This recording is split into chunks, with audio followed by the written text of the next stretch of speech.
6, 5, 4, 3, 2, 1. Welcome to Red Bull 5.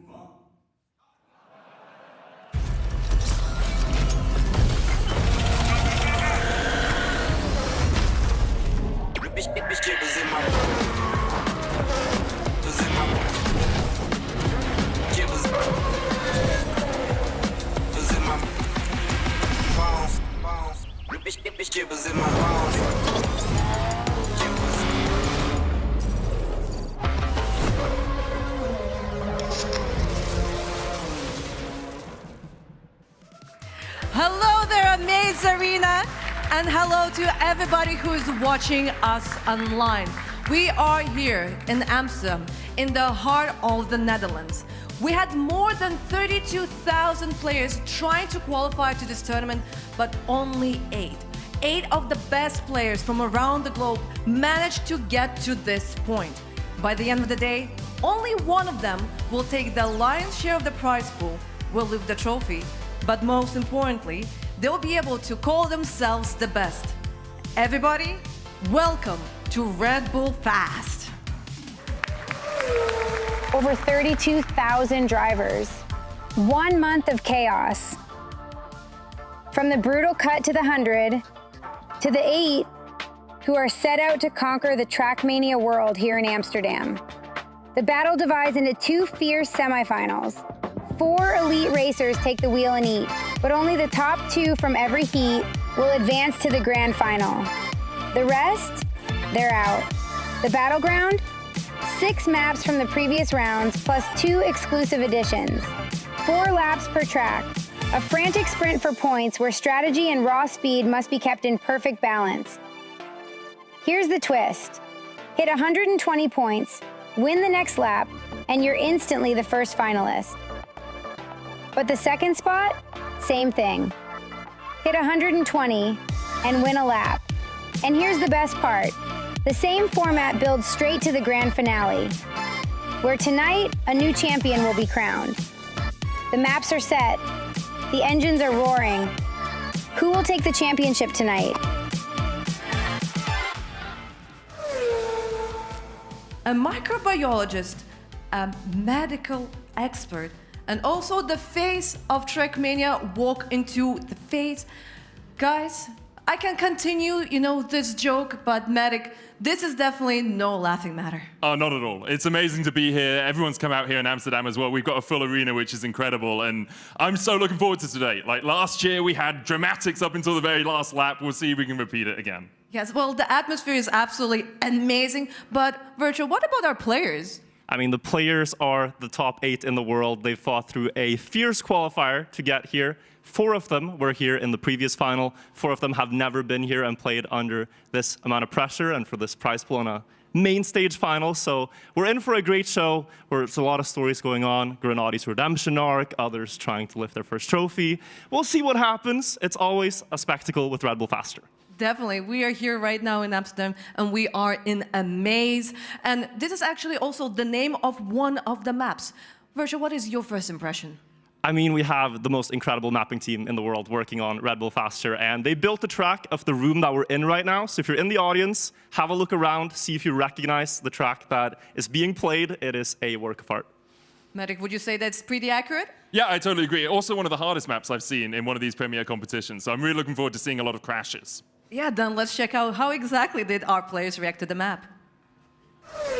Amaze. Okay, here we go. I crashed. They really want Grenadi to win, huh? Full on camp free action deluxe here. Tom, I don't feel so good. Tom, I don't feel so good. I thought this bit of the track was a bit I already did. Wait. They put the trauma jump in it. Jump down to the floor, and then you finish. Just kidding. It's not the finish. Just a throwback. Just a little throwback. Just to see Grenadi's reaction. Yo. What? Hello? Ah, okay, we go around. Okay. I was scared for a second. For a second, I saw... Like, do you guys know that, you know, when people are about to die, they see their entire life flashing by? I just had this moment. They built a miniature version of my trauma, of course. And for a second, I thought that this is that I actually have to do this, and the map continues in here. For a second, I thought I'm gonna be in the mud. He was like drawn to it, by the way, like a moth to a flame.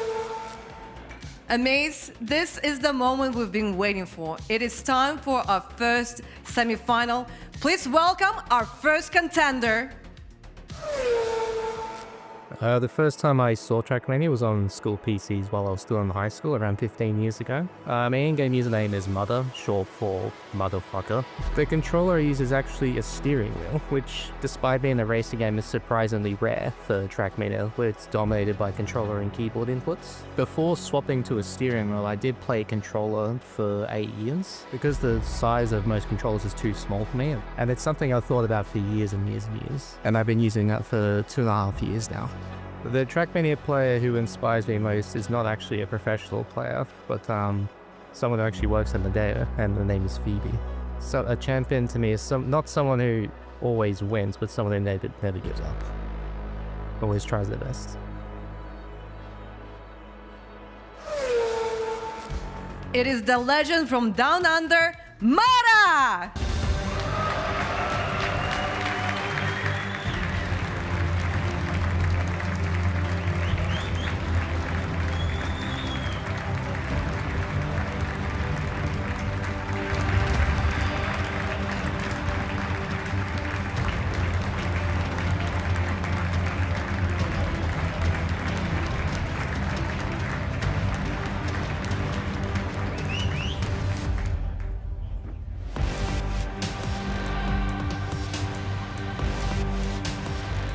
Mada managed to show some interesting and really impressive results. So let's check out who's going to be his competition number 2. My in-game name is Massa, and I chose that name because I followed Formula 1 as a kid. And I was always a fan of the driver Felipe Massa. I'm sure some people don't know it. I started playing Trackmania when I was like 15 years old, 14 years old, not so sure about it. We always went to football, me and my friends together. And after football, we were like, let's also play together something online, I guess. And we found this game called Trackmania, and that's how I got into Trackmania. So like 15 years ago, I guess you can say. The reason why I like Trackmania so much is because you have different maps all the time, different styles, kind of. I really wanted to get into more the competitive side instantly, and yeah, that's kind of what keeps me going. Like unique tracks, unique competition every time, and yeah, that's what I like. Ladies and gentlemen, give a round of applause for Massa!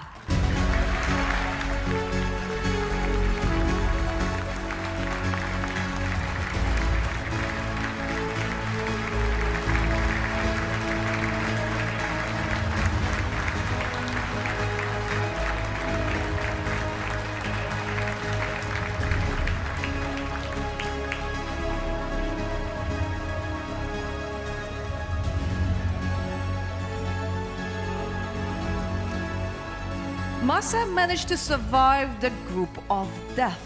But there is one more seed, and there's a player that has some impressive titles. Our competitor number 3!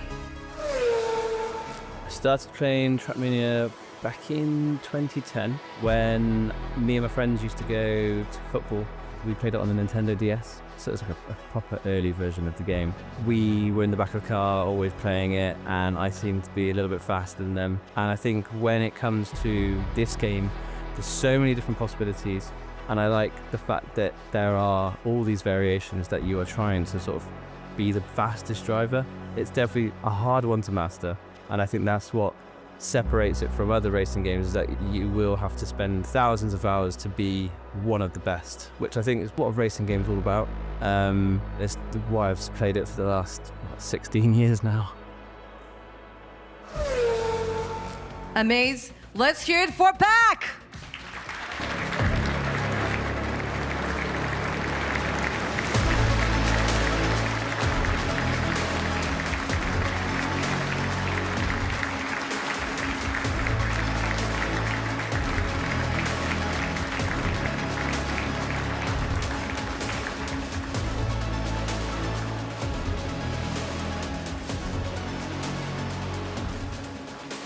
Mac definitely gets some confidence from his titles, but I feel like it's up to the audience to give the confidence to our last competitor. The first time I started playing Trackmania was around the year 2007.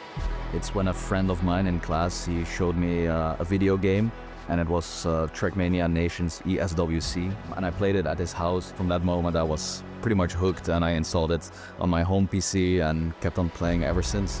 The Thrustmaster controller that I now use is, it's a modular controller, so I can change the buttons wherever I want, and it's kind of a preferred layout for my hand. The only reason why I switched to this controller, because back in the days I was always using a Logitech controller that was like 20 euros, but discontinued because they made it in like the early 2000s. Most preferred map for this Red Bull is probably Road Trip. I feel like close to home, and it's the most normal map, so I like driving it. Arena, let me hear your roar for Spammy!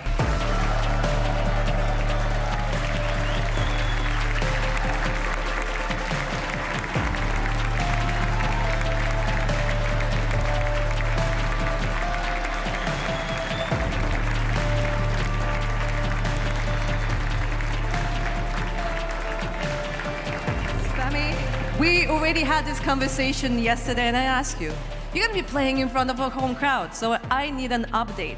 How does your heart and how does your mind feel? I mean, when I was waiting back there, it was quite calm, but now my heart rate is racing, so I can definitely feel the energy levels. You can feel it. All right, maybe anything you want to say to the fans and maybe to all of the people that came here to support you? Ik ga zeker mijn best doen en vooral juichen. En we gaan er een goede wedstrijd van maken. Thank you very much, Spammy. You may take your seat. And now we are going to our casters, Medic and Virtual. Thank you so much, Haku. Great to be here at the caster desk with Medic by my side, same as last year. Great to have these legends on stage behind us and the home crowd, of course, cheering for Spam. Yeah, it's he seemed to have something caught in his throat as he was doing the end of that interview. I didn't quite understand what he was saying, but the audience here did understand it, and that's the important thing. We are going to get into our first semi-final in just a couple of moments, but before that, I want to quickly run you through what Cup format is. Each round, we will have up to 10 points up to grab. So if you get first place, you get 10 points. You need to get 120 points across all of the maps. And after you get to 120 points, you then need to win one round to qualify for our grand finals. We'll keep playing until 2 players from each of the semifinals are qualified for that grand finals later on. Yeah, that is how the format works. And the players also have the ability to pick maps. The pick order is decided by seeds, but this pick system that we have is rather advanced. So you can pick the map you want and the position you want to play it. And as Medic said, because you have to win a round when you have reached the point limit to qualify, it's very important to have your best map around that 5th to 6th spot. So Mudda was seed 1. He picked Railways in the 6th spot because that's his favorite map. And then Massa was 2nd seed. He picked Amaze first because he wanted to get either the most difficult map out of the way or kind of throw his competition off his foot. Maybe tilt his opponents a little bit. Amaze, one of the maps we've had the least amount of time to practice on, that alongside Amsterdam. So we'll see how experienced people are on it. There were a couple of world records actually set in the practice room this morning on Amaze, so I'm really looking forward to that map. You also have the option of doing something like Spammy's done here, which is, hey, I'm 4th seed. I really don't want to go up a mountain. I'm just going to make sure Everest goes into that 8th map spot, meaning it's very unlikely to be played in the first semi-final. Yeah, and if you're not familiar with these maps, you will, of course, see them be played. They are pretty intuitive what they are about. Everest is about climbing a mountain. Road Trip is about driving over a grass plain, and that's Spam's favorite map. We also had Pack's pick of Amsterdam in 5th. He's talked a lot about that in the practice room, that he loves reactor gliding on the water, driving with the reactor booster. So I think he's going to do pretty well on that map. Yeah, I'm really looking forward to seeing all of these maps. A few of them inspired as well by Red Bull athletes around the world, and we'll talk a little bit more about that when we get into those maps. I want your prediction, though, Virtual. It is a tough first semi-final. A couple of names immediately spring to mind, but who do you have taking it home? I mean, from what I have seen now in the practice rooms, if I had to make a prediction for someone who's going to go through to the final, I would say Mudda. I'm not biased, but I've just seen his times, and they are very impressive. But Mudda does have some history of not getting the best results at LAN. This is maybe something he's worked on. So Mudda would be my prediction for a potential win. Okay, I'm just saying, every time we did this in rehearsal, I got to pick Mudda. So now you're making me pick someone else as my prediction. I'll go with Spam, screw it. Spam's going to bring it home in front of the crowd here in Amsterdam. I think he is the perennial underdog, but he has a lot of experience. And so perhaps that experience will bring to bear. And talking about experience, you know, like all these players, they're talking about how they started playing Trackmania on the DS in school and with their childhood friends, and now they're all here at a final together. They've been in many finals together, but it's really cool that we have all these legends of the game for all this time, and now they get to play for bigger and bigger prize pools, bigger and bigger arenas. And we are ready to play, Virtual. So do you want to lead us into the first map of Red Bull Faster 2026? Ladies and gentlemen, I need you with me. We are about to start the first semifinal. Make some noise for the players, and let's get this show on the road. Red Bull Faster, semifinal number 1 with Masa, Pack, Mudda, and Spam. And what a map it is to kick us off. As you said, modeled after the Amaze Arena, the Amaze studio that we're in right here. You can see, maybe you can see yourself in the crowd, maybe you can see the Red Bull that you bought before you started the day today, but a lot of reactors on this map, Virtual. It is one of the most chaotic maps I've seen. Yeah, so you gotta really focus on where the car is going on this one to understand what is happening, but they're basically driving sort of a maze in the Amaze Arena, and they are also trying their best to avoid crashing because it is very zigzaggy, tight turns, tight corners, and a lot of obstacles that they have to avoid on their way to the finish. Yeah, a huge amount of them. You might see there on your screens the world record by Bren, a 104.38 set this morning. Before that, it was Pack with a 104.5. So consistent improvement we're seeing on this map at the moment. Yeah, and players have, you know, talked about 104 low being sort of the golden pace in practice. But in a match, you're looking at anything around a 105 low, 104 high is a stellar run. So we'll see what they do. Right now, you can see the warm-up round. It's not going to go on for an hour. Don't be worried. It is just the timer we have set right now, and they'll skip it. But you see a lot of wood. That changes your steering to be very sharp.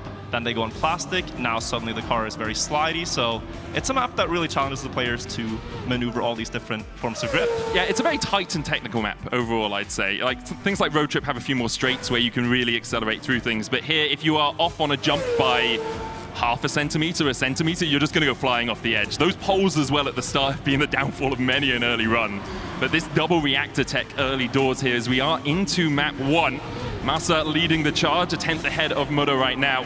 But early on, I expect to see these players really trying to find their groove on the stage. Yeah, and this is why Masa wanted this as the first map of the final. We already have a big mistake from Spam, and if you have this pick in mind, you're practicing in the back room, and then come out on stage, kind of throw your opponents off. We are playing the hardest map first. You can maybe force a lot of mistakes to happen while you have the preparation. Mudda, though, seems to not have been thrown off. It's actually Masa crashing on his own map choice here in round 1. And Mudda, Pack are the only 2 players now in the field on a clean run. Yeah, both Spam and Masa having a couple of mishaps there. We'll go round the Red Bull bottle. Thankfully for Grenadi, we're not going into it at the end of this race. But with Pack and Mudda leading the charge, a half a second gap between the two of them already. Mudda has really come out firing both in the practice room and here on map 1.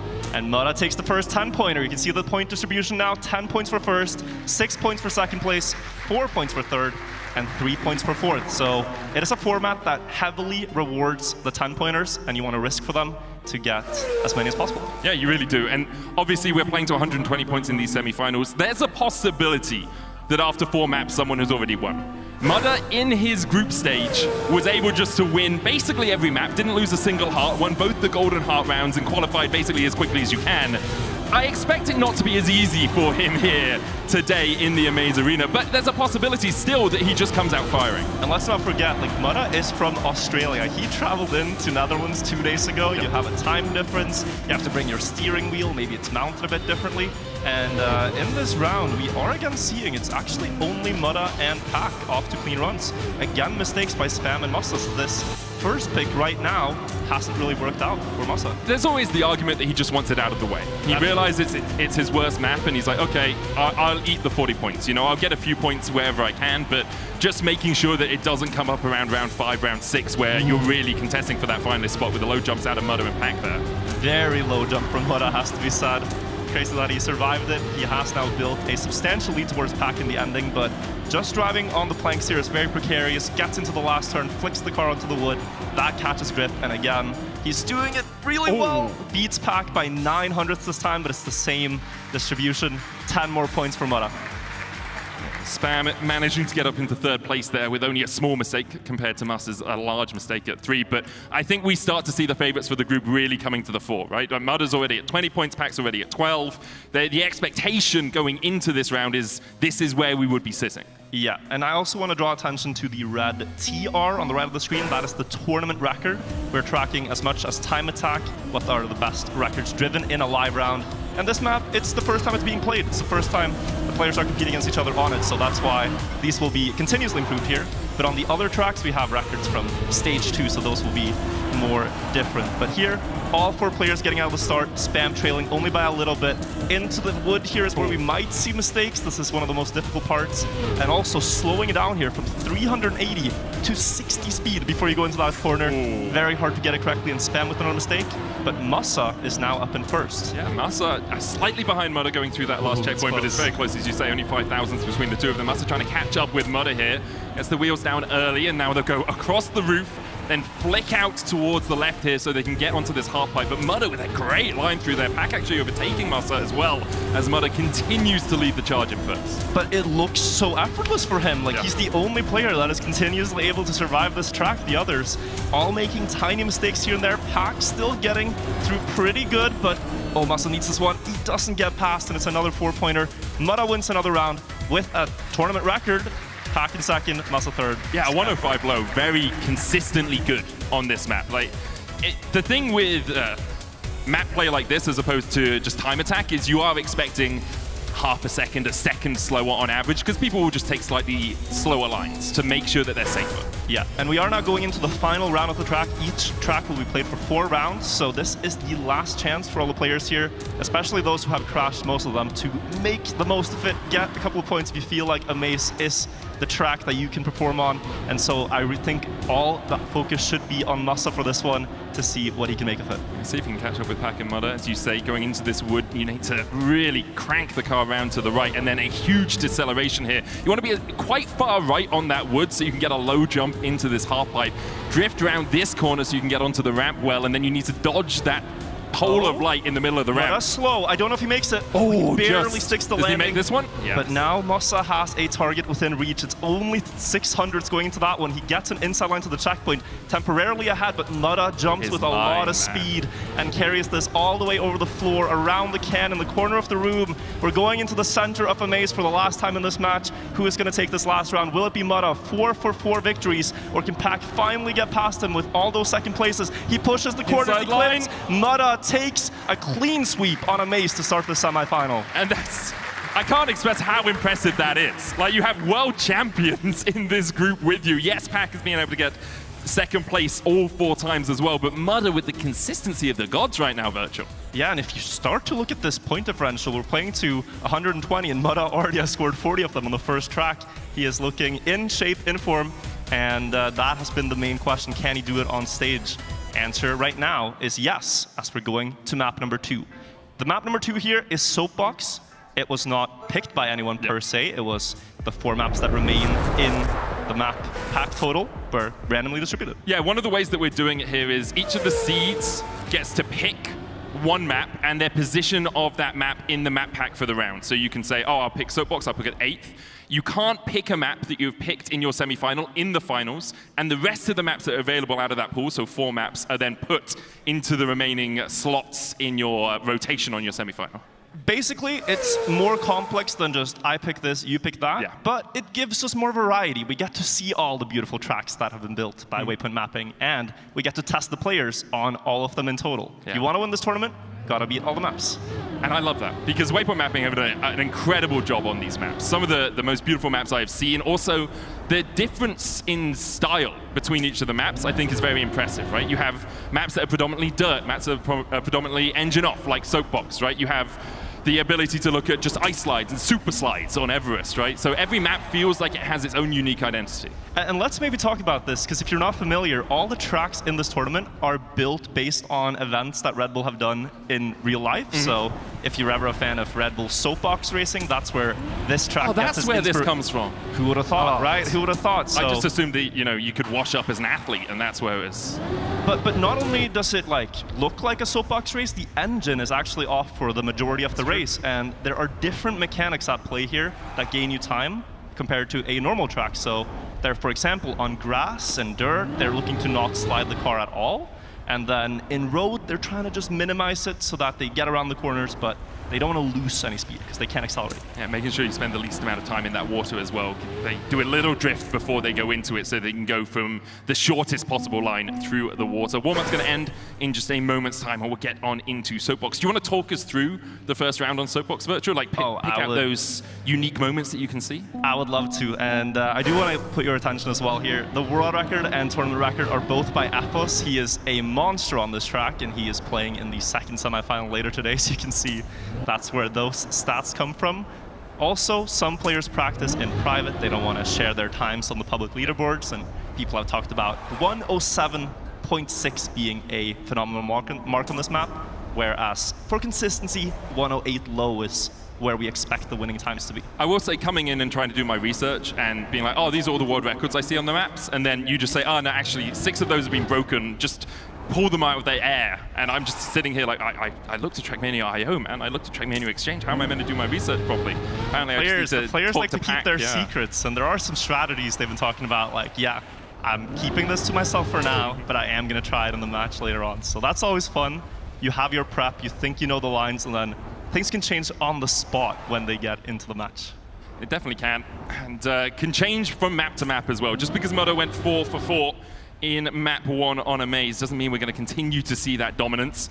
Also, there's a few stage jitters coming out. I saw Packy looked a little bit nervous coming out onto the stage, so maybe the first map a way to get over those nerves to a degree. Yeah, no, the nerves are really definitely there, and why wouldn't they be? You're not playing at home, you're not playing in your same chair. There's a crowd here of people staring at you, looking at your every mistake, looking at your point total, and seeing how it compares to Mudas. It is a lot of pressure, and the players that handle it the best will, of course, advance. It does look like we have a slightly extended warm-up. This is a very extended warm-up. I saw Mudda playing with some PC settings, so I wonder if something was slightly off for him or changed between map 1 and map 2. Obviously, we want all the players to have their settings as perfect as possible going through all of these maps. You can talk through a warm-up map if you want in Virtual. We can have a look through it as we follow Pack around here. This is grass, by the way. It looks like plastic to most people, but that's a grass halfpipe going through. Or vert, I guess. I have now gotten a confirmation we need to quickly restart the game here to get underway, so let us do that. And Medic, why don't you talk to the audience here in the room and share some beautiful stories from what we've been up to the last couple of days. We went on a boat tour, which was pretty cool. We played bingo as well. It was quite fun overall. Virtual won the bingo, which might not shock you too much. Rigged. Yeah, maybe slightly rigged. You did get some stroopwafels out of it, though. You did get to witness me play my greatest game of billiards. Do you want to tell them about that? Man, I'm not going to pull up the fact you fluked 4 shots in a row and then got the black into the wrong hole. Fluke and 4 in a row are 2 different things. It was pure fluke, man. I don't know if that's, You don't think so? After every shot, you looked to see if someone was recording you so you could maintain it for posterity. We did catch... We did catch. Is someone talking in your ear? Someone is talking in my ear. It can be hard when production talks into your ear in the middle of something. We caught feelings. Yeah. No, but maybe what was what? Okay. No, yeah, I was just going to say that we are about to get back into the game, I think. Okay. So just awaiting confirmation on that. That makes sense. Please carry on. You want me to keep talking? Oh, yeah. I mean, we're paid to do it, so I guess. Yeah, it's been a wonderful day here. Red Bull obviously treating all the athletes really well. They've got the practice room set up, but also we've gone on boat tours. They did a bunch of content stuff yesterday, which you're going to see it later on, and it's been a huge amount of fun. I even got, did you get the Red Bull water bottle in your room? I did. They were so nice giving a gift bag. Fan. I do have confirmation that we have a clip to show in the meantime of Grenady looking at some of the tracks. I'm gonna be ranking the current Red Bull Faster maps in a tier list all the way from S to C tier. Railways, a pretty difficult map, but I actually am a fan of it. I'm not gonna put it into S tier, but I think it's like pretty high A tier for me. We have Amaze. I mean, honestly, Amaze is like such a unique, special map, also because we play in the venue of the actual tournament, so I have to put it into S tier. Amsterdam, honestly, one of the most visually pleasing maps I've like ever seen in the game. It's like an absolutely gorgeous map, so I'm gonna put it into A tier as well, I would say. Oh, next up is Soapbox. So I think I'm only gonna put this one into B tier, but that's like more of a personal thing. Like for others, it's probably like very high up. All right, next up we have Road Trip, also a bit more on the simple side of a map, like a really cool map, really competitive as well, I would say. I'm gonna put it into A tier. Obstacle, actually the map that started it all. I'm a fan of it, I would say. I really like it, and I actually think I'm gonna put this into S tier. Everest, probably one of the most difficult maps. I'm gonna put it into A tier. Okay, this is probably my personal favorite, so I can already tell you. Probably like S plus basically. Yeah, it's like a map that has a lot of stunts, like tricks, flips, transitions. So this one goes into tippy top of the S tier basically. What would be your favorite map if you had to pick one? Out of this entire field, I love Everest. Yeah? It is such a beautiful mountain, first of all, and I think the video of the skier going down it in real life was stunning that Rebel did, so I was happy we got to feature it in the event. Yeah, that was André Bourgail, I think. Happy we made it feel like you're driving Everest, feel difficult, feel a bit scary. The players resonate with that, and I think it is one of the coolest to watch, so you will see it later. Someone might pick Everest, and it's a treat to watch. Incredibly treacherous, I think, is Everest, right? Especially on the yellow route, where you can just get yeeted off the side of the mountain, basically. But the fact that you can, I love it when you have these differences in routes that can gain you like a tenth, 2 tenths, but you have to be really on the nose of your positioning of your play. Yeah, because it becomes like a strategy game. It's not just racing, it's what line do I dare to go for the best line? Okay, I might pay the price. I might fall off and get nothing. So you give the players these decisions that they can go for. There are some tricks on railways especially, has this like weaving pattern of routes that one goes to the left, one goes to the right. There might be one easier one harder, one faster, one slower. Yeah, I have been told we're going through final checks on this map to make sure everything is correct. We've got about 10 seconds to have all of the players verify that they are happy with their settings and with everything going on, and then we will be into the races again. I wonder if Mudder can continue this form, because so far it has been a pretty one-sided start to this semi-final. As a reminder, even if Mudder does qualify in 4 maps, we will still play out for the second finalist as well. At the moment, looking like Pack, but we'll see if people can catch him. Massa had some challenges again against him on Amaze, and I have been informed as well, Wirtual, we are ending the warm-up now, so we'll be going into the map in just a couple of moments. And that is what we're all waiting for. Ladies and gentlemen, we are back into gameplay now. Time to continue on Soapbox.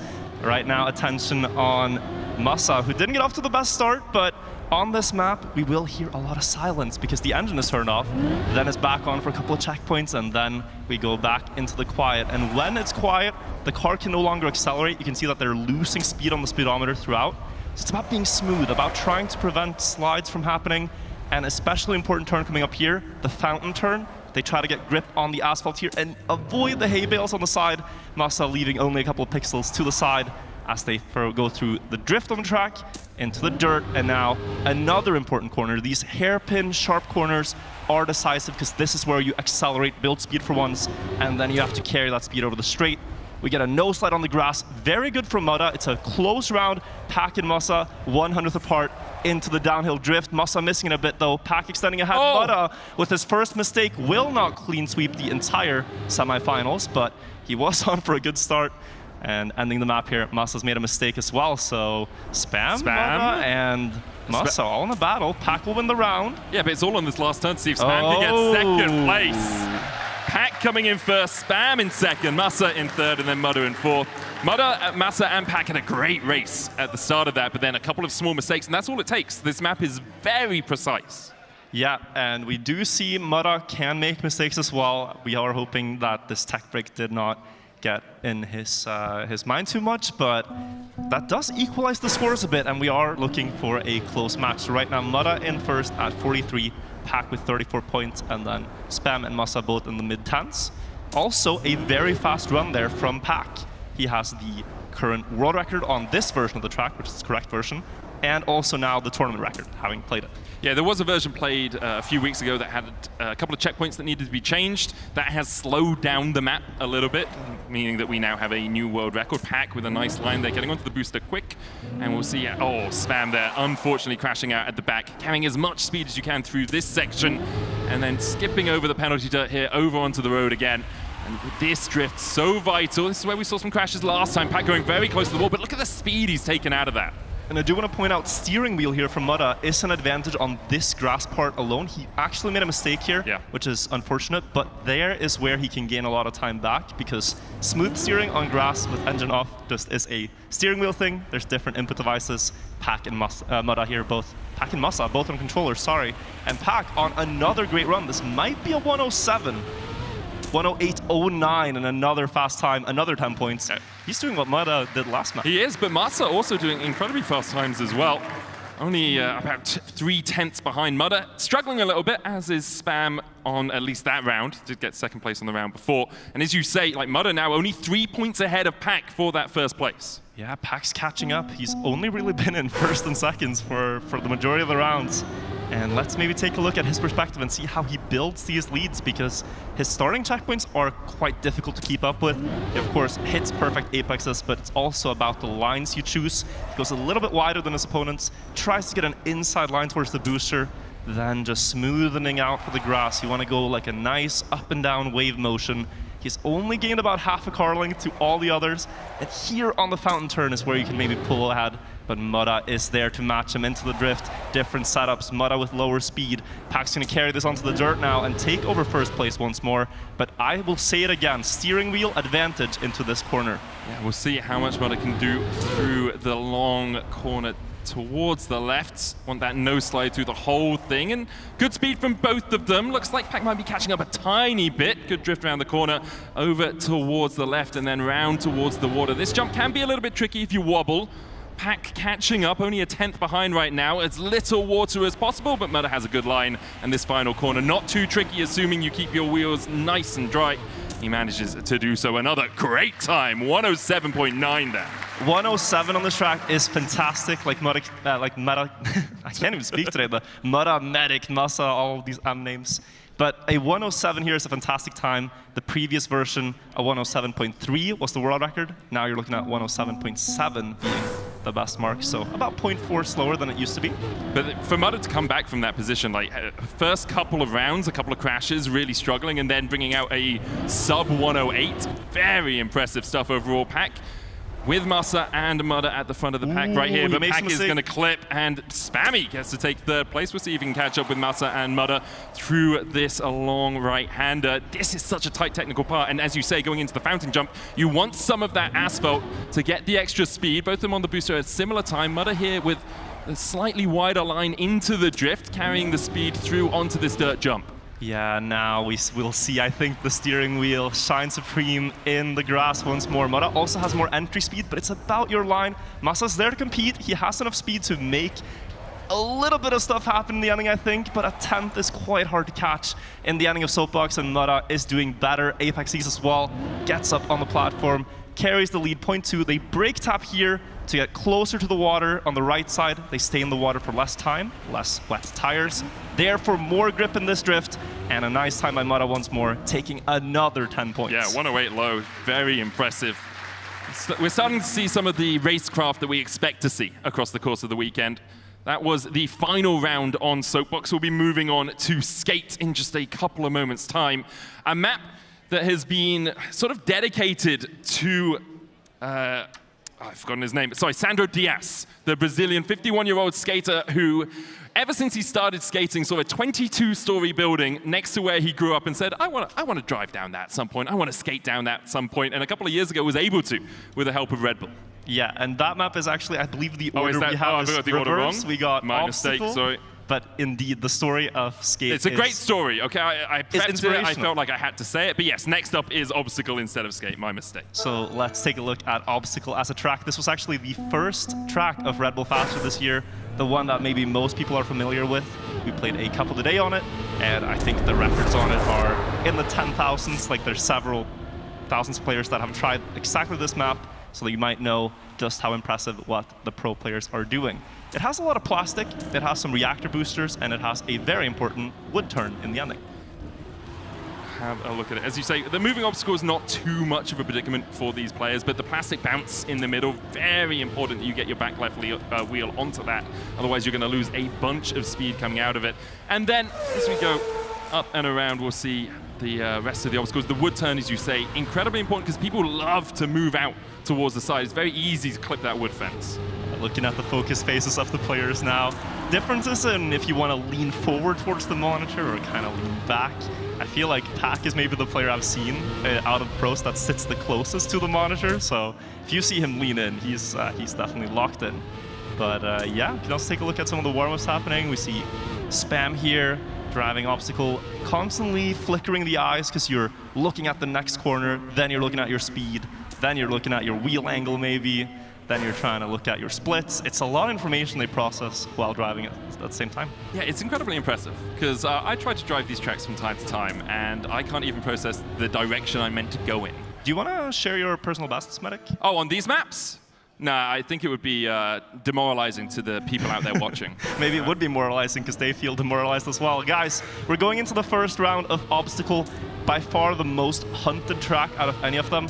51.9 is a stellar world record. We're going to see the tournament record at about 52.4 from stage 2.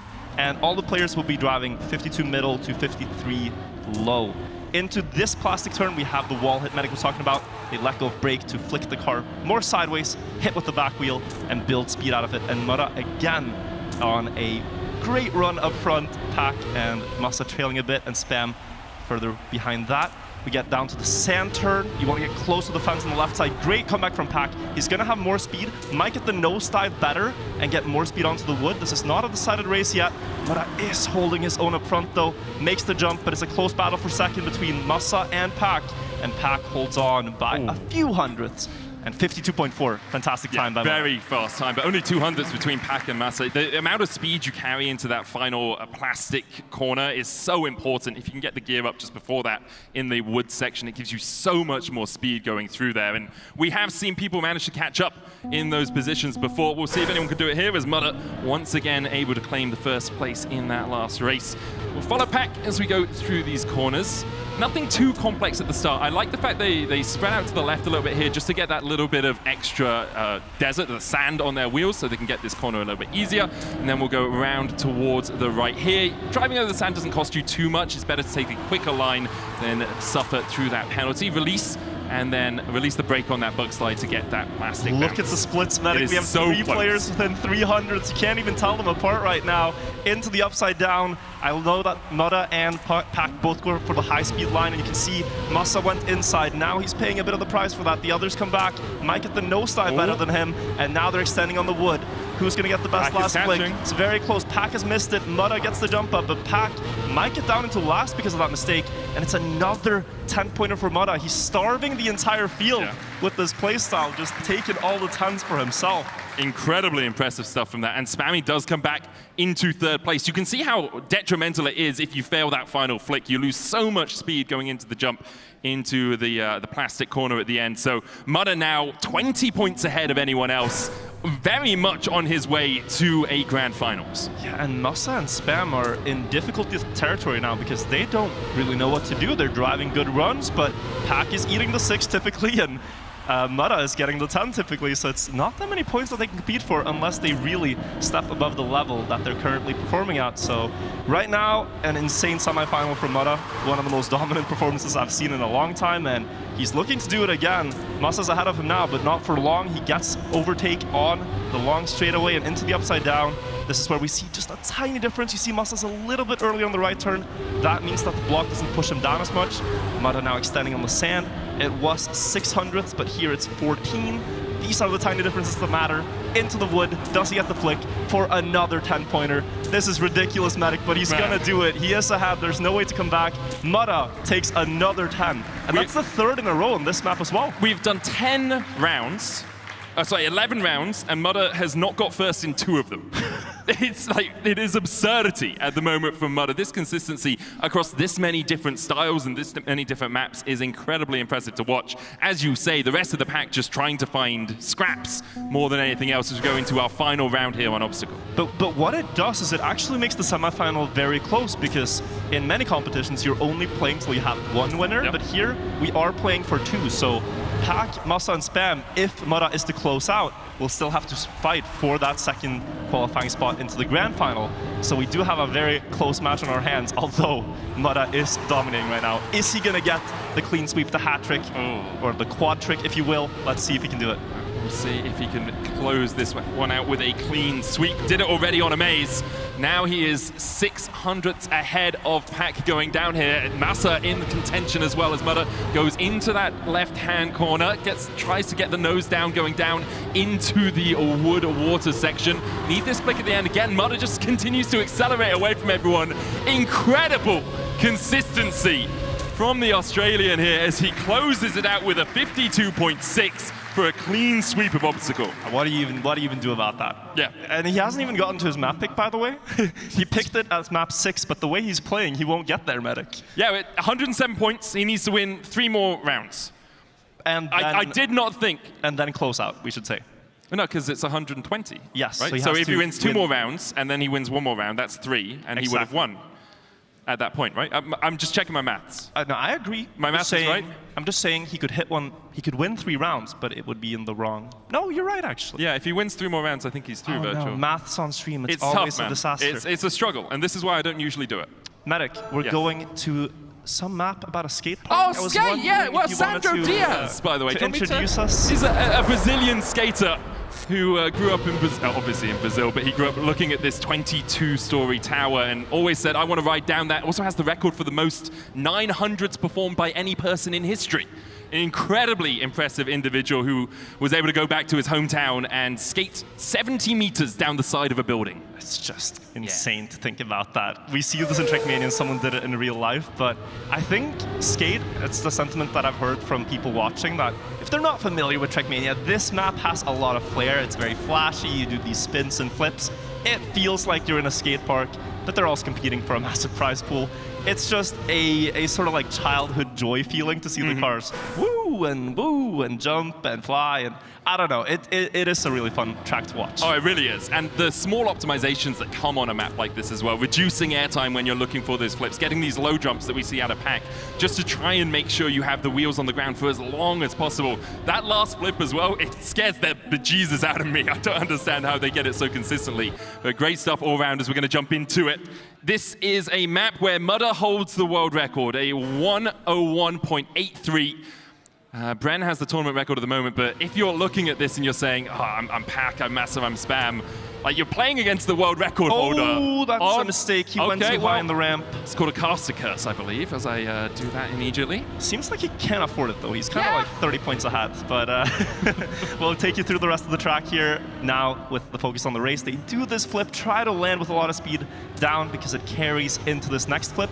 And here they do a drift as they go up to rotate the car. The lower, the better. And Spam has the best jump of them all for a moment, but he doesn't have the exit speed. Did not get the landing. That is the problem. Sometimes if you go a little bit further down the ramp, you're not actually aligned when you land, so you don't get all those 4 wheels down. And as you can see, the acceleration out of Pack and Massa was just a little bit more. But Spammy is catching up. We're going to drift towards the left here, and then jump up onto this. Another hard drift. You have to maintain enough speed. You want a flat landing coming out of it as well. We'll jump down as low as possible. Pack with a very low jump there, almost overtaking Spam. It is incredibly tight between the two of them, 100th, but Spam with a bad exit at the end means he is relegated to 3rd. And a sorely needed 10-pointer there for Massa to get closer to 2nd place. Pack still going to hold on to that position for a while longer, but I do believe this. Does he finish in time? He does get an extra 3 points. Yep. It's true. I mean, again, it just means he's still, if he wins 2 rounds from here, he is into our grand finals. 120 is still the cutoff. But if it is more than 10 seconds after the first player is finished, you do not get your points because you haven't finished the map. So that's something you really have to avoid. Even if you make a mistake, you got to keep going, try to make the most of it. Going into round 2 now, Mudder does go for this high-speed start. That's what he failed last time by going up too high. This is a good jump, Pack. Looked like he struggled a bit. And now you can, if you know Trackmania, try to pay attention to the speed. We want 200 or more to keep 4th gear. That makes that the car has more speed into this jump. it saves about 0.2 of a second, and it's necessary at this level. Yeah, it really is. As you say, drift up into this jump. Mudda going quite far down the ramp there, but does land pretty straight. Spammy able to overtake him. Mudda's going to carry quite a bit of speed through here, as is Massa. Good drift through the plastic. Spammy, though, still in first place. Mudda trailing ever so slightly behind, about a 10th in totality. But Spam off to the races here.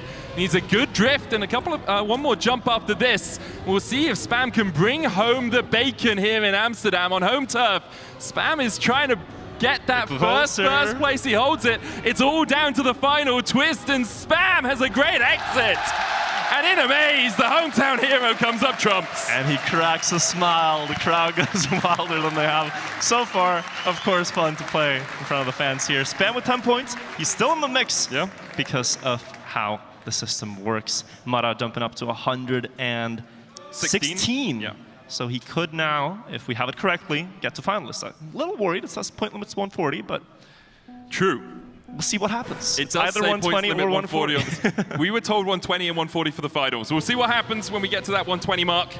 I'm sure Kem has it all under control as we go into the third round here on skate. Pack does have a slightly different line to everyone. Did fail it last time, but gets quite a lot of speed through here. It's 140 points confirmed, apparently, Virtual. So we'll see that extra maps coming out at the end of this semi-final, or maybe just a couple, depending on how well Mudda is able to do. Pack out to the lead. Spammy with a big mistake. And now the flip. Mudda lands at the early part of the downhill, and though he looks behind, look at this. He was 0.2 behind, gets a lot closer to Pack now. Also, the speed lets you set up that water slide turn much better, so he's getting a little bit closer. Massa still gaining in first place, not just holding the position. This is very impressive from Massa, the pace. Onto the drift, he bumped a bit at the downhill. Pack getting closer.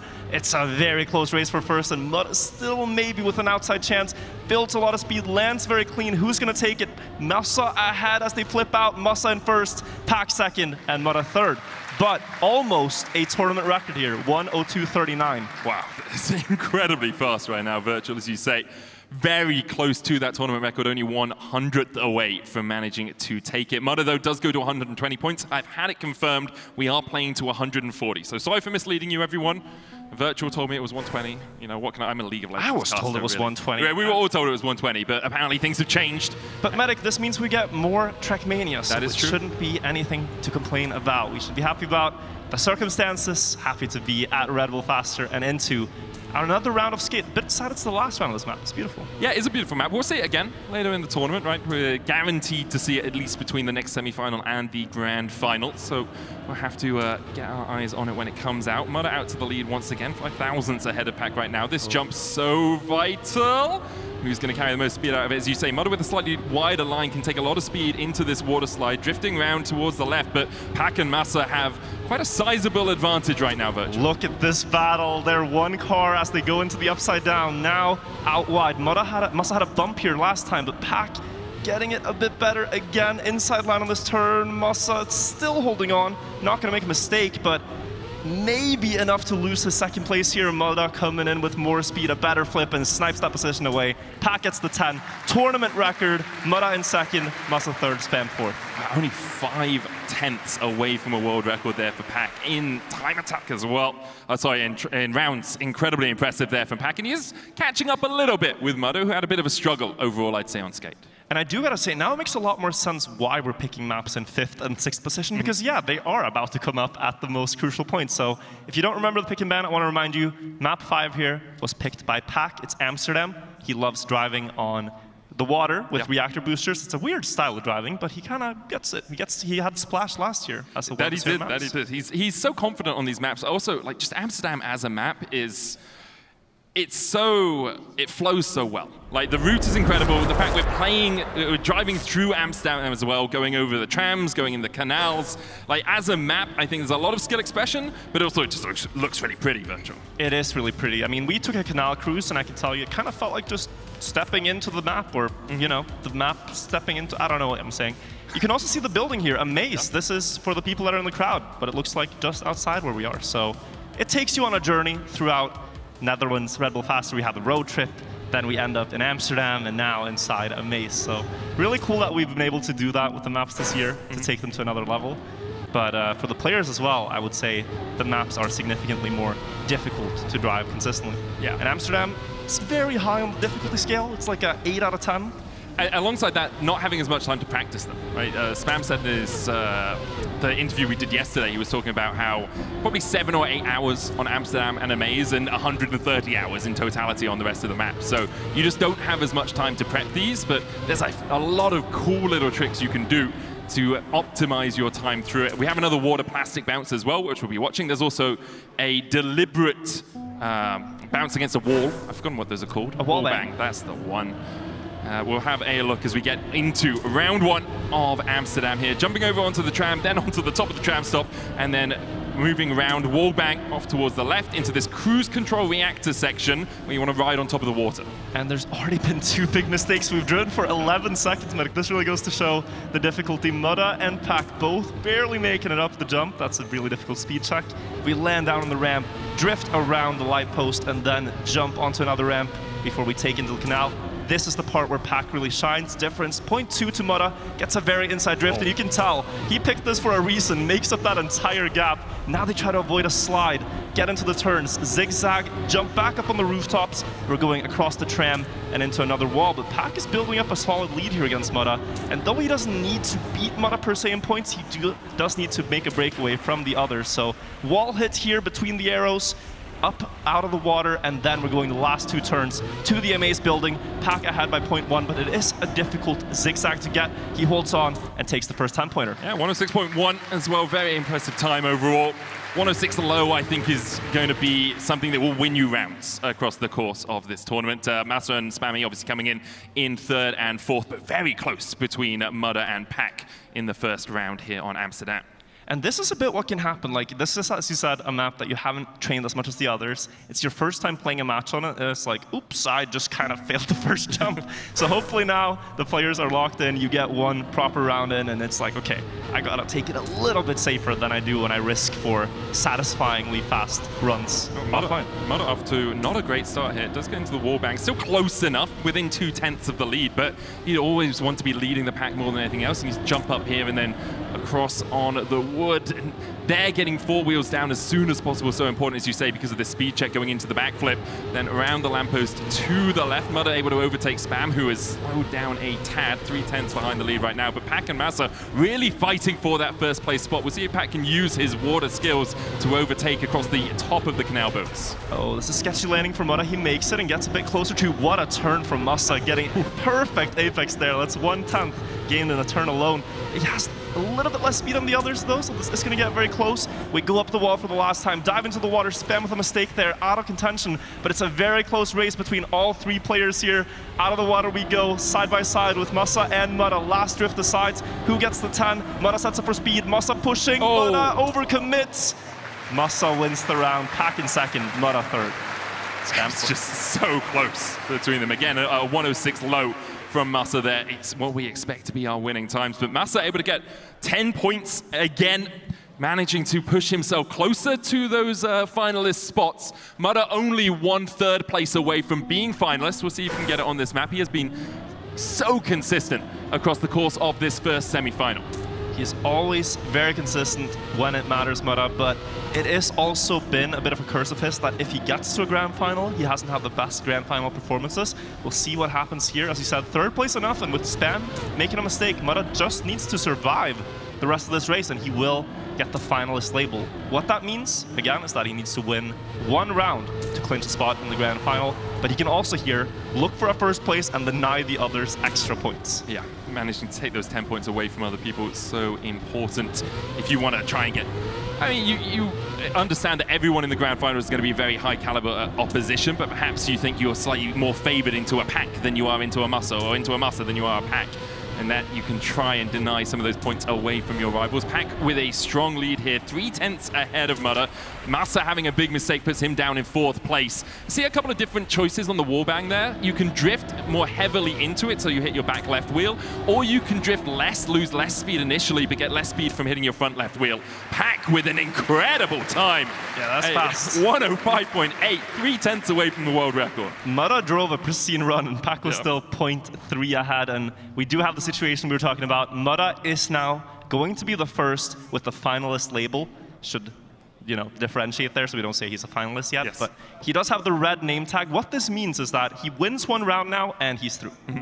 That's what happens. So all attention on Mudda. He could be the first into the grand finals of this year's Red Bull Faster. And even if he doesn't manage to win this round, his map choice is coming up next. It's Railways next. He has some great tech on it, and he will be very confident going into that 6th map of the first semi-final. Does have a small lead here, but a closer line. Going to get good speed into the wood jump off towards the left. 4 wheels down early, and it's actually going to extend to about a 2/10 advantage. Yeah, what a lead he's built now, Mudda, into the lead by 2/10, as you said. Pack, though, has this water line that he likes to do, goes so close to the bollards and gets a bit of time back.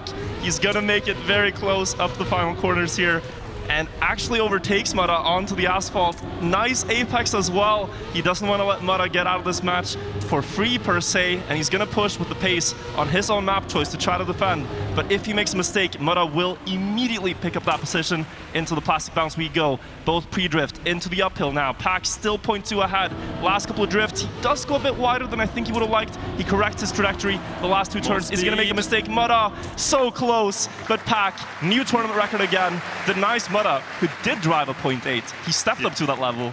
But Pack said that's not enough anymore. That is so incredibly impressive. Just constant improvements across the map since we moved from Amsterdam onto the Railways. It is Mudda's map choice. He is very confident on this, and we've just seen Pack be able to deny a lot of points away from Mudda, deny him that spot in the grand finals. Now Pack and Massa and Spammy really need to step up if they want to keep their hopes alive of that first place in semi-final 1. Yeah, and let's talk a little bit about this map before we get into the drama of the match situation. This track, Railways, is also inspired by a stunt that Red Bull did in person, where they had a biker do jumps from train to train, on a moving train, actually. And I don't know if I have the name of David Gaudier. David, I believe, did this in real life, and so when you see this, you can imagine doing this with a bike. It's pretty crazy. We're doing it with a car in a game, and we're doing it in a competition. Yeah, first person to ever backflip on a moving train, which is incredibly impressive when you watch it. It's a hard accomplishment to beat. Yes, I don't think you can be the first anymore because he did it, you know? That could be the second ever person. Still a hard accomplishment to do one. You are entirely correct. I want to see if Mudda does go for his fancy line. We're not going to see it quite yet in the warm-ups, but we'll highlight it to you if we see it in the rounds, because he does manage to get about half a second out of this. He's doing it. Yeah, he is. So Mudda has been talking about this. He has a secret line that he's been practicing all weekend in the practice room, and what it is a really precise jump on one of the pathways, and it saves about half a second. The others don't do it because if you miss it, it's really costly, and the other route is a safe and sound choice that will get you consistent points.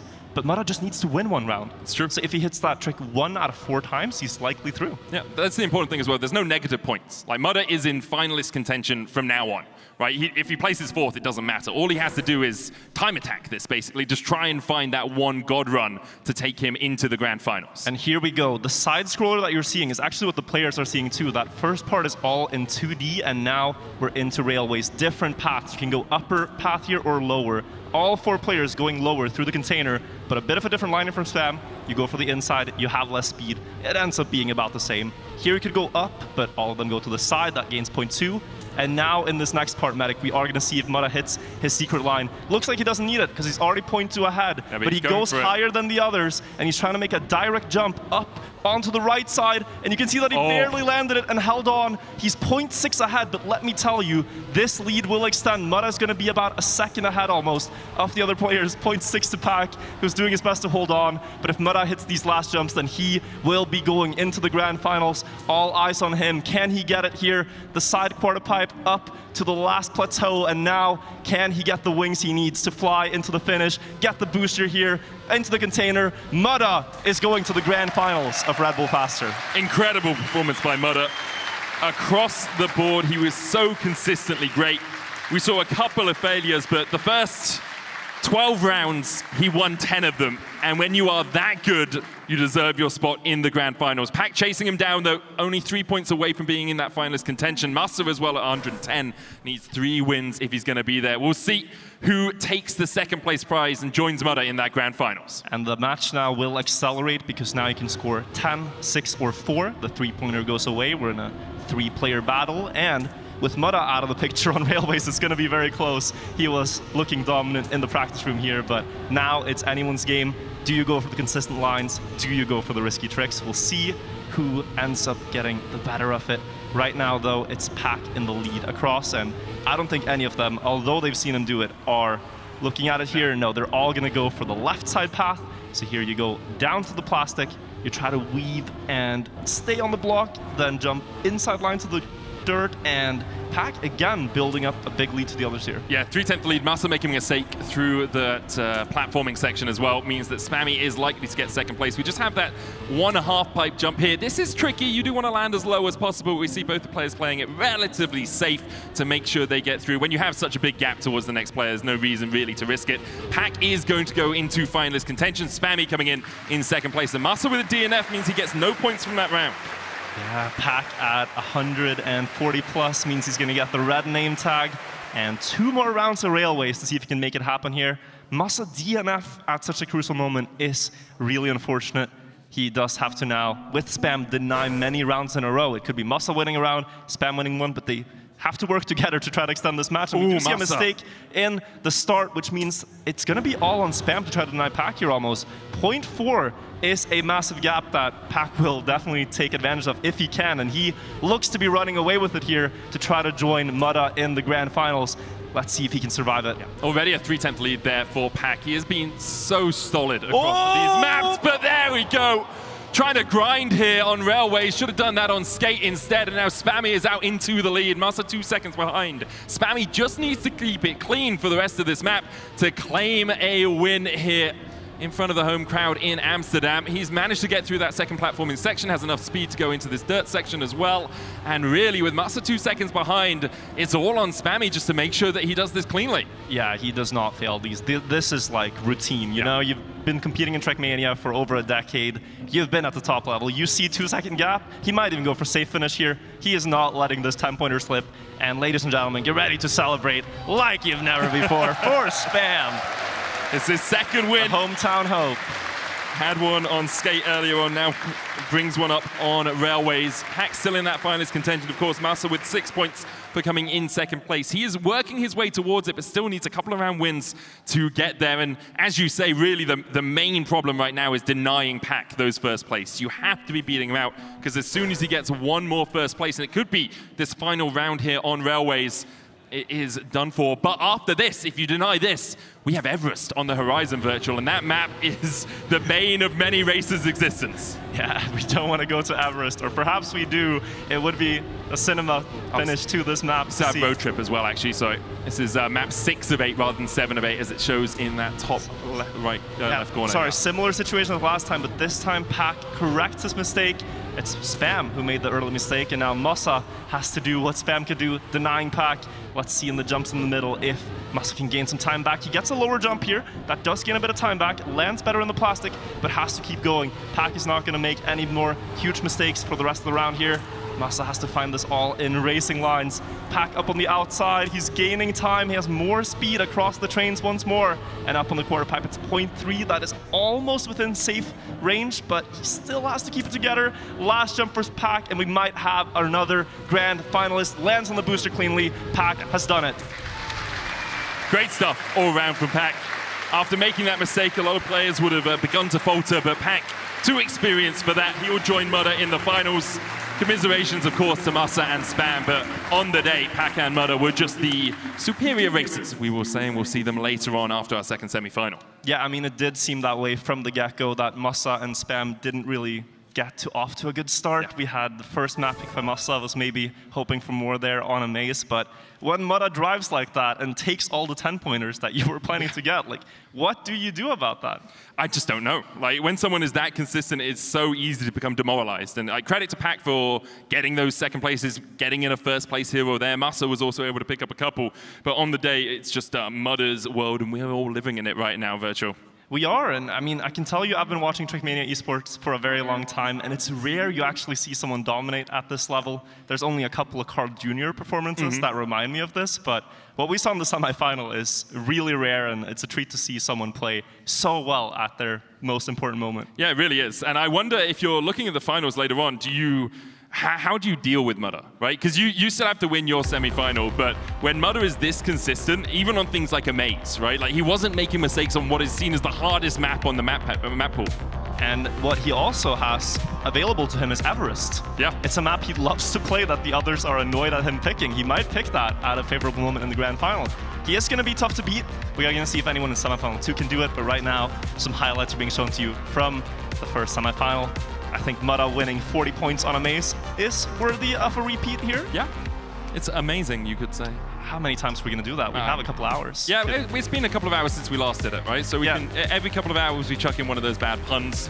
And you can see as well, moving on to Soapbox, again, Mudder, he faltered a little bit at the start of map 2. I think we started to think perhaps Gods could bleed, but then began to pick it up again in rounds 3 and 4. Yeah, but this is also where we saw Pac shine. He's going into a grand final. He's thinking, how can I deal with Mudder? But he's gotten to see some maybe dents in the armor, like, oh, Soapbox, I could do a lot. Amsterdam, I could do a lot. That's maybe where he's going to try to find his moments, and maybe just have to sit out a maze and let Mudder do his thing there. I mean, we also have the semi-finalists from semi-final 2 who are going to be challenging, right? The level of this competition is only going to continue to increase as we go through the day. So perhaps we'll see some of those players being the challengers on a maze, and then Pax can be the challenge on, as you say, Soapbox or something else. Obstacle as well, our third map. It was a tight race at times. It felt like both Massa and Pac were taking pot shots at Mudder through these maps, but as soon as we got to the end of Skate and Amsterdam, things the writing felt more on the wall. Yeah, then it was about just decided, when you have like a 30-point gap and it's finalist mode at this level, you're already bound to win a round because you're driving so well otherwise. And cool to see Spam, the hometown hope, getting some love from the crowd. That's what we hope for with the Dutch qualifier spot. Must be fun for him to play here on home turf. Must be. You heard the crowd as well when he got those 2 wins, right? Like, they went wild for him. Loudest cheers I think we've heard today, which is, there's just a certain joy to be able to do these sorts of things in front of your home crowd. And for Pac and for Mudder, obviously not home soil, but finals tend to be home soil for them. They are so consistently good when it comes to these races. And obviously commiserations to Massa and to Spam, but I'm sure they had a great time. It's been a wonderful weekend, and now they just get to be one of the fans and watch the second semi-final. And with all the competitions that are happening in Trackmania this year, like, getting to the top 8 in such a stacked field is already a huge positive sign for them. It shows that they're in form, they're playing really well, and, you know, with the bigger cups that are coming up as well, they can definitely make things happen there. Yeah. This mistake, though, from Pac. There's a certain mental resilience you really need when you're playing like round mode in Trackmania. It's not something that I have. I'm glad I'm not the guy up on the stage. Firstly, because it would be very embarrassing if I raced against these guys, but also because I just don't have that mental resilience to that degree. We're going to hear from the semi-finalists who have qualified to the final, though. Heku, take it away. Pac and Mara are gonna be in the grand finals. And right now we had at least 1 minute to calm down because Pac, you just came in like full emotional. You gotta explain what exactly happened because you just needed that 1 win and it almost looked like as if everything was going according to plan until... Yeah, I thought I had it. And then it just went wrong. I knew it was going wrong because I saw the car was slightly tilted in the wrong direction, so I tried to slow down a lot. And then I turned checkpoints on, I was midair, and I was like, I'm 0.4 ahead, this is going to look bad, and it was bad. Yeah, so it's kind of like the nerves, like just like you need to do the final push, and that's when it slipped away. Yeah, and I heard Massa crashed, and I thought, oh, we've got this. And then, yeah, Tim was still there, so yeah. It was nice for him to get another win, though. I was happy with that. I mean, definitely. But what about you, Mara? Because, you know, like, when it comes to you, like, your personality, you're really stoic, but even when you had to play the qualifier to this tournament, we could see like your heartbeat going up. And even like when you qualified, you're like, whew, now that was an experience. How was it here? How was the pressure? Most pressure was at the beginning of the match, but once I was able to get into my groove and just drive the rounds and just build a lead, and yeah, I felt very comfortable after that. Although on skate park, I don't know, I just went to a different game apparently. A different game? Like, I mean, but if we talk about like railways, like that jump, like this is like kind of like a really risky play that you decided to go for, but you've been practicing it, right? Yeah, it's a strat I actually found like the day after the stage 2 knockouts. And when I realized how much potential there was, I spent a lot of time on it, and it's a massive time swing. You can be anywhere from half a second faster to half a second slower, depending how good you get the landing. Yeah, and considering maybe like the attitude that you guys have towards Everest, do you feel relieved that this map was actually not played? Yeah, I kind of wanted to challenge Mudder, but at least we get to in the final. I mean, we have to play it, so it's going to be exciting. Yeah, Mudder, are you looking forward to playing Everest in the grand final? Of course. Can't wait for it. All right then, guys, and you can now have a little bit of rest and prepare for the grand final. In the meantime, I'm gonna give a little tour to our viewers of what exactly is happening here, because here in the Amaze Arena, obviously we have the VIP area with the players, we have the audience, we have the big stage, we also have a little bar in case if you wanna grab a little Red Bull. Right behind the camera right now, we have our casters, or maybe how we would call them, the #1 yappers here at this tournament. But they are not the only one here who are talking all day long, because I have some co-streamers here. Can you introduce yourself? Hello, I'm Emre, known as Morog, and this is Seyesem. You want to introduce yourself? Yes, hello, I'm Sjors, also known as Seyesem, and I'm very glad that Morog picked me as his co-host. As your co-host. Guys, you know, you are the locals. What was your reaction when you found out at this tournament that Red Bull is coming to Amsterdam? Yeah, that's of course amazing that we are here in Amsterdam, so the weather is bad, that's good for our gamers, so we are inside, where we love it, and yeah, it's nice, I hope you love it as well in Amsterdam. I am. Maybe not the weather, but as you just mentioned, this is the perfect time and the perfect place for a gamer. Yeah, the place is amazing. I mean, Amsterdam Amaze, and it looks so awesome. It's a great pick for a venue, so yeah, it's amazing. No. Come on, say it. Yeah, can we hype the people a bit? Hey, Amsterdam, laat je even horen dan, kom op! Kijk, those are our people, let's go. All right, guys, thank you very much. I will not delay you any longer because I don't know what is happening in the chat. You probably need to take control of what happened. One more thing for the winner? Sure. Yeah. Shout out to the winner. He has the win gekregen, and yeah, I hope he picks the next map good. You know? Yes. Yeah. Yeah, I couldn't agree more. Is everybody a beetje happy? That's. Yeah. All right. Maybe that was a little bit of a challenge there in the end, but we also had a small challenge for our players. Who has trained the most? The guy who doesn't know where anything is. Yeah, okay.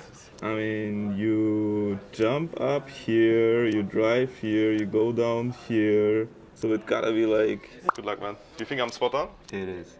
This one. Yeah, you're right. What? Is there a Red Bull sign here? I'll go here. I think it's at the end. Oh, you're right. Ooh. Damn, you're good at this. But I actually have no idea this time. I feel like I've seen the spot while playing. I think it's gotta be, you're like below the checkpoint. I think you're right, but I'm gonna go with my first guess. I think you got this one. I think I got this. Yeah, you got it. I do. Perfect, actually. Oh, that's easy. It's right here, isn't it? I'm thinking somewhere completely different. I'm thinking this is here. I thought this was the start. No, this is the end. Oh, no. Yeah, I'm closest. Yes. That's a 5K right there. Oh, it's easy. Yeah. Here. Yeah. Is it good? We're roughly. We know what we're doing. This was really fun. Nice. I know you're very good at chess. Are you good at GeoGuessr? I think I'll be very good at this variant of GeoGuessr. Okay, we'll have to try it at some point. I have tried already with some like Nations Forever and old campaign maps, and I could like, if I saw a pixel, it was like, oh, I saw a flag in the background, I could kind of piece it together. What they did is a difficult version though, with some just like pixelated versions as well. But oh yeah, but that's we haven't showed them that. We haven't showed them. Yeah, look forward to that later. That was the Geo. Yeah. Can't spoil all of the content virtual. You know, yeah, no, but cool to hear the thoughts from the co-streamers and also Mudder and Pack getting ready for the grand final. Yeah, it's very cool. Obviously, they're going to have a little bit of time, probably about an hour and a half before they are ready for that final, so they get to decompress, get ready. I wanted to talk about our predictions because you stole mine of Mudder. Are you going to steal mine for this one? I can't remember what you predicted for this one. Okay, well, so. yeah. I just tend to go with my gut rather than taking the feelings of someone that doesn't have as much experience in the esport as I do. So fair, but like, how am I not going to predict Mudder? I mean, that's true. Yeah, it's what I saw. After you see the results, it kind of makes sense.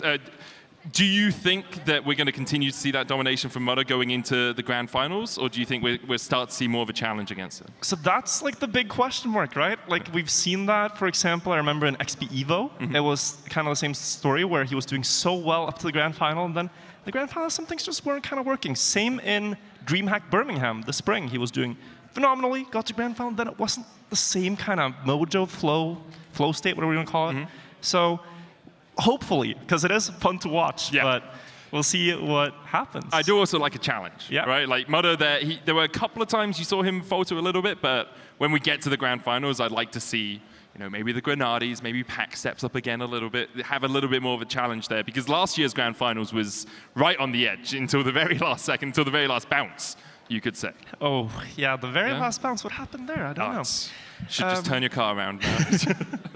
We do have plastic bounces this time. They have, of course, made an impression on Grenade, but he seems to have done very well in stage 2. He is one of the players coming into this match, and joining him is Gwen, Epos, and Bren. Those are going to be our semifinalists.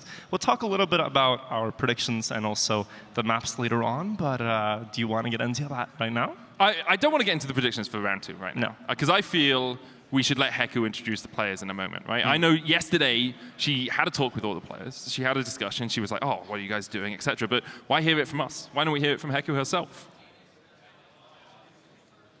In a moment. In a moment. Maybe now? In a moment? I felt like that was the time for us to, We'll hear it from Heku. Let's hear it from her. This is the calm before the storm. Behind me, we have the practice area, so let's check out how the players are getting ready. How did the prep go so far? Over the course of the past 4 weeks, I think I've roughly spent 75 hours on all of the maps. The new ones, maybe 7 to 8 hours on each of them. You were trying to push the tower for a very long time, and then you came back. Do you feel like now you managed to get back on the level that is required for this tournament? Yeah, I feel like I just got back to being good at the game in general. I focused on something a bit different, looking pretty confident. You've been looking at the players. Any favorites right now, you'd say? I mean, I'd be lying if I didn't say Mudder's the favorite for the tournament, right? The guy is absolutely on fire, didn't lose a single life in his group, so I think, especially with Carl Jr. not being here, Mudder has to be top of the list. This is the Formula KS steering wheel. And I got this one specifically because natural hand position, a lot of buttons, you can customize the button colors on the buttons. I'm very excited because, it's one of the biggest tournaments in the year, so last year I was not here, and the first time I played it, I qualified for finals, so I'm very excited. What was your reaction when you found out that Carl Jr. is actually not going to be at this tournament? Honestly, it's kind of sad because he is, of course, always a top player, and it would have been cool to have the revenge against him directly. As you can see, the players are taking the prep very seriously. So may the fastest driver win. Yeah, and welcome back to us as we get ready for the second semi-final. Obviously, we have Grenade uses a wheel, so things can take a little bit more time to set up. So you get to look at our wonderful faces and our talking. I want to talk a little bit more about last year though, because it wasn't just the final plastic bounce that decided it all. It was the first time we'd seen Red Bull Faster as an event. How has it felt to you now that we've moved into the second year and it's kind of becoming what feels like a more established thing in the community? I mean, it is just the greatest thing. I think this event, with the freedom that we get to express Trackmania in the best way, with the maps, with the formats that we do, it's really just, what do you think would make the best show while still being a competitive event? And last year, maybe we went a bit overboard with the format. At that time, we had sort of a health bar and you lost time and stuff like that. But the players adapted and, we had a very close final. This year, we're going back to the classic. This format that you're seeing is the mainstay in Trackmania Esports that they've been using since 2008 or so, when they added this finalist format caveat where you have to win the last round. So we're going back to a bit of the classic format. We're keeping the maps the same way, Red Bull inspired from real-life events, and getting to do it all over again is a treat, and a new location especially. So I'm very happy we brought it back. I'm very happy that the players enjoy it as much as they do, because you can really see it when they play the tracks on stream and train them and stuff. They're loving this stuff just as much as we are. Yeah, it's not just the players, though. It's the community as well, right? It's a full house here. It was a full house when we were in Milton Keynes as well. Hopefully, if it ever happens again in the future, it'll be a full house then, right? I want to talk about that format choice, though. If you were to make your ideal format, and the players will complain about whatever format you make, obviously, but what would be the most entertaining format that you could make virtual? All right, so what if we took the world's best players in one building and we released a tower map? And we put out beds around and also spectator seats, and it's just first to finish the map gets to leave the building. with the biggest prize. So it's like deep wouldn't dip Bren 3, just but win? Bren might win, but you know, like you're all there, you have your setup, and it's like, I mean, it's like a reality show at that point. Yeah. Yeah, it's like a Mr. Beast video. A Mr. Beast video, Big Brother combined with Trackmania. I still think you make them play with a virtual reality headset while in a bobsleigh. So Because then just, you feel the curves. There's no real format there. I think we should just throw spam down a bobsleigh track. I think you'll feel a lot of things. Throwing spam down a bobsleigh track absolutely sounds like a great time, but I'm just wondering if maybe it's going to be a bit too much of the good stuff, like you'll be upside down. Yeah, but that's part of the joy. You know, you get to really feel the effects of Trackmania on your body. There is actually, if you go on YouTube and you look up like around the time when Trackmania Turbo released, they tried this at one of these like Gamescoms. Okay. So they had one of these gyro chairs that would like spin you around, and very much the same way you're saying. And they tried this. Spam and a young Pac was there, and a young Carl Jr. So there's like these relics on Trackmania, where because they've been competing for so long, there are these videos out there. Even things like that. You mentioned the randomest thing, and it exists. Apparently so. I don't think Carl Jr. will be very appreciative that you called him a relic. But let's hear more from some of the players yesterday as we went on the boat tour. Let's have a look at what we got up to. Okay, guys, we're going to go on a canal tour of Amsterdam. I hope you're all looking forward to it. I've done a ton of research before we're going, so I've made some bingo cards to give out to all of you. Here we are. What I want you to do is when you spot these, you cross them off in your bingo cards, and the prize is huge, right? I don't mean to blow my own trumpet, but it's actually bigger than the prize that you're going to get for winning tomorrow. Let's get into the cards, let's go into the canal tour, and let's have a look at Amsterdam.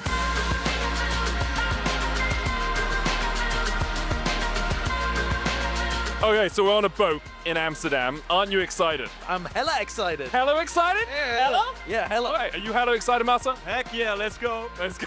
So it's great to be here on the canal tour. What have you guys got in your bingo? Grenadi, what have you got so far? There's only 3 things I'm missing, actually. We have a bingo already. A true bingo is all of them, okay? I'm not going to give you half measures. You play like tryhard bingo. Yeah, of course I do.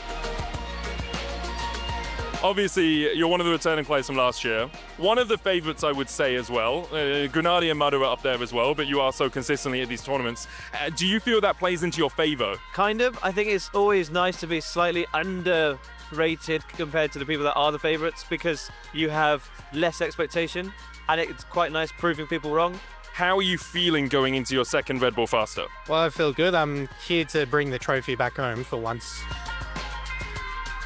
As a racing driver, I know you're very good at mimicking the sounds of an engine, the sounds of like revving up. Do you want to do that for us quickly now? Yeah. I don't know what you heard this rumor. Oh, I just heard it from someone, you know. Really? Yep. So like.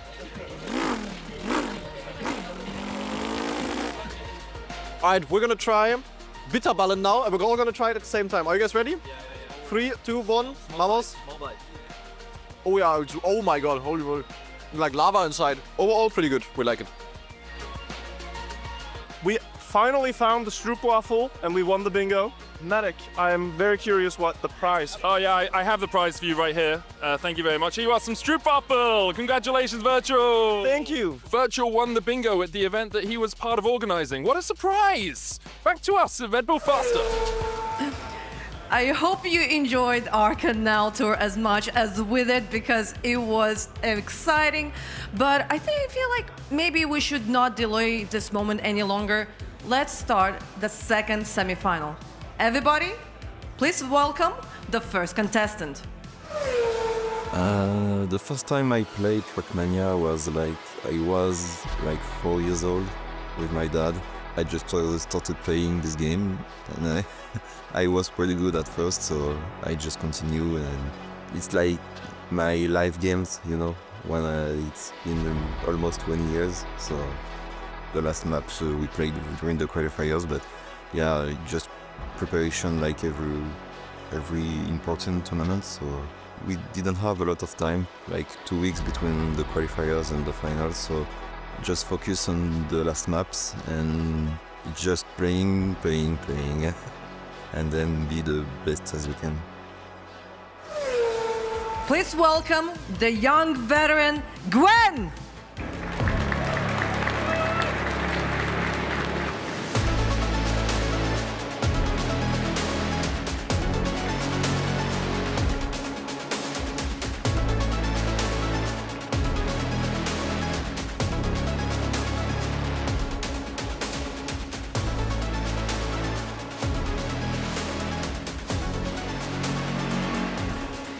Quinn is probably looking forward to bringing the glory to his scene, but I'm pretty sure that our second player will try to stop him.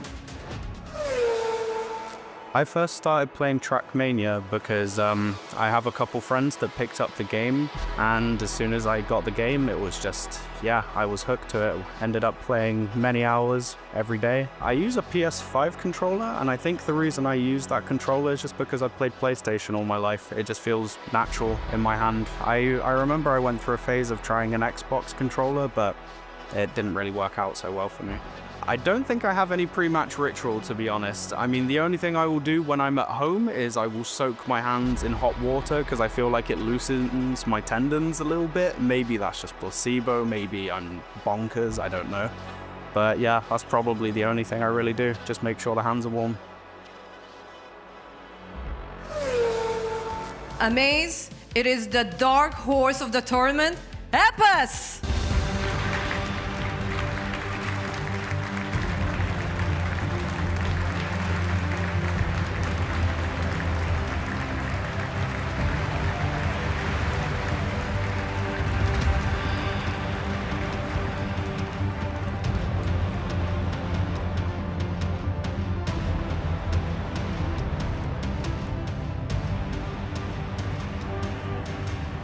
Epos managed to qualify to this tournament for the last chance, but the third seed was #1 in his group. Let's see him. So I started playing Trackmania back in 2006. It was my dad who installed the game on his computer, and I was able to play a little bit after school, you know, in homework. And then I started competing in 2014, 2015, and then since then I never stopped. I prepared for this final by just playing a little bit every day, you know. We've grinded the maps for a whole month now at this point, and it's just about like figuring out the small details, just fixing the small mistakes that we would do. I have a tendency to be good on maps with a lot of jumps and like weird transitions and things like that, so maybe for me it would be railways or maybe right now Amsterdam, but we haven't played a match on it yet, so we'll see. But yeah, they're a bit different for me and they work good. So I just played a bit every day, tried to find some consistency on the maps, but I just enjoyed my time. They're nice maps, so I just played them for fun. Ladies and gentlemen, give a round of applause for the king of the tower, Bren!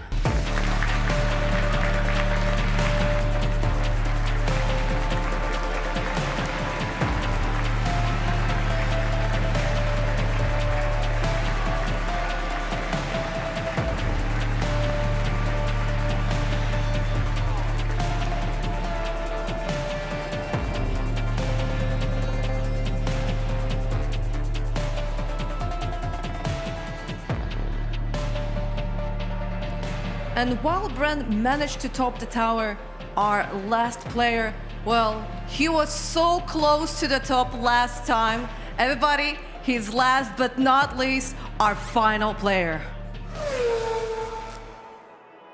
Yeah, I actually started very long ago already because my dad used to play the very first game that ever was released to the Trackmania franchise, which came out in like 2003. And I was like 5 years old back then, and I was basically amazed by the fast cars, by the jumps, by the loopings and all of that type of stuff. And it basically hooked me as a kid already, and I basically have been playing it ever since. My in-game name is Grenady, and the story behind it is actually kind of funny because there used to be a Trackmania content creator who was called La Bomba. And La Bomba basically is Spanish for the bomb. And I really liked his videos when I was like younger, and I wanted to have a bit of a similar name. So I first went by the name of Granada, which is basically grenade in Spanish. And then at some point it just developed into Grenady. And I think I had this name since like, yeah, 15 years now or so already.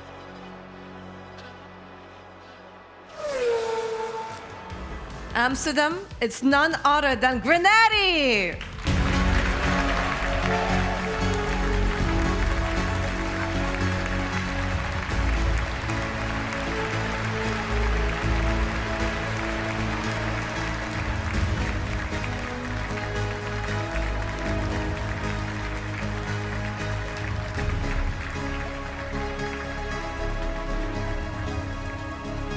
Grenady, once again we see you on the stage of Red Bull Faster. How would you compare the two tournaments? Did this one grow? Definitely. It's first of all great to be back, and yeah, I think there's like 4 times as many people here, and everyone looks hyped, everyone looks ready, and yeah, gonna be a nice tournament. Randy, last time you kind of decided to go for a more risky play, and the chances were very low, but unfortunately the odds were against you. What's going to be the approach this time? I'm definitely going to take it a bit more safe. Hopefully, in the end, I'm going to be able to close it out. That's the goal, of course. And yeah, I'm going to do my best, and I'm getting ready, I would say. Maybe any final words to all of the people that surround us? Yeah, thanks for being here, everyone. I hope you have a good show so far. I hope we can deliver and continue the show just as good as it was so far. And yeah. May the fastest player win? Definitely. All right, thank you very much, Grenadier. You may take your seat. And now we are going to our casters, Matic and Wirtual.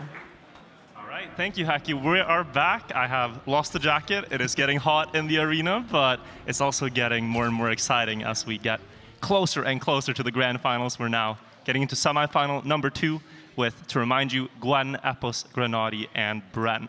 Yeah, I'm super excited to see how this map goes because we are going to most likely see our first Everest of the weekend. And Everest, one of those maps that is just so difficult to be consistent on, but Grenadi picked it as his 6th place map. He was first seed in the group, so he got first selection. We will be seeing that as our 6th map. Yeah, let's remind you why the players have picked the maps in 5th, 6th, 4th spot. It is because they want their map to end up right about when they have the maximum points, when they're finalists and can win a round on their favorite track. Bran there picked Road Trip in 8th, and that is simply because he wants to put it far away. He does not want to play it and effectively ban it. Minimal jumps on Road Trip, and Bran obviously one of those players that loves that sort of parkouring, platforming sort of style.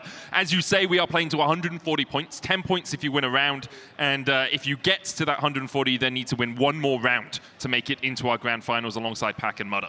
Yeah, and talking about who's going to make it into the grand final, Matic, we again find ourselves in predictions. Now, I stole your prediction last time. You did. Allegedly. So, you can go first. Who do you think is going to take this one? Oh, it's... to me, the obvious answer is Grenadi, right? The guy was in the top 2 at the end of last year, Red Bull Faster 2025. He was so close to winning, and also he's been so consistent across the year. But I'm going to go with the dark horse. I think Epos is going to make it into the grand finals. I think he is incredibly good. Even though he hasn't played for that long, we continue to see him go stride for stride. Right, and now you've made it easy for me, because then I'll say Grenadi. Okay. I think I am all rooting for the redemption arc this year. Yeah. You know, it's called a Red Bull can, not a Red Bull cannot. Very so true. I think Grenadi is going to take some inspiration from last year and hopefully bounce correctly on the plastic tiles. Yes, well, thankfully the plastic bounces in this map this map pool are mostly, you know, you just hit your back wheel. You bug slide into it, hit your back wheel, you get the acceleration away from it. You do need to release if you're going to manage to do that properly, but we don't have anything that can be as dramatically impactful at the end of a race as we had last year. And ladies and gentlemen, I do think we have loaded up on the first map of the rotation of this skate. That means we are going to start the match, getting into our first warm-up. I do want to hear you, Amsterdam, make some noise for the players in semi-final number 2 of the Red Bull Faster 2026 finals. Gwen, Epos, Grenadi, and Bren. I'm sure Gwen and Bren won't trip us up as we get into the second semi-final. Starting off on skate, as you say, very technical map, lots of jumps. That jump into the wooden ramp, so vital. We see a couple of different lines here in semi-final 1, and we'll see what the players decide to do in this semi-final 2. This jump up into the half pipe, very important. You want to get as much speed as possible into this next section. Yeah, and he talked about Bren being a player that likes these maps with jumps. A lot of people have these, as we do maybe jinx them a bit here, in the warm-up, we should say. But a lot of players favor what is their background in the game, what they started doing first. You have Grenadi on steering wheel, started doing all these smooth steer maps with the snow car. He favors that stuff. Bren played several years of just obstacle jumps and pipe balancing and stuff when he started out, so that's where he finds his comfort. Epos, I want to point out, it's really fascinating to me. Gwen played since he was 4. Epos started properly only like 4 years ago. Yeah. And is able to match the level of someone who's played for 17 years. It's pretty crazy. So there's different paths to get to this level of Trackmania, but what it requires is relentless practice and precision and willingness to learn new things, even if it's difficult. And a lot of the time you'll see these players breaking down each map into its constituent parts, right? So it'd be hey, I know I'll enter into this jump with 180 speed, so I'll just go into the editor, set up an 180 speed checkpoint, and then make sure I can hit this jump as we jump into round 1 of this second semi-final. Gwen out to a 10th of a lead, but this jump can carry a lot of speed through the rest of it. You can see Gwen and Grenadi fighting at the front. Low jump from Epos. It's a bit of a tighter line into this left-hander and now needs to go up into this half pipe. Everyone basically on top of each other here. Virtual.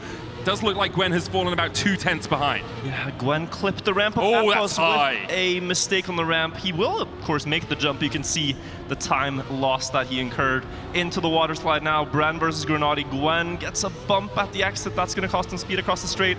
But in these last couple of jumps, let's see if Bren can pull off some specialty moves here. He gets more speed into the drift. That's one part done. Lands on the block just barely, but he might clip here. Yeah, if not, it was the wall hit from landing too early. More than he was expecting. Yeah. Gwen will overtake. It looks like it's going to be other side around here. Grenadi wins ahead of Gwen to start us off. It's Bren in 3rd and Epos in 4th. It's a couple of point loss there for Bren on that clip on the right-hander. It's very easy to lose a position on a map like this. We're expecting it to be quite close. Like, mistakes are possible, but most of these players are consistent enough not to make those mistakes to a dramatic degree. So everyone within about half a second, within about 7/10 of a second or so, is where we think they will end up. And I will say, like, at this level of Trackmania, it's almost a bit of a rhythm game, you know?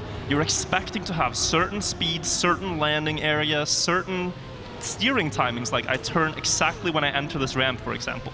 But if you have a little bit of wrong speed in a map setting, it's not going to be the fastest run, but you still have to adapt in the moment. So that landing from Bren where he crashed is a moment where you're just, oh, I landed earlier than I expected, and I wasn't ready for it. Let's see if Epos can get through. It's so low. Too low, unfortunately. He clips here, tried to adapt in the correct direction, still missing a bit to be perfect. Gwen makes a mistake in the water slide, and Grenadi is going to have free reign on this 10-pointer because the others are so far behind for being skate. There's no way for them to come back. If he gets, oh, he misses. Oh, I was gonna say, unless he makes a mistake. He will be overtaken here because he cannot go for the risky finish. So Gwen now going to overtake in the loop, but he's fighting for Bren, so Bren might actually be the one to snipe this one away. Oh, but Gwen has take the speed. It back, 100th in the favor of Gwen.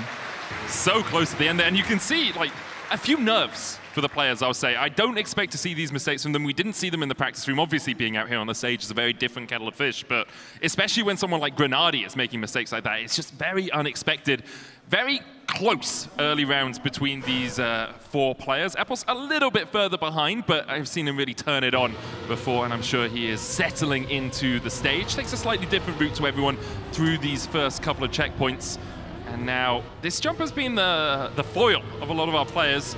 Looks like everyone has managed to get through it. Bren about a 10th behind, but should still... Oh, okay, never mind. Bren crashed. That's a huge loss for him. Grenadi right at the side there. He's going to lose a bunch of speed going through her. But it will reset on the landings. If he can just get a good flip, he's still in contention here. Best flip, I would say, again, Epos here has finally fixed his lines now. One too low, one too high, but this one was exactly on the bullseye, and he's ahead of Gwen by 0.1 into the ending. Needs to capitalize on this opportunity as he has lost tremendous ground in the first 2 rounds already. Grenadi gets the drift this time. Gwen, though, chasing down Epos. We gotta take a look at this battle. Epos has more speed, lands earlier high on the right side, gets a good landing in the downhill. Only the flip could make him stumble, but he stabilizes the landing and wins a 10-pointer for himself. We have 3 rounds and 3 different winners. Virtual so far. Bren not closing out in time. He's 10.2 behind. It's still enough, it's okay. With the 15 he's got there in time, so he will get the 3 points at the end. 10.2 behind, looks like we have a 15-second timer on that instead of the 10-second time we talked about before. But yeah, you mentioned 3 different winners in the first 3 rounds. It's different from what we saw in semifinal number 1, where Mudda had 30 points at this mark. So we're seeing a very balanced match so far, and really looking to see who will make the first breakaway. Very wide from Epos, already a tiny mistake. And this is the kind of thing that, like, okay, does it change my speed for this jump? Can I get back on my comfortable line? So you're looking for these reset points where it's like, now I landed, now I'm on the same line as I usually am, now everything's fine. Gwen, though, what a line. Some of these players, they play on stretched resolution, so instead of like seeing a normal car, you're kind of seeing a deformed looking vehicle, and it's because it lets you see the hitboxes of the turns better. And Gwen plays on a very stretched monitor, so you can see it perfectly. Gwen carrying a bit of speed into the water slide here, catching up with Grenadi ever so slightly, but Gwen has a large 2/10 lead at the front. Epos falling about a second behind overall. Gwen going for a slightly tighter drift there. This jump so close to not making it, but he does manage to. Gwen still with the lead. Grenadi and Brent on top of each other. And Gwen just needs to get through this final loop into the drop down. Grenadi with a great loop line means that he'll end up in second. Gwen takes first, Bren in third, and Epos coming round in fourth. And what a winning time as well, only 700ths away from the tournament record there, Gwen. He has 32 points out of the first 4 rounds where you can maximum score 40, so that is a very impressive performance so far. 24 for Grenadi, 19 and 17 for Bren and Epos. Still a very close field as we now take to the second map of the finals, that is Obstacle, sorry, the semifinals I should say. And this one is going to be extremely close. Here, there are many jumps, there are many transitions, but they are overall easier for the pros to handle, and so we're going to see probably the entire field within 2-3 tenths of a second. Yeah, I love this map about keeping the gear at opportune moments, keeping extra speed out of that water bounce, but keeping the gear through the final wood water section so you get that flick and carry more speed into the end. This is the bug slide into the water bounce. We're talking about a quick release from the brake, so you slide your car, the back left wheel around, slam it into the wall, and then carry as much speed through this section, because there's a long section here where you're not going to lose any of that speed you've already garnered. And then they go into the loop, they down into the sand, try to carry all the speed they can. A nose slide will get you fast enough for the nose of the car to tip over the edge. That builds speed onto the wood. And if you do the wood turns correctly, then you can jump up on the ledge here with a lot of speed, which carries all the way to the finish. It's about these tricks, and the gains that you get from them extend for a long time. You want to be precise, you want to risk, but you don't want to risk too much or pay the price. I will say this semi-final field was more about being top 2 consistently than outright domination than semi-final 1 did. Obviously, Mudder won 4 of the first 4, but here Gwen is in the lead at 32 points because he went second first. Everyone else fell down to that 3rd place spot or had a 4th place finish as we get into round 1 of Obstacle, the second map of the second semi-final. Into the no-break part, that's why they're not drifting here. The brakes have been disabled, Apple's too wide. They do the wall bang, Grenadi gets it good. Needs to keep that performance up all the way through the tournament, not falter in the last round on the bounces. Into the loop we go, Bren leading by about 0.2, but this could quickly change on the sand. Advantage steering wheel when it comes to these no slides, and maybe on the wood, Bren touches the fence. Grenadi decides not to do the no slide because he had so much speed. He's leading ahead of Gwen and looking to gain up some points towards first, but Gwen gets a very good no slide on the sand out of the wood. He's going to take the round win with a 52.78. Yeah, crazy speed from Gwen there at the end. You can see how much getting that flick is vital to carrying speed through the end. And Gwen now out to a relatively strong lead. 42 points being chased by 30, 22, and 21. Gwen can keep up this consistency. A guy who's much more intuitive than some of the other players. Obviously does put the practice in, but if you give Gwen a map, you know within the next couple of hours he's gonna pretty much have mastered it. Yeah, Gwen just kind of gets the game. When you start playing Trackmania at the age of 4 and you're good at it at that age, it's sort of like chess grandmasters that start when they're 3 years old and learn how the pieces move already then. They just kind of get it intuitively what's good in the game. Gwen is one of these players that if you put 20 more hours on the map, he wouldn't be substantially better actually, because he already gets to a high level very quickly. Here he's off to a great flow, and you should be scared of Gwen when he has momentum. When Gwen finds his rhythm in a match on a stage, it can very quickly snowball. But here, Epos, your prediction in the lead. Gwen makes a mistake there, breaking the flow a bit, one might say. Into the wood, it's still Epos. Grenadi gets a good flick, but they all have the decent ending here, and the positions remain. Epos now with the 10 points, 52-55. Really nice time all around from Epos, and we continue to see that seesaw, that topsy-turviness of this second semi-final. No one has yet won 2 rounds in a row, which is...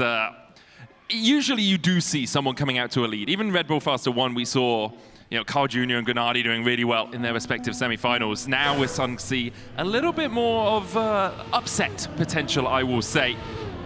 Obviously, we haven't got through to any of the map picks yet. Those come up in maps 4, 5, and 6.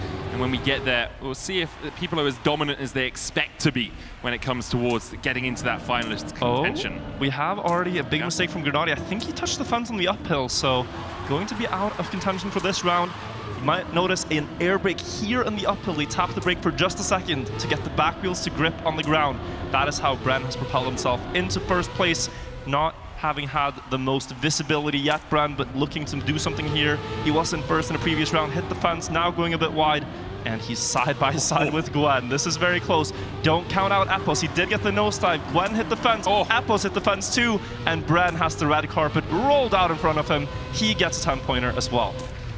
Let's see who's able to get that second place. It is Gwen, followed by Grenadi. Epos losing a ton because of that fence hit right in the end. Goes from second or possible first place all the way down to fourth. And we gotta say a bit of luck for Gwen here, getting the 6 after crashing, where in other rounds, if you were 0.3 down, that would only be 3. Yeah. He's still on a very good score after 7 rounds played, Gwen. Yeah, 51 points overall for Gwen. It's an interesting one when it's this tight, and we're seeing more jitters, I think, Virtual, than I would have expected to see from these players. Perhaps it's the bright lights of the stage, perhaps it's the bitterballen that they ate last night, upsetting them slightly, you know, rumbling in their stomachs, but expectations are that they'll begin to find their form. Gwen has been in solid form so far, but not as good as he would like, as we see them all going through that bounce. Everyone getting through it cleanly this time, no one losing that dramatic portion of time. 2/10 down is Bren in fourth place. Epos leading the charge in first. Here, that wall on the left, so difficult to deal with because you want to get as tight as possible. Everyone gets through it, see how much speed they can carry if they have that extra gear. Epos getting overtaken by Gwen, who has a ton of speed. Grenadi on top of them as well, as they continue to chase in. Gwen, though, with a great end, is going to overtake Grenadi, who is only 400ths behind. Insane by Gwen that he still gets the margins there, and he wins another 10-pointer for himself, makes it in to the finish, winning the last round of Obstacle. Yeah, and we will be moving on from Obstacle over to Railways.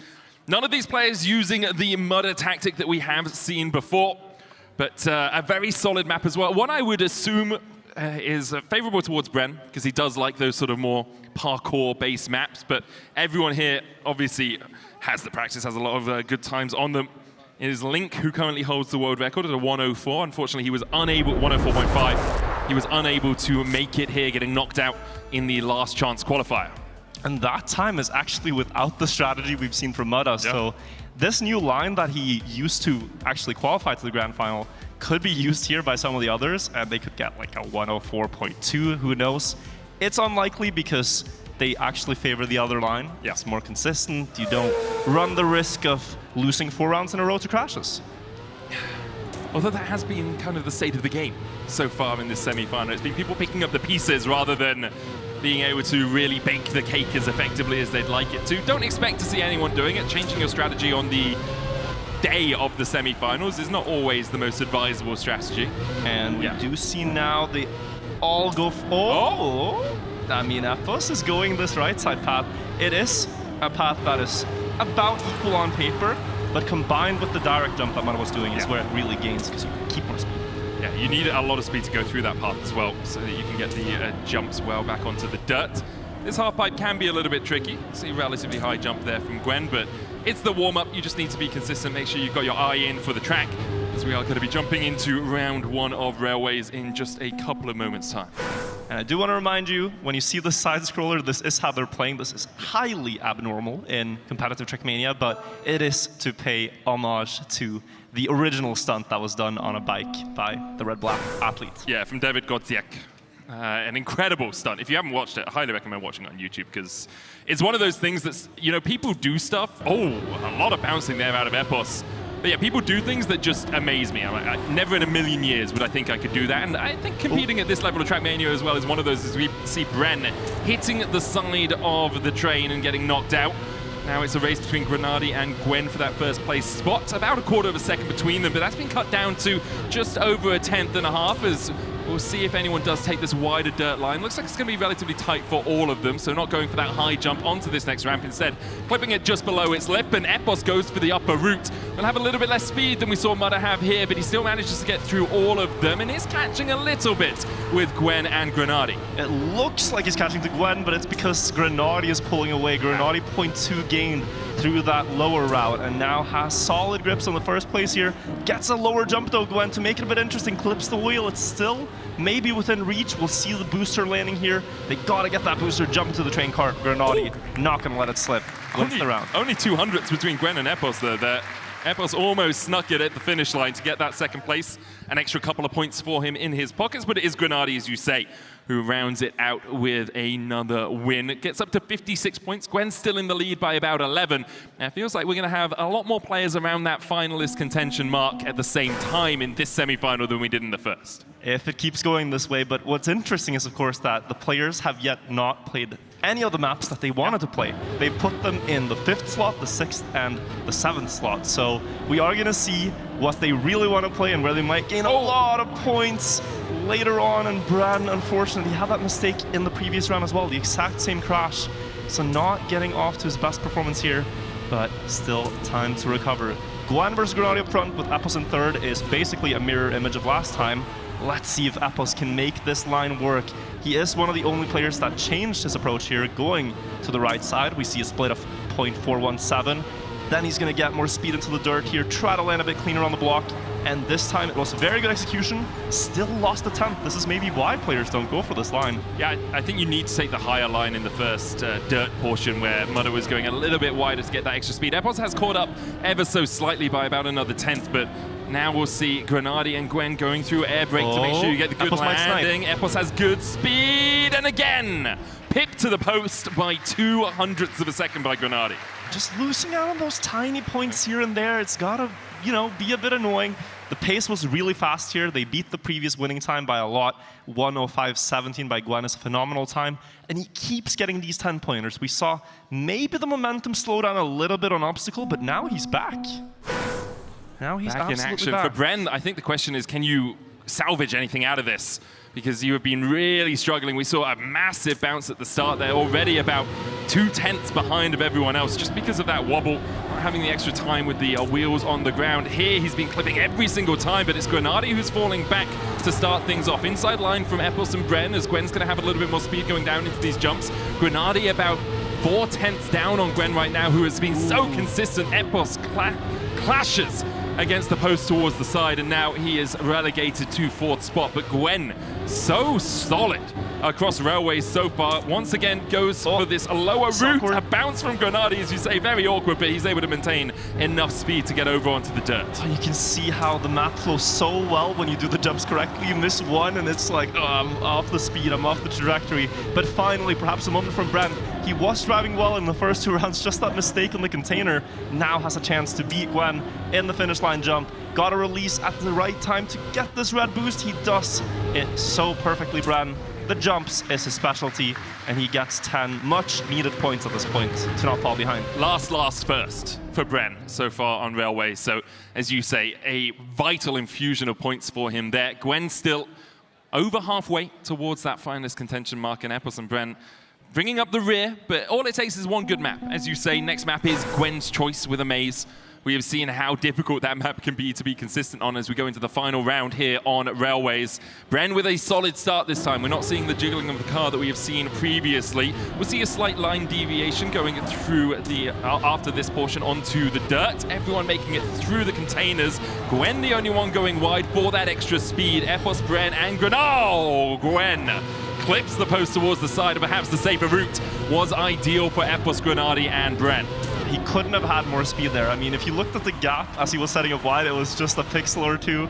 It was way too fast for that corner, and he pays the price. Now up on the jump, Epos again sticking to his decision with this right side line. Gets the speed into the dirt, past Bren, but the wobbly landing doesn't let him get away from it, and it's Grenady in 0.4 of a gap in the lead towards the finishes here, going across the train one more time. Bren trying to fight for that 6 points that he needs to stay ahead of Epos on the scoreboard. He might even fight for the 10. Can Grenady hold on to this lead? Is he saving too much? That's very on the left, and Grenady bounces out, and Bren gets 2 10-pointers in a row, but quite a disastrous mistake for Grenady there. Yeah, going off towards the left is something we really don't see too commonly. Goes from first place to 4th place in the matter of a heartbeat, really.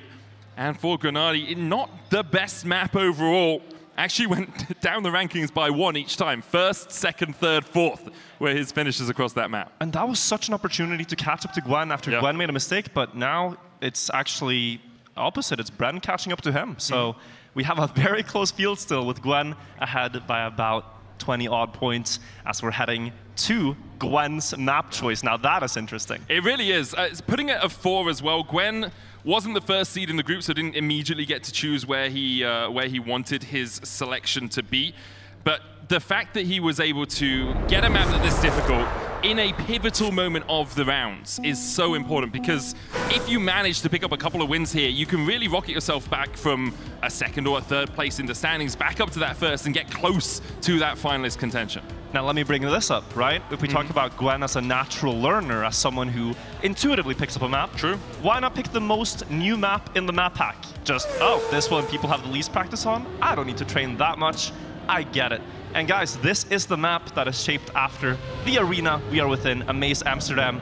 All the people, the spectators in the crowd are also replicated here, so maybe you see yourself in the crowd.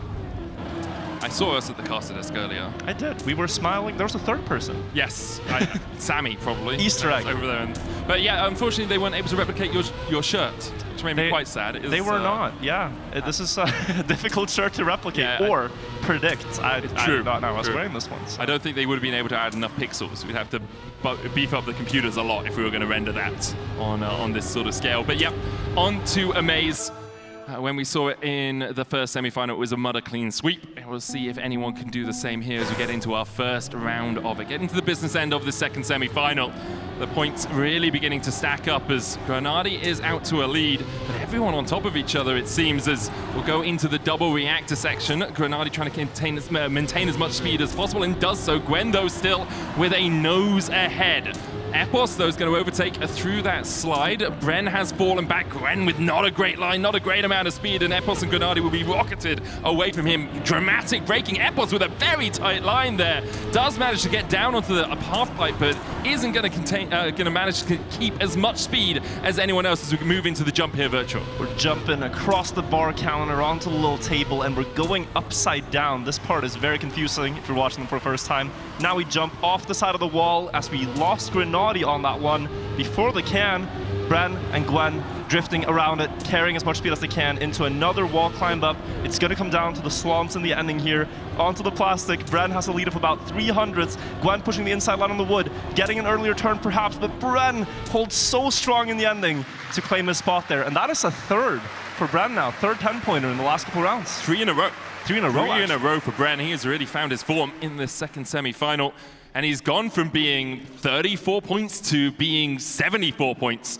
Oh, sorry, 44 to 74. That's how maths works. Getting into second place, just behind Gwen now. Grenady beginning to fall down the standings when it comes to points. Obviously, Bren with just every time we praise someone today, man, they've immediately made a mistake. And Bren, they're clipping the pole on the inside. But Gwen has also made a mistake. He, I think, missed the slalom. So mistakes by both the French players, and it's basically left to a 1 versus 1 now.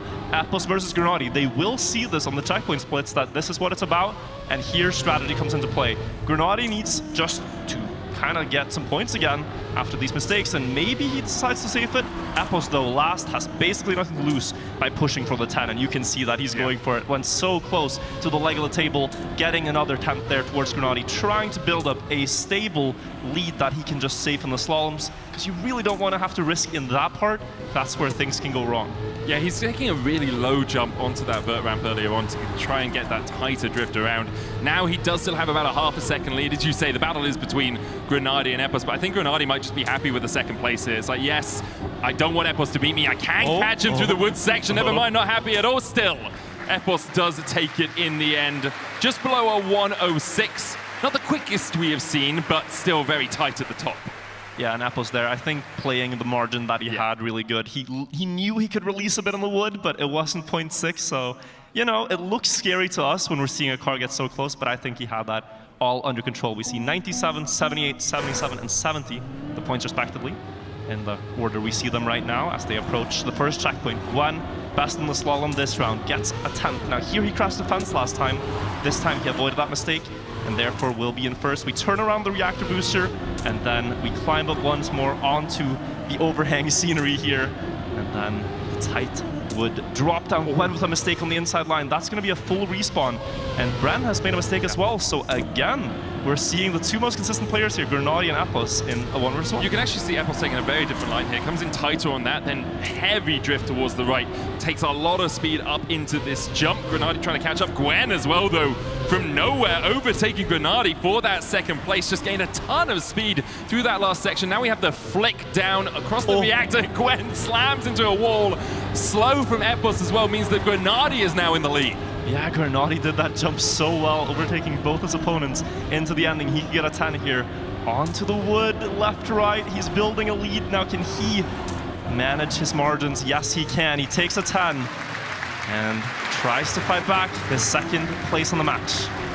And once again, we've had a different winner for every round of Amaze so far as Bren comes in just under the 15-second mark. And you can see how tight it is at the top. 101, 88, 80, and 76.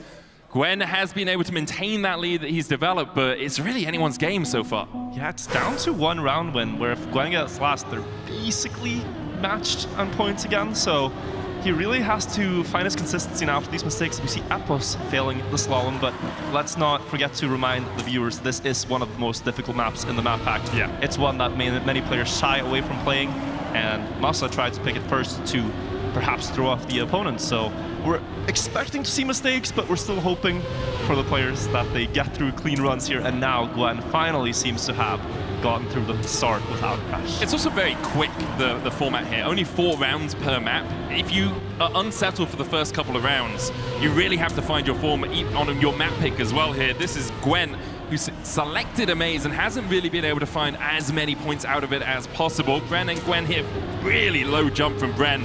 We'll get him a slight advantage over Gwen as we go into this left-hand drift. We'll see if he can maintain it, because Gwen has a good line and a lot of speed going into the wall run. And this pace is faster than the rounds prior, but look at the match. We have 200s apart on that drift. 7 to Bren. Oh, he could have had the inside snipe. It's a tournament record from Gwen, but unfortunately a 105.001. Would have loved to see the 104. Oh, it's just incredible speed from Gwen. Maybe we'll see it in the finals as he does go to within 3 wins of those grand finals. The question is, can he do it, Virtual? Yeah, can he do 4 it? wins, I guess, because he needs 100. This time I did the maths wrong. He needs 140 points and then a win, doesn't he? Exactly. Yeah. Moving on to Amsterdam, though. This is Epos's choice. We see him at the bottom of the 4 right now. A lot of these players very good, obviously, on Amsterdam, but I wonder if Epos has been saving this as a driver towards the top of the standings. I mean, every tournament when I get the chance, I ask the players, you know, I ask, oh, what's your PB secretly on this track? You can tell me. I won't leak it to the others. I'll just leak it on the cast in front of everyone. And I talked to Epos, and he said, yeah, I'm pretty good on Amsterdam. Like, I have pretty good pace. So you're seeing the world record mark on screen in a moment be a 105.5.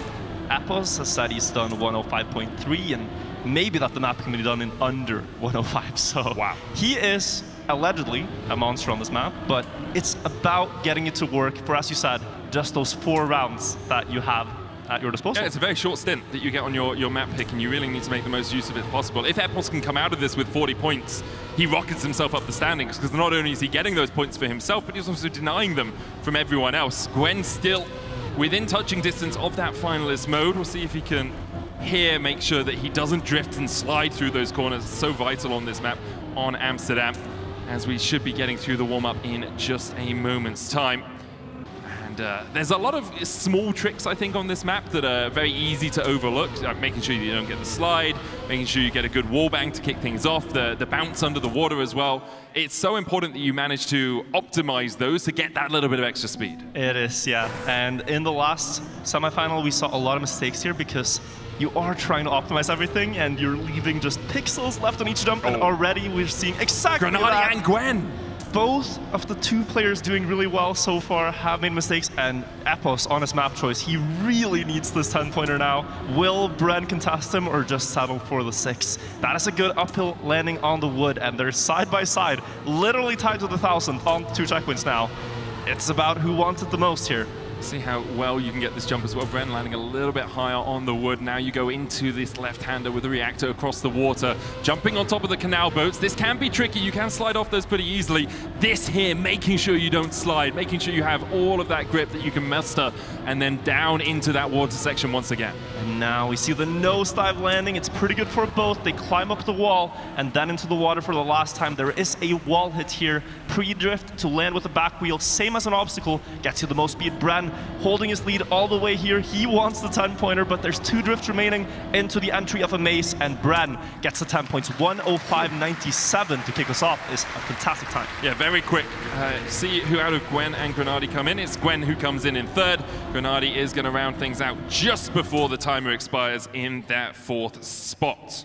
And this does something very interesting to the standings again. We have Bren overtaking Grenady now for that 2nd position, 96-95. So they've been, you know, quite far apart, and now they're very close again. And if Epos keeps that pace that he was driving up, he will score a lot here.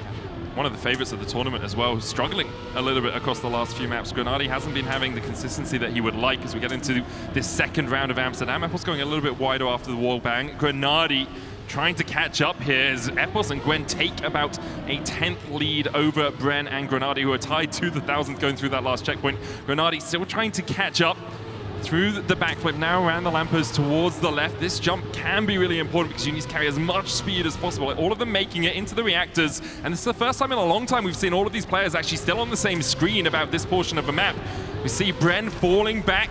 He needs to get through here cleanly, trying to maintain as much speed as possible, but with everyone else doing it well, he is going to be struggling to catch up here, Wirtual. What a race we have. It's a treat to see this on Amsterdam. All 4 players present. We're going into the uphill. Again, the plastic bounce. Epos had this great last time. Grenady now looking to challenge Gwen as well, perhaps. Going into 2nd place, trying to get the best of the field in the back. Epos with a sole lead into the drift. It's Gwen, perhaps, holding on. Grenady snipes it by 3,000ths. And so close to a tournament record there from Epos as well. Yeah. Only 500ths away. They were all on 105 pace, you know? That is incredible to see on this track. Gwen now 119. I want to point this out. It's very unfortunate in Trackmania when you're approaching finalist and your last number is 9, because you could end up at 139, and it's very annoying to have to play that one extra round to just breach 140. We have a mistake in the start. I believe that was Gwen, I think. Gwen, yeah, clipping on the first turn, and is basically out of the round, so he will correct that last number at least. Bren with a nice lead at the start of this. Epos and Grenady trying to catch his tail. This low jump out of Epos does lose him a little bit of speed as Grenady has taken over the 2nd place spot. A 10th back to Grenady, 2 tenths back to Epos, but still a lot of time to gain on this map. The reactors over the water, so important. And there's a lot of little tricks you can do through these sections as well to maintain that speed. Epos falling back, Grenady gains a lot on Bren through this section, now making sure that you don't slide across towards the right and back onto the rooftops we go. But I'm seeing a trend right now. Epos is catching checkpoint by checkpoint. He's gaining a little bit of time back. That was unfortunately maybe not going to be good enough to make the comeback happen, but he's found a very good rhythm on this track. Right now, though, Bren versus Grenady for the win. Bren gets a much better plastic bounce, but able to control Epos. it. And what a battle, so Grenady versus Epos. Who's going to snipe it away here? Epos going for a better grip, and he gets there. Oh, that line! That was so nice. It looked like he failed it after he didn't get the nose down before you went into the wall ride. We thought that Epos just wouldn't be able to catch up. But through the water bounce and through those final 2 turns, that line was tight. And he is catching up. Is he overtaking Bren now? He's climbing up the leaderboard and getting close to Grenady as well. 122, 107, 105, 103. This has been phenomenal for Epos. Last Red Bull Faster, we had 2 bad plastic bounce. This time, Bren had a 2 good plastic bounce. It's a different year, different story, but the players gotta make the most of the situations they're presented with, and we have a really strange mistake from Grenady. Yeah, not expecting to see him do that at all. It's been a little bit cursed today, it seems, as Epos leads the charge once again. Has already won 2 of the 3 available first place here, and as you saw, starting to work his way back into contention for that finalist spot.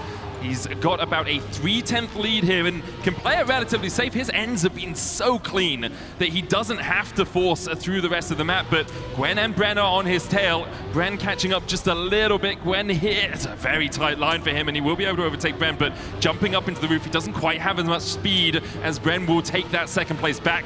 Good nose down from Epos into the wall right. I gotta point out these splits. I mean, Epos is on a mad tournament record pace right here. That's why the others are looking far away. They are driving good runs, but Epos is doing something else right now. I do want to hear the arena give some noise for Epos if he makes this all the way to the finish with a 1:05.69.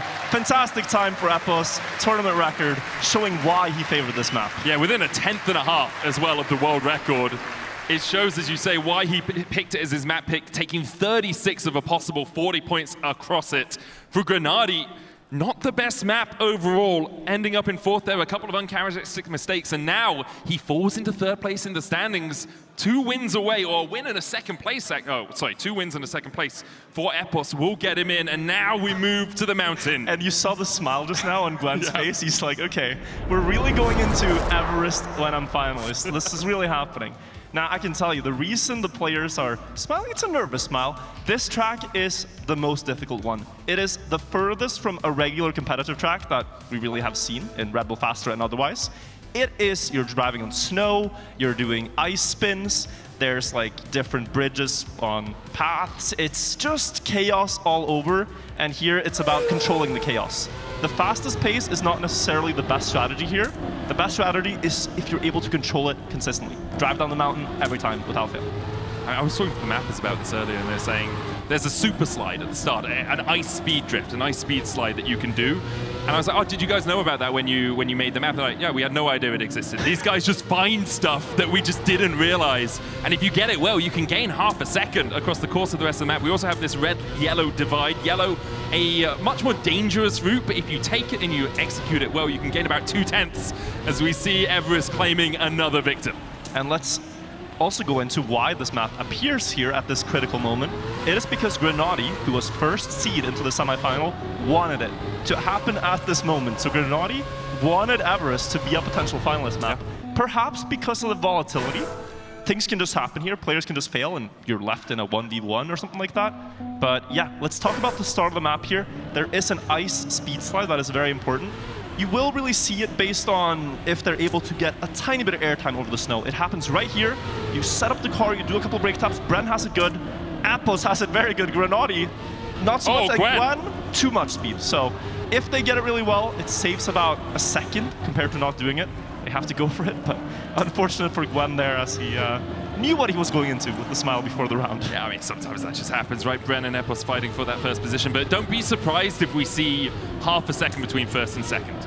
Oh, yellow. Bren going yellow. So look at the splits now. It was 0.4, but Bren gets more speed here, whereas Epos has to do that transition, and he's gained about all that gap back. It's a very close race going towards the finish. Now here, there's a risky route on the left. They're both going for it. They have to do ice spins down the hill. It's the only way to do it. They're battling down the mountain. Who's going to get to the finish line first? Bren, with a final ice slide, gets the 10 points and continues his own climb up the leaderboard. And for Epos, you could see at the end having to just slow himself down a little bit because there's a fence at the end there. You can't just keep sliding. You need to make sure you hit that gap. Because of that, Bren claims the 10 points and takes himself up into 3rd place. Grenadi coming in 3rd overall there. Not what he would want on his map. First round is done. We'll see if he can be a little bit stronger here moving into the 2nd round on Everest. A map created as a dedication to Andre Bargel, who in 2025 actually climbed up Everest without bottled oxygen and then skied down Everest. It took him 2 days, an incredible accomplishment for him to do. I don't think I would want to try that. That is too difficult and a little too dangerous. I'd like to play it in-game instead. And in-game, we saw Epos with a mistake there. Grenadi finally getting the fast start. He has not had many powerful rounds lately, so he needs this comeback to happen now to keep up with the others and go into finals at about the same time. He went for red path, recognizing the splits. Gwen and Bren both going for yellow, try to catch up. Grenadi's made a mistake here. It's going to be quite close in the ending. Bren had it perfect last time. Lots of confidence. Going close to the red flag, spinning better, getting an earlier setup, straightening the car. Can Grenadi match this? I don't... Oh! It's the failure at the end It is so treacherous. If you land straight, you can carry a lot of speed through the end, but if you land sideways, you gotta ice slide through that finish line. Pursed lips there from Bren on the camera. He knows that he should have had that at this point 10. But guys, I gotta tell you, the scoreboard right now, we could go into a quadruple finalist. That means every player, just with one win, will go to the grand final at that moment. Gwen right now just needs a second place. If he doesn't get that, the other players will score so much that we could see them all reach 140 at the same time. On Everest, mind you. So this is going to be a crazy finish to the semi-final. We will see who sets themselves up in the best position, but keep an eye on Gwen. Second place, and he gets the red name tag. Bren already almost a second behind here as Gwen is chasing on Epos's and Grenadi's heels. Have the jump coming out, and then we move into the red and yellow part. So Gwen going yellow. Treacherous pass mostly done. This is the bit where he gets the speed from taking that jump, and he is going to catch up with Epos a little bit. Not as much as he would like. Epos has been going a little bit wider through this reactor drift, but it looks like Gwen has lost most of his speed, and Epos and Grenadi just have to do this incredibly complex bit very easily. And they managed to do it. Gwen playing a little bit safer as Epos' back wheel comes across the finish line, 8 thousandths ahead of Grenadi. That's another snipe in the favor of Epos. He's had a couple of these now, and this does very interesting things to the scoreboard again. So we will have Gwen at 138, Epos 135, Grenadi 130, and Bren 126. So there is a world, Medic, we can where have triple. Triple in just the next round. In the next round. Gwen has to finish within 15 seconds to be a finalist after this, and we will be moving on to the next map as well. Soapbox awaits after this final round on Everest that has given us the twists and turns that we expected it to do. Bren with a slightly slow start. Grenadi there taking quite a bit of the penalty is going to be behind Bren as we crest in towards this middle portion of the map. Gwen and Epos with the lead, but Gwen connects and Grenadi slams into the back of him as well. And now it's all on Epos and Bren just to close it out. Yeah, it's Grenadi who needed the 10-pointer here to get to finalists, so he is not going to get it this round most likely. Epos, though, only needed a second place. He made a mistake. Bren made a mistake. Actually, take it back. I mean, it's still maybe in range. We'll see what the split is at the end of this. It's 0.6 down to Grenadi. Very unlikely that he's able to pass both of them. Bren over angle, gonna lose a lot of speed into the ice. Able to adapt this line versus Epos now. He needs the 10 to put himself in a better spot for the next track. Does he get the snipe this time? That's a lot of speed. So much straightening out, and he gets there. Bren in first, Epos coming in second, Grenadi in third, and will Gwen finish in time? He's got 8 seconds to do it. Don't slide out. Don't slide. No. Gwen! No. He's got 3 seconds. He just has to cross the finish line to get that finalist, but he does not do it. And it is possible, Wirtual, that we will have a quad finalist. Epos will go into finalist mode as we move on to Soapbox. You said it as if it was just the most trivial thing. Oh, Gwen just needs to finish in 15 seconds. And then, like, you're overthinking it down the mountain. You get, like, a little bit of a slide out into the fence, and now you're sitting there with the thought of what if? What if Gwen wins the first round here? And it would have been the finalist closer. We're on Soapbox. It is a very competitive track, back to normal driving, but the engine is off for most of the track. A lot of nose sliding, favors steering wheel and controller. Grenadi on the steering wheel, the other 3 on controller. They're all going to be very evenly matched here, but this is a track we've seen Epos in particular do really well on in stage 2. This was one of his main, weapons in attempting to get golden rounds. And for Epos, what a comeback, right? Like, this guy after map 2, map 3, he was well at the bottom of the charts, and now the first player to get into that finalist contention. For the rest of them, I can tell you, quad finalist, if we get that, is extremely rare, especially for 140. I can only remember, like, World Cup 2021 as the last one I saw, where it was quad finalist at such an important moment. So we will see what happens here, but I'm actually rooting now for a quadruple finalist. And for that to happen, Grenadi would need a second place, Bren would need a third, and Gwen would, again, finish. But because the position would be Epos in first, then he needs actually to win. Yeah, so Grenadi needs at least a second place. Bren needs at least a third place. Gwen needs to at least finish. And all of them want Epos not to win. Apart from Epos himself, who probably wants to win and go through to the grand finals. Here we go, everybody. What's going to happen? Epos could close it out. He has 1 round undisturbed before the others will inevitably get the red name tag himself and challenge the position all eyes on Epos for this first round. 1 minute left until they get to the finish line, and things will perhaps be decided. We're going into the first drift now. Exit speed, not that important. It's more about your line on the booster and getting a smooth curve up and down the grass hill. So far, Bren only trailing a little bit as the other three are approaching the fountain turn. Grip here. Oh, Grenadi and Epos both missing. Importantly, though, Epos might not close here, and we could get several finalists. Epos making it to the booster is obviously very advantageous to him. He wants Gwen and Bren to fail through these drifts, but both of them managed to get through it well. Then we'll go into the boosters once again. Here you want a no slide if you can get it. You see Epos sliding out just a little bit. Gwen with good speed at the front. Bren trying to catch him, but 3/10 down. Epos taking a very tight line around the corner there as Gwen continues to have this lead. About half a second ahead of Epos and a third of a second ahead of Bren. Grenadi 12 seconds down. Remember, needed second place at least if he was going to make it into finalist mode. He's not going to get that. Gwen will get first, Bren second, Epos third, and Grenadi might not even finish. But Medic, look at what just happened. Had Gwen finished his previous round on Everest, he would be in the grand finals right now. And he did drive a good run, but he has to repeat it to secure his spot. Leaderboard is at the moment being updated, and we have a triple finalist. Grenadi 1 round away. If Grenadi wins 2 in a row, he could do it. But let's see what happens now. This is high tension in the arena as we're approaching a very important round. Everything on the line for these players. Whoever wins this, apart from Grenadi, who is trying to just play spoiler as best he can, will go into that grand final. Gwen out.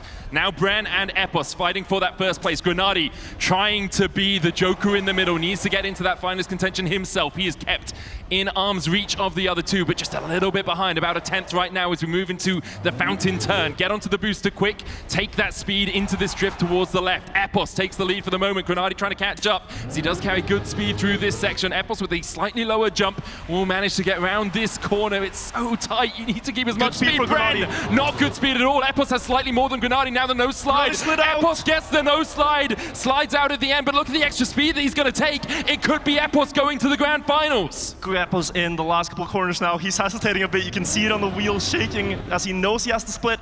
Bren is maybe within distance to play spoiler. Will Epos hold on here? He was last in this match for a long time, then made the comeback on Amsterdam, and now he's going to be going to the grand finals. Huge from Epos. The composure in those moments to just close it out, to not risk at the end, the no slide as well. His friend through those final corners. Grenadi will be another finalist. This is the round, this is the map where we decide our final player in the grand finals.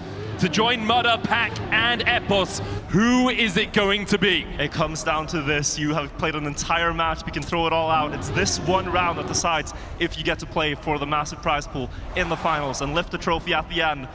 Many mistakes can happen. We saw it in the previous round, but now is when it really matters. Up the grass, different line from Grenadi, onto the fountain turn. This is where we've seen the most mistakes. Who gets it the best? Late grip from all of them. They don't really want to risk it. They want to stay in contention, and they find themselves just hundredths apart as we're approaching the very important no slide on the grass. Yeah, all within half a tenth of each other right now. 500's really separating them as we get into this drift. We're looking for that nose slide. Gwen with a slight lead, a 10th ahead of Grenadi now, but Bren is sandwiched in between them. Nose slide, look at the speed out of Grenadi as he tries to chase down Gwen's tail, but Gwen is holding onto it, and Grenadi with an extra slide there is going to lose a little bit. Gwen going around this left-hand corner, now going to need the jump. It's so easy to close it out from here. They've done it so many times before, but can Gwen hold on? Grenadi on the chase from the final two. Last Red Bull faster, maybe eliminated in the semi-final. It's Gwen who secures it and rounds out our top four.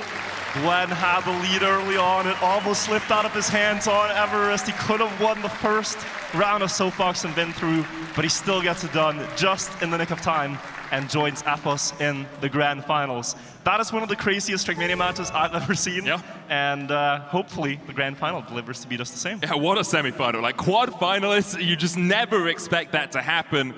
All credit as well to Epos from coming back from a very bad start to the semi-final. Gwen kind of ran the middle of the semis as well. Like the intuition that we saw on Amaze, the ability to be so consistent.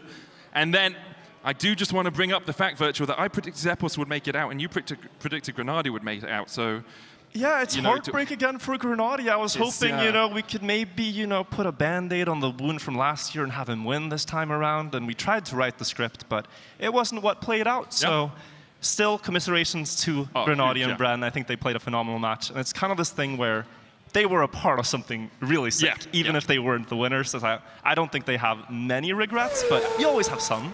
I mean, you're always going to have a few regrets, but these guys, nothing to regret yet. We'll see how the finals play out with Pack, Gwen, Epos, and Mudder taking our top 4.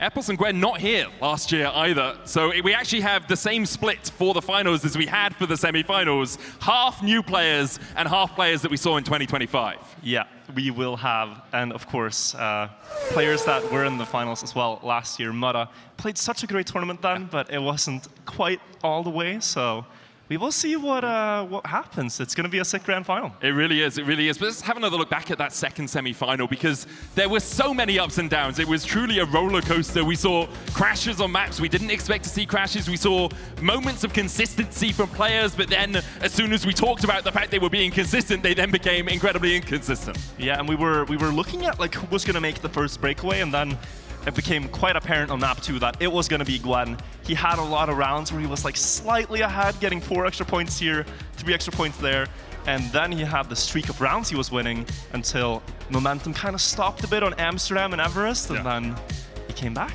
Yeah, he did manage to close it out in the end. Grenady, I think, today did struggle more than I expected. Often we see him be the guy that is like first or second, but just didn't seem like the stars aligned for him the way they usually do. Yeah, it's true. I mean, and of course, you have the crowd mostly behind you, and you wanna deliver to their expectations for you as well. And it's very hard to be a competitor at that level. It's a very vulnerable thing where you have to put yourself out there. The result you get on stage is the one that stands. So sometimes it's not your day. That happens, right? And it's one of the things I love about tournaments like this is you've had a lot of chances to get here, right? You had to be top 100, and then you had your stage 2 round, and if you didn't win that, you had the next round, and if you didn't win that, you had the survivor round, and then if you didn't win that, you could then try and qualify again. So you had a lot of chances to get here, but on the day it is, do you show up? Yeah. You have 16 laps of maps, right? Or maybe 20 or so. Do you show up on the day? And today it was Epos and Gwen that showed up in the second semi-final. And I talked about this a bit with Semifying, who's here as one of the co-streamers, that Epos has had one of the craziest journeys to get here. His stage 2 was just so many times second place, not only in the matches, but the golden rounds, and here hanging on by a thread in the grand finals. I think if he crashes 2 more rounds, the comeback will be so far away that it feels mentally way too far, but I had a look at that. Lost to Mudder, second place, lost to Gwen, second place, and then, as you say, in the final match, beat Mime, Elcon, Sammy, Binks, like incredible names to make it through in that last chance qualifier. First time we saw Everest, it was as explosive as I expected it to be. And thinking about the grand final a bit in advance, we'll get into picks and bans there, but because Mudder picked Railways, Everest is open for him. He's likely one of the only finalists that won it. Yeah. Gwen, we could tell, did not want Everest. He's going to stick to his choices. But picks and bans we'll get into. We'll, of course, let the players also get set up, and we'll see soon if we have some interviews ready. That we will. I think we do have Heku who's getting ready. Don't want to throw it to her too early, but we have obviously the end of the map as well. After Everest, we saw quite a few mistakes. So Grenady and Gwen crashing out on that same. As you say, if Gwen had just finished that round, it would have been in finalist already and then claimed a win later on. This turn, Grenady clipping, Epos clipping, like it felt like they were pushing themselves so close to the edge that sometimes the edge bit back. Yeah, and this is the moment, right, for Epos. Last turn into the finish. You see no one next to you, you know it's it. And a lot of joy there. All the effort paying off. Gwen was so close at that time as well. And then at the end we see Gwen just drove a consistent line. For Grenady, like, you just couldn't catch up after those earlier mistakes. Gwen obviously deserving it.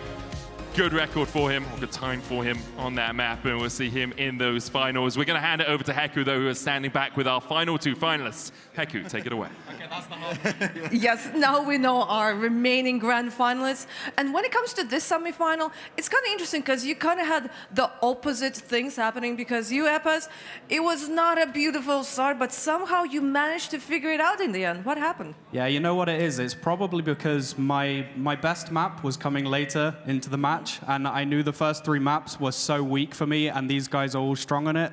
And so for me, it was just kind of keep my head in, wait until I get my good maps, and see if I can start something. And luckily, I did. So. And Gwen, for you, it was kind of the other way around. Like you started so good, but then there was like one deep, like that. You were even like not finishing across the line. Yeah. What was happening? Yeah, the first 3 map was my best. The opposite, and then I saw Amsterdam and Everest, and I knew it. So. Yeah, I mean, we could even like see, you know, like this kind of conversation that you had with Brent. Like you just looked at each other and be like, Everest, and you're like, what was that communication between you and Brent? We knew it, like it was maybe our worst map for both. So yeah, we just smiled to each other because we knew that it will be difficult. It's gonna be difficult. Yeah. I mean, there's probably like a high chance we're gonna see Everest also in the grand final. But right now, Epes, if you now look at all of the grand finalists, who do you think is your #1 opponent? I mean, Mudder just seems to be on another level. But I mean, if me, Gwen, and Pac push him with pace, maybe he'll crack. Maybe he'll crack. What about you, Gwen? Yeah, Mada is by far the best, but it's a final, so. but it's a final because Mada kind of has like a history. Maybe like once he gets like to the final, like having a bit of difficulties, right? I do wonder, will you have like maybe this time like also like a special approach when it comes to the maps in the grand final? Because as you said, you know, like Amsterdam is your map, and you showed like a great result. What's going to be the approach this time? I think the main thing for me is just making sure that the finalist map is my strong one. I don't want to end on Railway where Mudder has this crazy strat in the mid that gains like half a second. I don't want to play him on Everest. The rest, I'll take my chances. Yeah, because even like Grenadi, probably he was not a huge fan. Like once we got to the soul box and it was kind of like a really important map and he's not a huge fan for you. Probably you just want to make sure we don't get Everest in the end. Is that correct? Yeah, no Everest and then we'll see. All right, guys, then thank you very much. You can now get ready because the grand final is starting pretty soon. So just relax. And in the meantime, I'm going to be just like, telling a story to our viewers because here in the Amaze Arena, we have, you know, like the top 8 best players that managed to qualify from the 32,000 players that participated. But there's one guy that actually played 180 hours of the Red Bull maps in 4 weeks. He was so incredibly close to qualifying, but it kind of felt as if the nerves took control of him. But luckily for us, he is here with us. Semifying, how does it feel to be a part of the show? Thank you.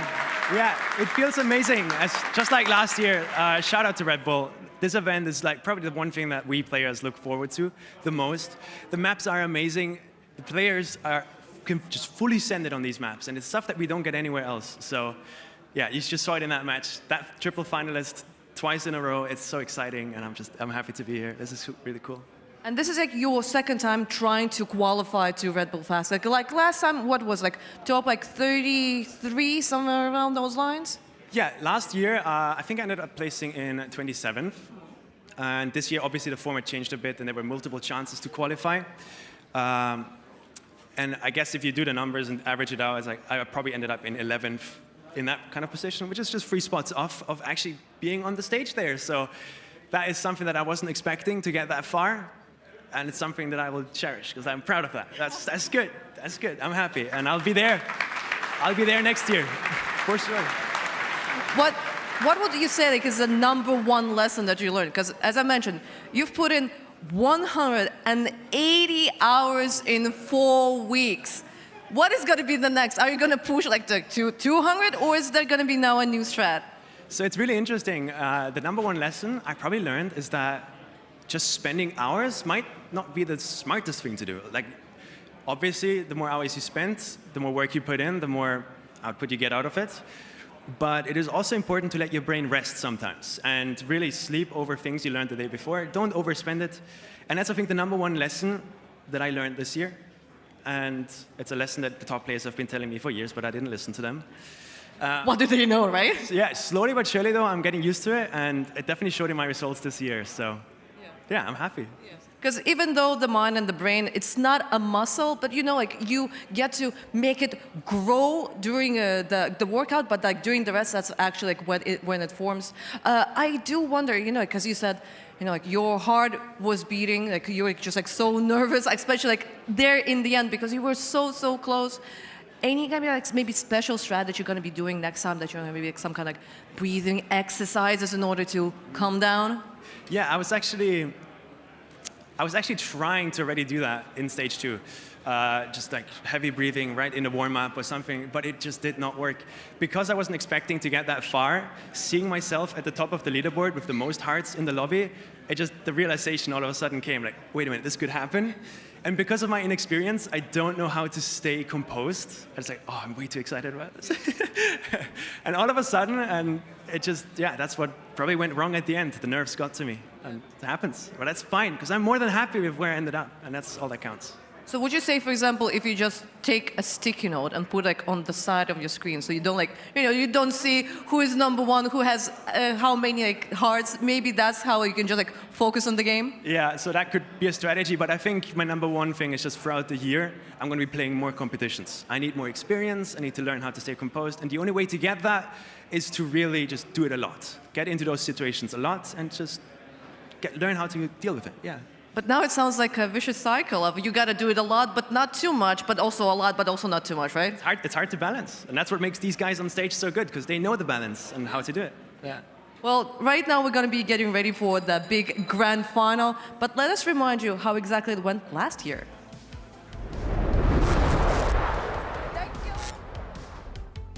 Into the final 2 rounds, there is a 3/10 difference. It's 0.25. Yeah, 0.25. It's a quarter of a second. A quarter of a second between both these players and Glory. For Carl, if you lose the 10th and lose the 10th, it's okay. That's what's been happening in the last couple of rounds. For Grenady, you just gotta find that 5 extra speed from somewhere, a slightly better drift. The no slide is still a possibility. We haven't seen either of the players go for it, and obviously, if you're unpracticed on it, it can be your downfall. Once again, though, Carl Jr. out to a small early lead, a couple of hundredths, his advantage. This drift, Grenady has been catching back up, but Carl plays it well this time. Grenady with a little bit more speed coming over the jump means that he will overtake going into that bobsleigh section. He does, and where does Carl end up afterwards? He has a nice exit there, more speed on the grass, and a perhaps slightly worse setup into the dirt. Grenady pulling away a little bit too close to Carl, just a car length between them. Grenady 200 or so ahead of the checkpoint, and he has to gain 2/10 in total in these last rounds. He will be in first towards the can, and we are going to come up to the last round. What is the difference between these two competitors going to be? The final bounce, Grenady gets it good, and he will chip away. It's 1700ths for Carl Jr. Grenady needs to gain 1700ths, and there is a trick on this map that does that. I mean, the 100% is. The problem is, Grenady has not won a map by 1700ths in this final, in this showdown. He was being in the position to do it because Carl messed up a corner. The question is, can Grenady find it? 2/10 between him and Glory. For Carl, all he needs to do is be Mr. Consistent. All he needs to do is hold the line. Grenady looking down his first major title. And Carl makes a mistake. Grenady takes off. 2/10 ahead, his advantage now as he comes through the checkpoint. 2.5. It's what he needs. Enough. Carl, can he fight back? He's done it so many times before into the dirt jump. Now through the bobsleigh. It's 3/10 now for Grenady. The German can taste it on the cusp of victory. Grenady now has half a second. Low speed, Carl, is he going to be able to catch this back up? As you say, low speed from Grenady means it's 4/10, but Carl does have more speed coming through this corner, and he begins to catch up just a little bit. Grenady now looking for the drift towards the right. 4/10 still the advantage for Grenady. A final couple of corners between him and Glory. A final couple of corners. One jump between him and victory. Grenady sees it. The trophy is ours. Unstoppable, indomitable. It's Carl Jr. in the final moments that claims the trophy. The final bounce, the very final obstacle. This is why they turn around, because the hitbox of the spoiler hits that tile a little bit better, and that is so unfortunate for Grenady. It was right there. but he doesn't get the push towards the can. Carl Jr. wins Red Bull Faster, the first edition, and he keeps his throne as the GOAT of the game. Just so often you get close to Carl, but you don't overtake him. So often you get within a tenth of him, but you don't overtake him. And once again, it's Carl who takes the victory. It's Carl who will raise the trophy, and you can see the players talking about it. I can't believe it. He can't believe it either. Like, Grenady had the lead, but it's Carl who, in the end, went through the finish line first. You can't make this up. Yeah, it's really crazy. can't. It's a crazy ending to a tournament, and it's Carl. I don't think likes even winning that way because he feels Grenady got robbed. Oh, of it. sure, I get it, right? Grenady was in the lead, and then the bounce was just unfortunate. It does happen, and that's, as you say, why people turn around for that bounce. It is incredible what we're seeing here. Carl is taken in the front stage here, but still, he played a fantastic match overall. He had the 3 map wins early, and he gets his 4th here. Yeah, what a performance all round by Carl. Great maps across the semi-final and, of course, in the final for Grenady. It was on a hair's breadth at the end, but once again, too difficult to stand into Carl's way. A little bit of an up and down end, we have to be honest, right? The bounce for Grenady was a bit of a struggle, but Carl capitalized. Like, in the end, you have to drive the race that's in front of you. Carl was able to claim the victory. Will claim the prize as well, as we are waiting to have him lift up that trophy and be officially crowned the Red Bull Faster Champion, the inaugural one. It's so often that he stands on that podium. This time maybe a little bit trickier for him to do so. I can see everyone getting ready down there. Carl hugging his father as well.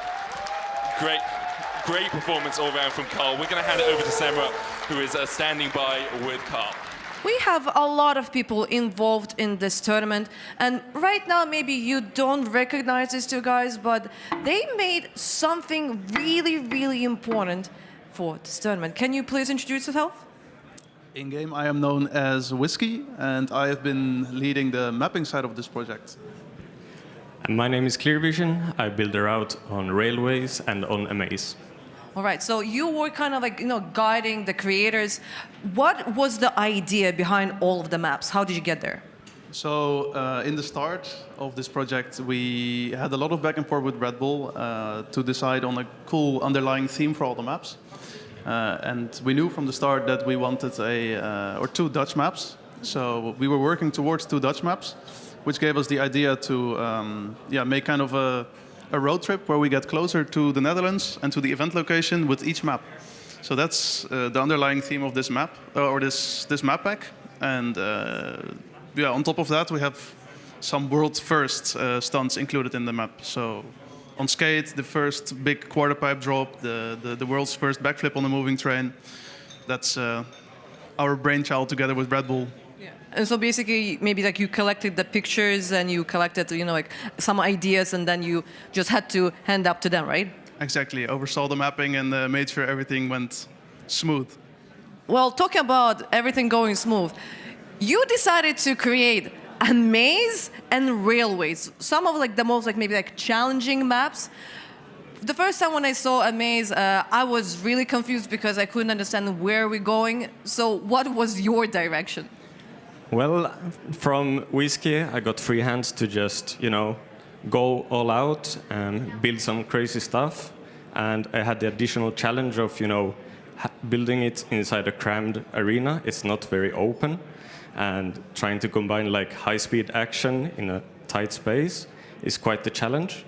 But I think, as you saw, it can produce tight rounds, but also really hard fails.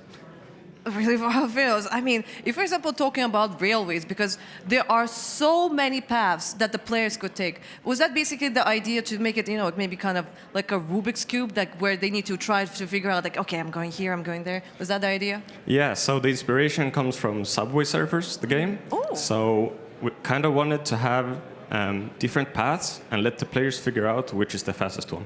Yes, and I feel like Mara so far was the one who managed to figure out the quickest way, and he managed to actually even set up a canoe record.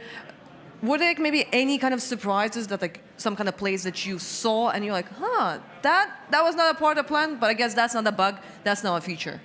Well, the thing is, there are 3 split ways, and I tried to calculate the first 2 to be equal, and then the third to be like risky and safe. But it turns out that it's only the last one where players drive differently. So unintended, but really cool in my opinion. Really cool in your opinion. Were there any kind of like maybe like maps or concepts that like were, let's say like a part of the plan but end up not getting top 8? Yeah, actually, Everest was not supposed to be part of the map pack at first. We had a different idea for that. Same goes for Obstacle. But yeah, those are the ideas didn't turn out to be exactly the vision for the map pack, and we had to switch it out. And Everest and Obstacle came in its place. So yeah, maybe fun, maybe not. But it kind of feels like almost like as if Obstacle and Everest are the opposite maps, because Obstacle maybe is more like on the easier end, and Everest, we could see like in the semi-final, like when Bren and Gwen saw Everest, they were just looking at each other and were like, no, like, be honest, when you see a reaction like that from the players, does it feel like a little bit good? Yeah, I mean, I had the exact same reaction when we're sitting there, seeing Everest come up. We gave the exact same look to each other, so we know how it feels. We tried so hard to not make it very hard, because it was part of the first stage, so the maps were meant to be quite easy. But to be honest, it has produced some of the best rounds in this tournament so far, if you ask me. Yeah, I mean, but I feel like maybe that is kind of the goal. You don't want to have like all of the maps being super easy, but you also don't want everything to be super mega challenging, because otherwise you're going to just have like crash over crash over crash. As long as the maps are really exciting, we are happy. Yeah, and what about you? What would be maybe a concept that he did not approve, but you wanted to have? Well, we wanted to have one section where you drove backwards, trying to go away from the train, but it was not approved. Yeah. Was he the one who did not approve it? I will not comment. You will not, because you like having your job. All right, guys, it was an absolute pleasure. Are you looking forward to the grand final? Very much. It's been such a pleasure to be here. It's been so exciting. All the matches are super cool to watch. So a big shout out to Red Bull for that, of course. And yeah, let's hope for a great grand final. Yeah. And do you have a favorite for the grand final? Ooh, a favorite to win or a personal favorite? You can give both. You can tell, like, you know, what your heart says and what your mind says. I think Mudda is gonna take it. He's put so much heart into this tournament. He is evidently so insanely quick on the maps. I don't want to jinx anything, but he's come from far, and I think he's gonna take it. All right, then. Our players, they got to play your maps quite a lot. So let's see how exactly are good they at guessing them. Are you locked in? Oh, I'm so locked in. I'm locked in. What? What's happening? Yeah, where is this from? I have a guess, actually, no. I had one and it's gone. I was going to say Everest, but I don't think it is Everest. Nah, I want to say Obstacle. No! What? Stop. Escape? Stop. Railways. We are bad at this. Oh, stop! Amazed. Okay. With only 2 more left. Yes! Mate, this is gonna be like... Stop. Obstacle. Oh, so wait. easy, man. Stop. Everest. Stop. Escape. Yeah, that could be. Yeah, it could be. Yeah. Do it. Stop. Road trip. Okay. Stop. Soapbox. Yeah, I saw it. Yeah, I saw it. I'll give you this one. Stop. Everest. No! Stop. Railways. Oh, stop. Amsterdam. Oh my god, it is the end of road trip. Yeah, it is. It is road trip. Stop. Everest. Stop. Railways. And it's Amsterdam. I mean, really? Yes.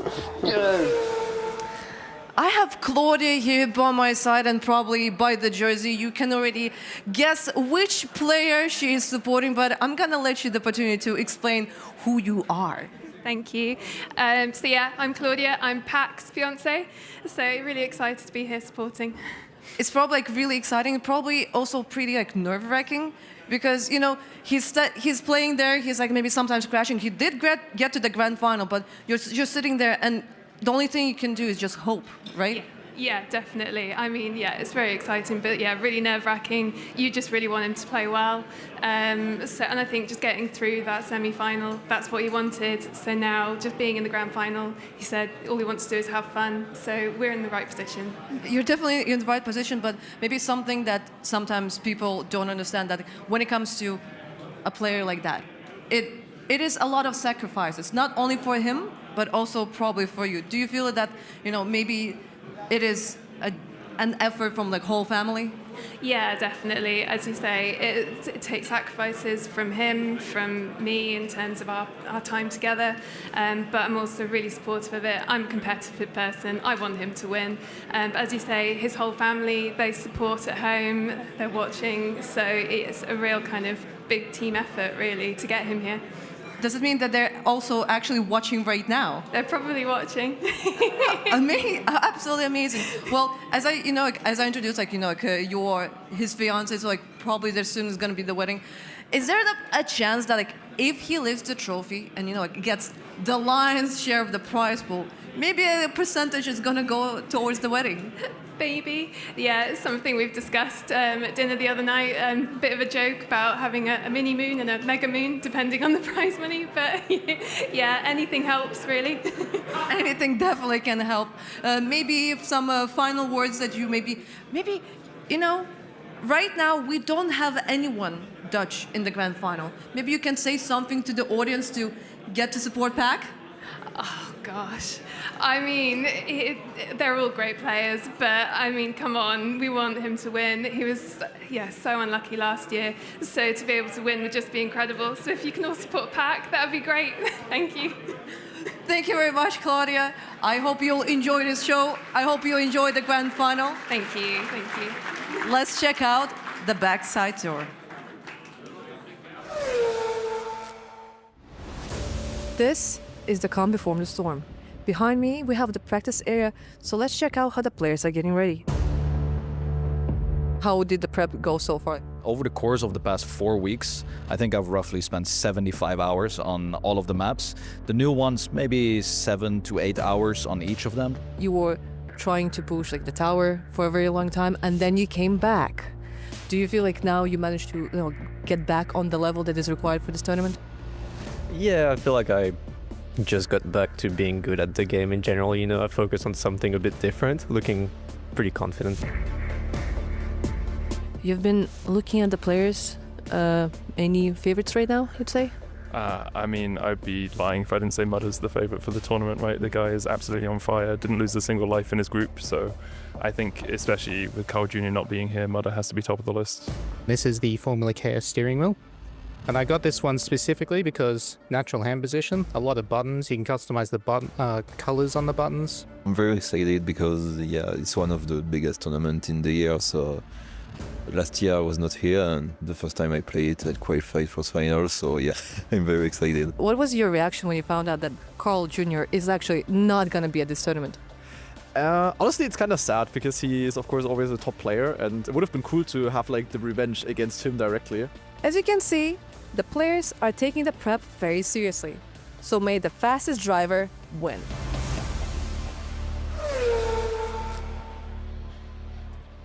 Welcome back to Red Bull Faster 2026, where we're getting ready for the grand finals. And before we get into the maps, we have to know the order of the maps, Virtual. So, map selection has happened, and there's a few interesting picks here. Mudder was first seed. He put Soapbox in 6th. Epos was 2nd seed. He went for Railways in 1st.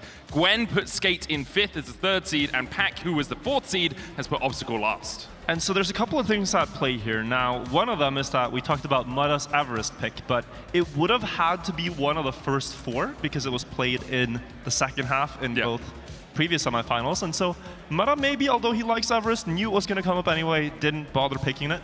He was looking towards what map am I realistically going to end on. With a good match, he could get there in 5 tracks, but he's saying, the 6th one, Soapbox, let's run it. It's a steering wheel map. Yeah, it's going to be really solid for him, and that's kind of the portion where you expect to be getting that 140 points, expect to be getting that finalist mode. I was really surprised that Epos decided to chuck Railways right at the start. Railways, we saw a couple of mistakes in his semi-final. We saw a few people crashing in the container, Bren especially. Epos did have a good run on it, but we know how solid Mudder is as well on Railways. And I feel Epos himself is it's a flip. It's a little bit of a flip on Everest. It was the same in stage 2, where a lot of his rounds were a bit crashy on railways, but when he gets it to work, it's a 105 for sure. Yeah, and Pack not happy at all with obstacle. He's like, putting that in 8th. Never want to see obstacle again in my life. We're going to chuck that as far away. He likely will not see obstacle again in the rest of his life, because map 8 in a grand final, probably not going to happen.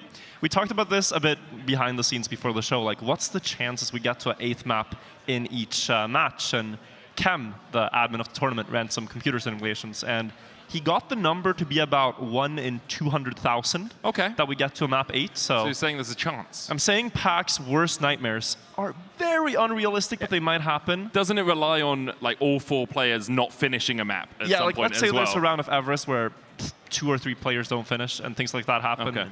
The points work out in just the right way. It's a very unlikely thing. So it's effectively a ban. Obstacle won't be seen. Now, why do you think he banned Obstacle? I'm not sure, really. I think like Obstacle is, and maybe it's because it can be so tight at the top end. I also saw when we were in the practice room, he was struggling a little bit with that wooden fence on the left-hand side when you come around the corner. So perhaps he just doesn't feel as confident on it. But when you're playing on a map that is that tight, having it early on, even if you play really well, you could be losing 4 points because you get second by 100th, right? And we talked about, with the semifinals as well, what kind of origins the players have. We talked about Brenton liking jumpy maps. Take a look at Pack. He's only played drifting maps for the first 5 years of his Trackmania career, and that's really where his strongest points are.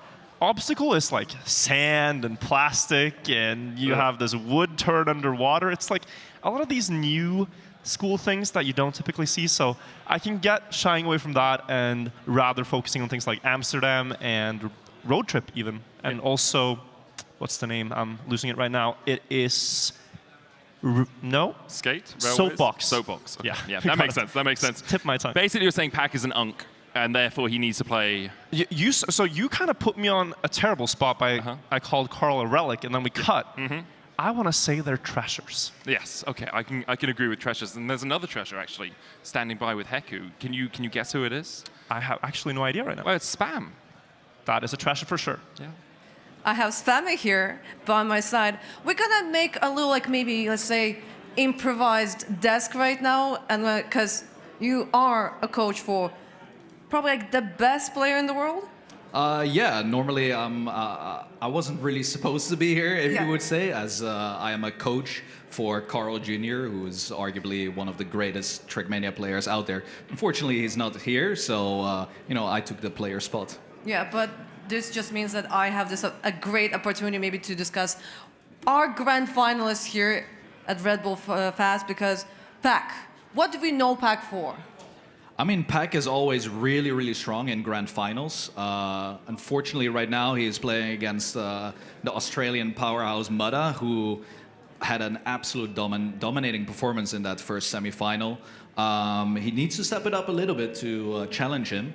But Pack oftentimes clutches in grand finals. Specifically in the grand finals, like when basically everything is on the line, you know how to go. Yeah, we had a tournament about a month ago, and he had an amazing lower bracket run, and he managed to win the entire tournament with a stellar performance in the finals. So I'm kind of expecting him to do it again. Yeah. But then if we're talking about Mudda, because you just mentioned him, he has some just amazing performances, amazing times, on multiple maps, especially if we're maybe talking about Everest, if we're talking about railways. What do you feel that maybe the remaining three players need to do in order to make sure that they can stop Mudda? I honestly have no idea how you could beat Mudda at this point. I mean, he has a one-of-a-kind line on railways. We did see it in his final round, where he just gains maybe 0.5 if he's doing it average. And I think the map that is first in this match is going to be railways. So I'm expecting him to perform outstanding there. But the others, maybe they have to secretly work together to challenge him on every single track, and that's how you defeat Mudda. And something that I really noticed when it comes to Trackmania, that all of the players, they have so many years of experience behind their back, and that's why many of them are either close to 30 or over 30. Yeah. But there's this one little exception, who is Gwen, because he somehow has years of experience, even though he's super young. Yeah, I believe he started playing Trackmania when he was 4, so he has almost the same amount of years as I have in the game, and well, he is here again, absolute top player. I was kind of surprised how he managed to, you know, qualify to the grand finals, because the rumor I heard in the past days, oh, he's not that prepared, he has bad times, but it's Gwen after all, and also in clear fashion, I have to say, Gwen always somehow, when he needs to do one more round to reach finalists, he always messes it up, and well, it happened again in the semi. It happened, but like in the end, he did manage, you know, like slip into the grand final. But you know, like, as you said, like, oh, maybe he didn't feel like that prepared. But isn't that maybe the case for him, considering that, you know, he lives and breathes the game for so many years, starting from the age of 4, that, like, you know, he sees the maps and he can just like figure it out right away. Yeah, I think maybe that has helped him a little bit. If he indeed didn't practice enough, maybe he's more calm, like, you know, underestimating himself a little bit, and then, well, now he is in the grand final battling for that championship. Yeah. What would be your prediction? Would it be one of the players that we just mentioned, or maybe it's going to be Epos, who is kind of the dark horse of the whole tournament? Yeah, I mean, if I had to make a prediction here, I mean, I'm just gonna run it down. I think Mudda wins it. I know Pac, I love him a lot. He's one of my greatest friends, but I think he's going to get second here. Gwen in third and Epos in fourth. All right, then let's now go to Medic. Yeah, solid prediction all around from Spam. I think a lot of people would agree with that. Would you be aligned with Spam? Yeah, I think we should get into predictions and maybe also a bit of history, because like we've seen players perform now, we see them perform at home and in a semi, but grand final kind of does different things to players, I feel like, and you need a lot of experience being in them, and also a lot of discipline to not let it get to you. And from what I've seen throughout the year, I've seen Pac perform excellently when he's under pressure. He's had these like lower bracket runs where it looks like he's going to go out of the tournament very early, and it's just like, oh yeah, going all the way through the lower bracket and winning a grand final. He has so much experience. I think Epos has had a little bit of struggles with grand finals lately, and the same can be said for Mudda in recent tournaments. So it's hard to say with that kind of backstory in mind. Like what we saw from Mudda so far has been insanely impressive, but there is this thing that could toss things a bit up in the air where historically he's done this before too, and the grand final has been different. So my heart, Medic, when you're asking me, I want to say Mudda, also for the jet lag days. But I don't know. It's the grand final. Things can happen. It is the grand final. As you say, like, you can't just look at individual skill when it comes to a tournament this big in front of this many people, right? But I do think Mudda has cleaned that up. Like, in the past, we would have seen a couple of fumbles, perhaps, in the semi-final. Although he didn't get first place in every single round, he basically did, right? He's played one round of Railways because he was already in finalists and then he just qualified, right? So I think you have to lean towards Mudda.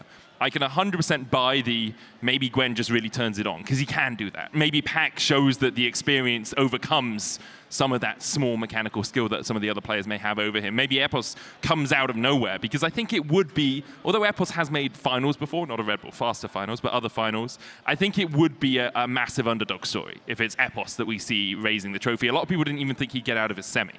Right, and it's also from a guy that is not only focusing on Trackmania. Like Epos, if you guys don't know, is also a professional beatboxer and does that on his free time. And when he doesn't do that, he gets Supersonic Legend in Rocket League. So it's a multi-talent guy, and he's not putting all his focus into Trackmania. So you'd think maybe the others with more hours, more like rigorous study of the tracks and such might do better, but at the end of the day, it's one match. I will say Epos signing with Team Liquid this year has allowed him a bit more time to focus fully on his Trackmania. But as you say, it's not the longevity that other players have had. Like Gwen's been playing since he was 4, Pac's been around since, was his first world title like 2016 or something? I'm trying to remember. Pac's World Cup win was 2016, 2016, a long time ago. So a lot of experience from some of these players. And just to remind you all as well, it is a cup format, 140 points, and then you go into finalist mode. If you win that final map, you are the champion. We're not going to play out for second or third or fourth place. Those will be decided by the points those players have. And if you are both in finalist mode, we'll keep counting the points in the background. So even say Mudda and Pac get into finalists, and then they both get second and third, fourth and fifth, no fifth probably, third and fourth. Then they will keep counting those points to see who gets that second place prize. Yeah, so you might be at like 170 points if you've failed a couple of finalist attempts, and your opponent might close out at 140. If you have 170, then you get second place. So you'll see that happen. probably at some point where we just have a winner, and that is the trophy moment. So very exciting to see. Medic, we still haven't heard your exact prediction. Oh, my prediction, sure. Man, it's got to be Pac.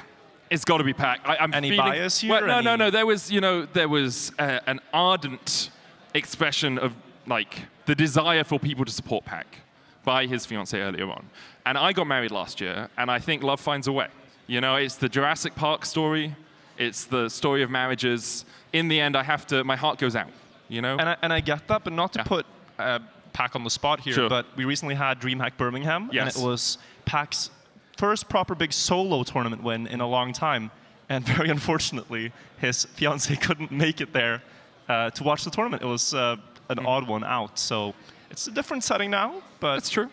Love finds a way, perhaps. Love finds a way. Like, if I'm being honest, it has to be Mudder, right? Like all pretense aside, all bias aside, Mudder is the best player on any map right now. But I think it's interesting to put it to percentages. Sure. It's harder to say 100% Mudder, but like, what equity of the final would you give him? So if I'm adding all of its odds up to 100%, 100%, right? yeah. I think Epos I'm going to give 10%. Gwen, I'm going to give 15%. That's 25% in total. So I have 75% left to play with. Mudder, I'll give 50%, and I'll give Pac 25%. Quick maths. Yeah. What about you? I also want to give around 50% to Mudder. I think that is around the mark I'd put it at. Now, Gwen is difficult because it's like if he gets 2 good rounds in a row, the next one will be good. Yeah. So he's like he's scaling exponentially. I'd say so. Mudder 50%, Gwen 15. Okay. So exactly the same as me so far. Same as you, but here I'll go different, and I'll go quite a lot more on Pac. Sure. So I'll say 30% on Pac and 15% on... Okay. Wait, that's more than... Yeah, that's more than 100%. But we'll stop with that, Mats, because you heard enough from us. We're getting ready for the grand finals. Heku, why don't you introduce our grand finalists? We had more than 32,000 players, and now it's down to 4. Arena, Amaze, can I hear you for our first grand finalist, Pac?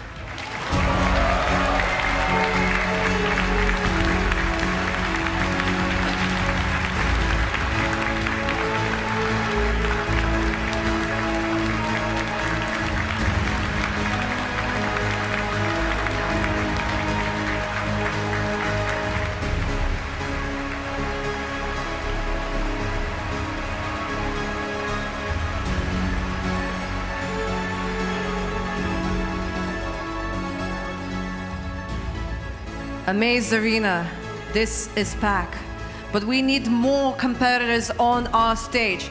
Can I hear one more time, but this time for Gwen?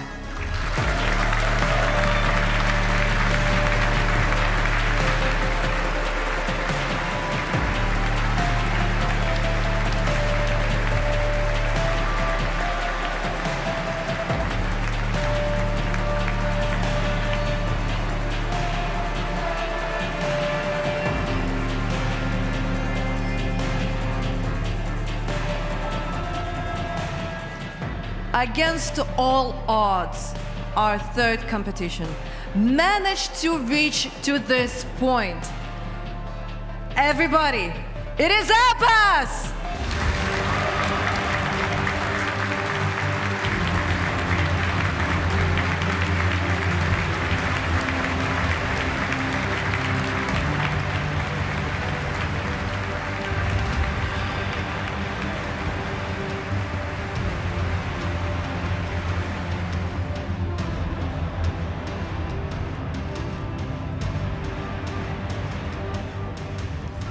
Our last, but definitely not least, Amsterdam. Can I hear you for Mudder?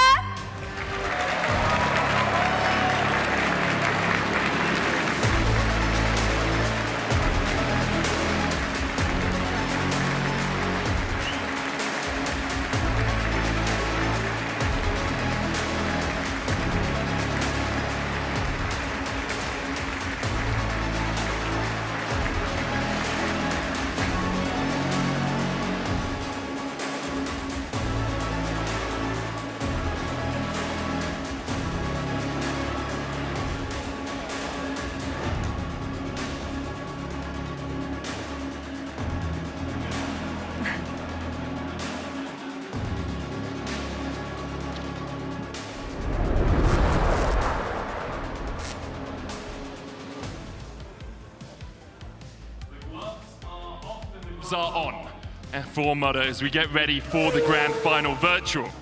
This is a tournament that you've been so dramatically involved in over the last couple of years. How does it feel to be in this moment getting ready to crown another winner? I mean, this is the culmination of months of work behind the scenes before the event even came out, building the maps, coming up with the ideas, then having the thousands of players try the maps, giving their feedback, finding strategies, hunting records, and then narrowing that down to the top 100, and with knockouts, getting our top 8, and now we're remaining with just 4 players, the best players on the day, and the players that are having a chance at lifting the trophy. Yeah, the players that will make their way onto Railways for our first map.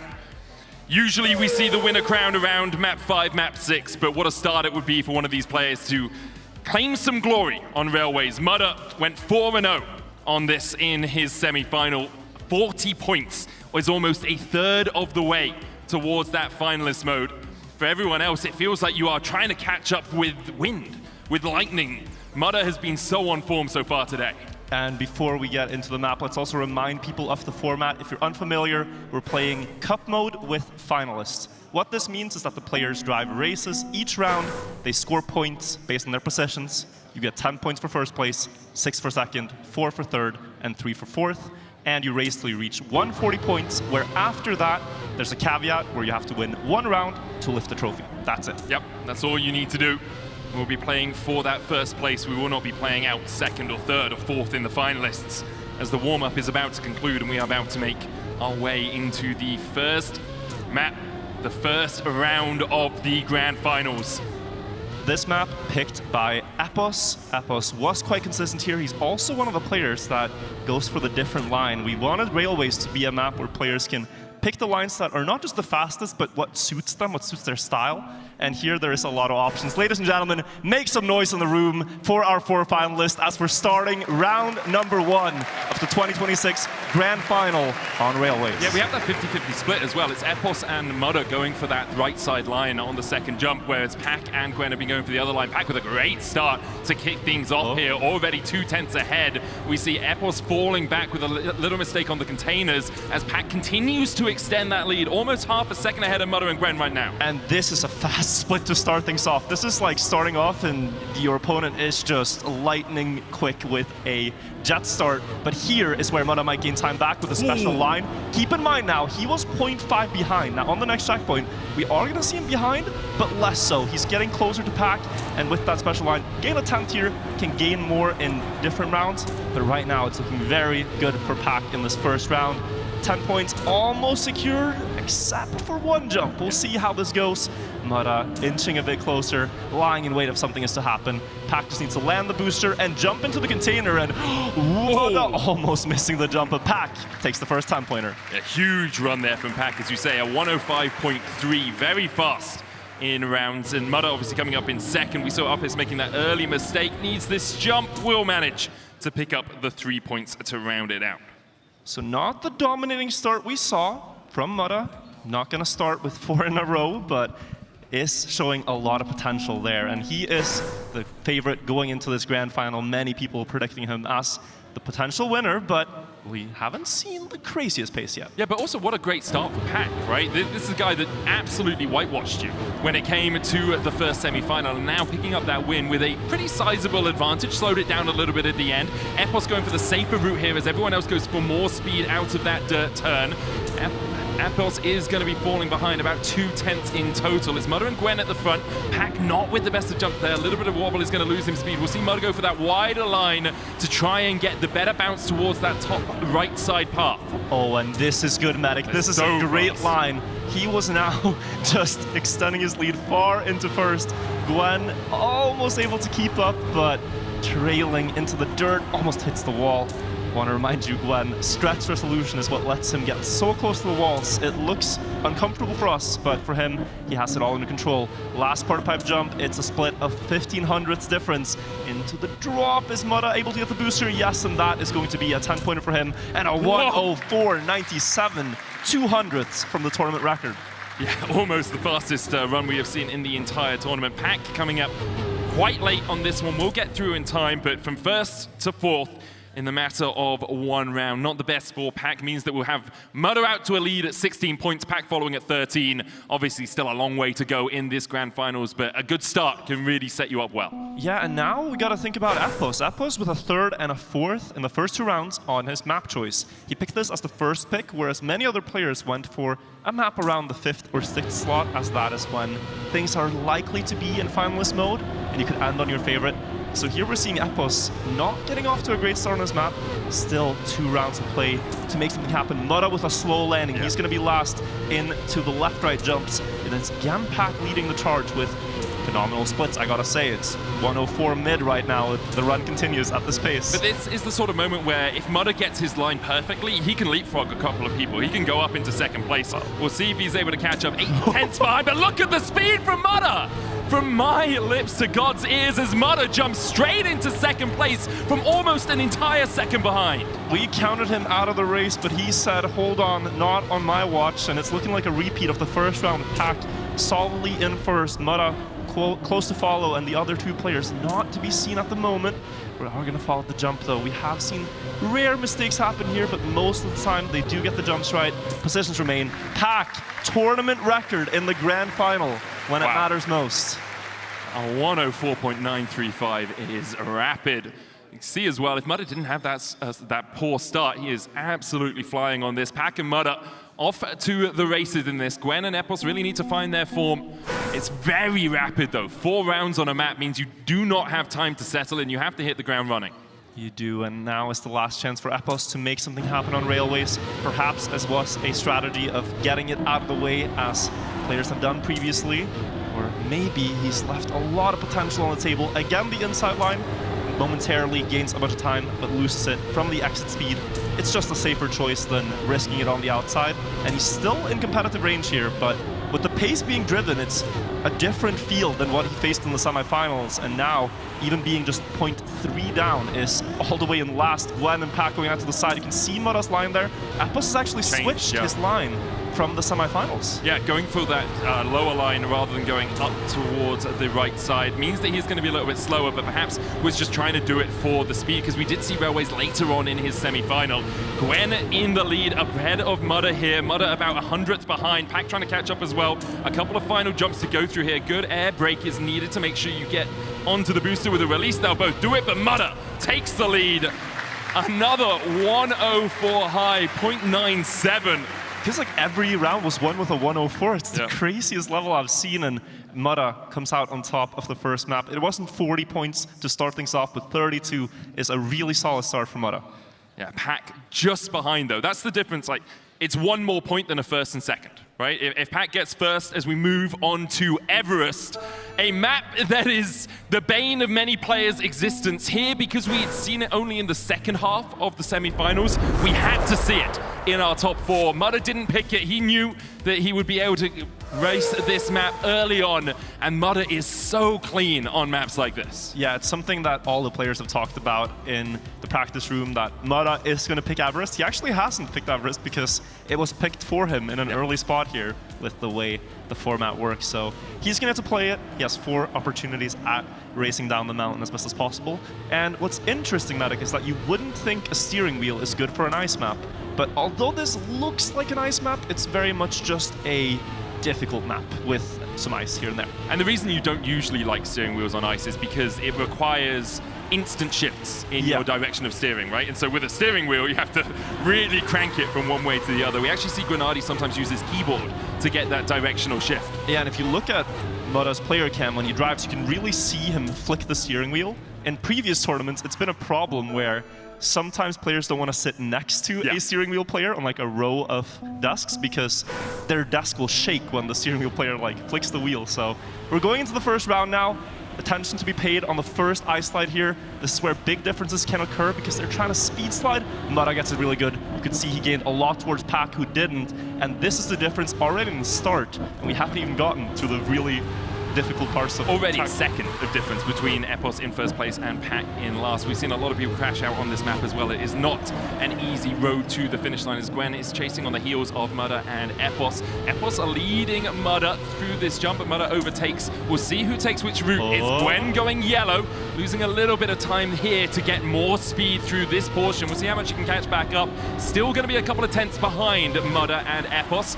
This drift can be so spicy. The end as well, so important. We'll see them really cranking their cars over to the left, doing the spin, doing another spin, then trying to get the angle for this final spin into an ice slide here for Epos. Mudder gets the straight line with a 158 low. Epos coming in just a bit behind. And that is a really good time. Like on Railways, we saw the tournament record be about 0.4 from the world record. But on Everest, there are risks you can take in time attack that you simply would never go for on stage. So 58 low, 58, 57 even high is extremely good for this track. And Mudder continues his Terra dominance. Well, because Pat came in last as well, that gap has really begun to open up. It was only 5 points, now jumping up as Mudder goes over the 40-point mark. We'll see if he can be consistent. Has 3 more rounds here on Everest. His own mountain to climb, it feels, consistency when it comes to these Red Bull Faster finals. So I'm struggling with it in 2025, but here he seems to have conquered that summit so far as Pack hits into the wall. Gwen has a bad slide out as well, as Mudder is going to be able to take first place away from him for now. And now we go down into the drop down. This is where Mudder's ahead, but pay attention to Gwen. If he's able to go to the yellow line, it's oh no. He was trying to set it up, but did not have the required space. Epos will overtake that second place for now, and he is kind of in a no man's land. He's not looking to risk to catch up to Mudder, because why would you? And he's just trying to keep Pack behind him. But it could be a really good map for Epos, right? He's gone second place, likely second place here as well, assuming that he can safely finish well enough. Ends up with a ice slide across, gets another second place. That's 12 points for him gained across the round. Pack falling down to third with Gwen actually in fourth at the end. And that's almost as much as he got on Railways total. So this is suiting him better somehow, although it's really not suiting any of them except Mudder, it seems like, as he's getting another 10-pointer. An almost tournament record, missed it by a couple of hundredths. It's just incredibly impressive, but you can see how quick his time is compared to the tournament record. His world record almost a full second quicker than the tournament record, just because of how you can optimize this map if you are doing time attack rather than needing the consistency. A huge amount of speed here for Mudder. Epos is going to be able to overtake him, but he'll carry the speed through this downhill section. Need to make sure you avoid that. Benz's Pack shows you what not to do. That was a slide lock. Pack really would like to exit that ice slide, but he was in the exact wrong angle, could not get out of it, and just had to hope the fence would do him good, but it did not work out in his favor. So again, opportunity Mudder now to increase the lead in the match if he can get past Epos. Epos, though, with some good speed coming out here. This drift he's seen go wide a couple of times. I think Mudder snipes this. His ending is really good. There's a trick called Gorilla Grip, where you press the other way before leaving the block. He gets a good spin. Epos is ahead, but there's a really fast Australian headed for the finish, and he makes it. 100, but as you say, the Gorilla Grip coming up clutch there for Mudder. That's 3 in a row in the grand finals now for Mudder. And he's doubled the points of second, almost. It's, you know, within a couple of points there, 62 to 38, and he still has 1 more round of play. This is why players were scared of Mudder's Everest. Yeah, it really is. And fortunately for him, it was put in the first half of the map pack because of how the semi-final seeding ended up. Mudder so solid on this map, and everyone else another good one. Yeah, chasing his tail. Epos, though, with a lot of speed, and we have seen that across the last couple of rounds on this map. The question is, can Epos get enough of a lead that Mudder's end does not matter? And the answer is immediately, he definitely can't. No, I think he needs about a 0.3 gap to feel safe going into the ending, and even then, you still have to hit the good line to keep Mudder at bay. Is he going to try the yellow path or something, or just settle for the second places maybe? Pushing for this is not, you know, it's ill-advised, and I don't think he's going to run the risk necessarily, but we will see what happens. Advantage Mudder definitely going into the ending, but it's Everest. I mean, it's Everest, but it's Mudder, man. This guy has grapples on his tires somehow. He's put no tires on. It is a little bit wide, but still Mudder has a sizable advantage going in, and even with the ice slide at the end, Epos cannot catch him up. Tournament record from Mudder, 57.50 in the grand final. Epos almost drove the tournament record, but still it's only a second place. And what can you say? I think we saw Epos almost applauding there on the player cam. What do you even do about this? 72 points now to Pac's 41. He has lost 8 points over 8 maps. 8 points over 8 maps. Like, this guy is on an absolute tear. And as you say, like, for Epos, it was almost a tournament record. It's like that guy that ran the marathon, broke the world record, and the guy in front of him broke it by like 30 more seconds. It's just incredible stuff so far from Mudder. As we will move on to our next map, it is Amsterdam. And if it is a bit of solace for Epos and the others, this is a map I think they will be very competitive with Mudder on. Pac has the current public world record. Epos has the public tournament record, but I did hear from Mudder himself that he has a much faster time offline, that he hasn't shown how he's driven, and I don't remember if we even saw Mudder on this map previously, so let's see what he can do now. See how fast Mudder can go, because at the moment he seems pretty unstoppable. The question is it, do you need to find every map someone else has to step up? Epos almost did it on Everest. Now, perhaps Pac can be the one that takes some of those first places away, because you've got to slow him down. In the end, even if he gets to finalists so much further before all the rest of you, like, you have to deny him every single round from there. It feels basically impossible against how well he's playing. Yeah, and we can look at a couple of specific points here in the warm-up. We did just see Mudder do the no-slide strategy. That is one of the main points. Then they try to get a nosedive here. Sometimes it's good to land flat on Trackmania. Other times these wobbles can reduce a bunch of airtime. Here in the underwater, they hit plastic, but they drift before to hit a bit more sideways. That lets them keep more speed out of the exit. And then in the final drifts to the Amaze door, it's just precision. It's a lot of very tight corners, actually, at the end. It's very easy to clip something there, especially with the corner being on a diagonal, the finish line being on a diagonal as we get into round 1 of map 3 here. Mudder, once again, out to an early lead. How many times have we said that across the course of today, across the course of the last few months, as he continues to be dominant? Everyone else, though, within a hair's breadth of him, really. It's a 10th separating all 4 players. This is a really good jump up from Epos, gets enough speed for the backflip, and now we'll move into the left-hand drift around the lamppost and then jump down onto that wood ramp. But this round is a bit of the story we've seen. It's very close, but there's this purple car up front, and it is Mudder right now. Gwen dropping a bit back, Pac catching up to him. Will he get more speed out of the nose slide? They have to stabilize the car. Wet tires, difficult Good speed. control. Really good speed from Pac.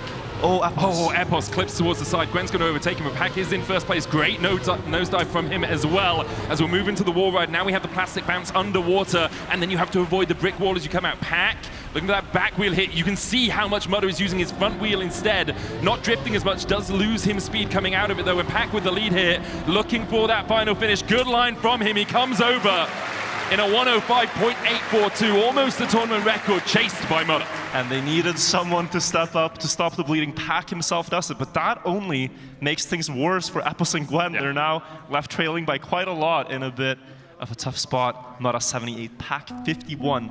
But it shows that there are maps where it's a lot closer, and I think the pace here will only get faster and faster as the rounds go on. He's not infallible. Sometimes that's all you need, that small bit of light, that small bit of hope. As we see the wall bang coming in into these water sections, this is where Pac really thrives. Able to get a lot of speed out of this, and you can see he went from 3rd to 1st. Jump up here, need to get on that wall as quickly as possible, and Pac is slightly ahead of Mudder going into this drift around the lamppost. Mudder, though, takes the lead coming out of the backflip. Now we'll jump down onto this wood. Gwen too slow, doesn't make it. Pac through this water section is going to try and gain some space over Mudder. It looks to be about a 10th, 800ths in fact. Now we go into this section. Make sure you don't drift, and everyone manages to get through it. Pac is accelerating away ever so slightly. Epos overtaking Mudder as well is huge for them both in this grand final. If they can relegate him to 4 points instead of 6, they can start to catch back up. Through the water, onto the water bounce, as you say, huge. Mudder trying to take the extra speed through it, and that's exactly what Mudder can do. Pac will overtake him. Epos has a little bit more speed here as well. It's all on the line, all on the drift. Epos overtakes, but Mudder comes back and claims 2nd place. A 105.872 to round it out. How hard they have to fight just to have him end up in 2nd place. It is an incredible performance from Mudder so far. He's found a lot of flow. Pac, though, answering back now. That's 2 10-pointers in a row. And although it doesn't look like it, the gap is shrinking. And we are playing till 140. There's still room for them to make the comeback happen. Epos also coming to life now on Amsterdam. This is his favorite map. This is where he turned around his semi-final. He was in last place going into this map at that time, and he came out first. It's a long grand final when you think about it. We're only halfway through. If Mudder continues winning as many maps as he's winning, Epos a little bit behind here, does need to catch up. But once again, everyone within about a 10th going up into this jump. Epos not with the greatest line. Gwen losing a little bit of speed as well as we'll move into the drift around the lamppost. Now we will see. This is where Gwen failed the jump last time. He's probably going to take it a bit more safely. Has not built that momentum he did in the semi. Remind you, he was winning 9 out of the first 10 or so rounds. He was on a tear. Here, looking a bit more docile at the moment. Needs to wake up and come back to his form, but he's trying to jump too inside there, loses speed, gets overtaken by both Mudda and Appos. Pack still in front, looking for the hat trick. 3 in a row here. Appos clipping a bit, not the worst, but enough to be passed by 2 players. Puts him down into last, and now Mudda versus Gwen for that second place, perhaps pushing all the way up to first. Can Pack hold it together in the last drift through the entry door? Gwen misses it. Pack first place, Mudda second, Appos third. And we keep getting quick up. A 105.79, only a 1/10 of a second away from the tournament record. But again, it's Mudda who sneaks through in that second place. And for him, if it's a bad map for him, getting consistent seconds is enough. You've already done the groundwork. From here on out, you can just let other people get a first here and there. Obviously trying for every win he can get as he gets off to an amazing start here. Epos trying to catch on his heels, already a 10th down, Pack chasing in as well. Yeah, what is that lead out of the first? Relatively trivial corners. We did see Pack there at the edge of the frame, hit the wall, and Gwen has made a mistake. We effectively have a 1 versus 1 now. And I want to say, Epos didn't try his luck on Everest in these situations, but here on Amsterdam, his best map, I think he's going to push for this. Oh, Mudda's out! Never mind. And how big is that respawn? We will see. Right now, 2 seconds on the checkpoint split. Might have been a short one, but it could be within reach for the others. Appos, though, he's going to see this and cruise all the way to the finish line with those points. Yeah, it's got such a gap. You can see Mudda there about 2 seconds ahead of Gwen.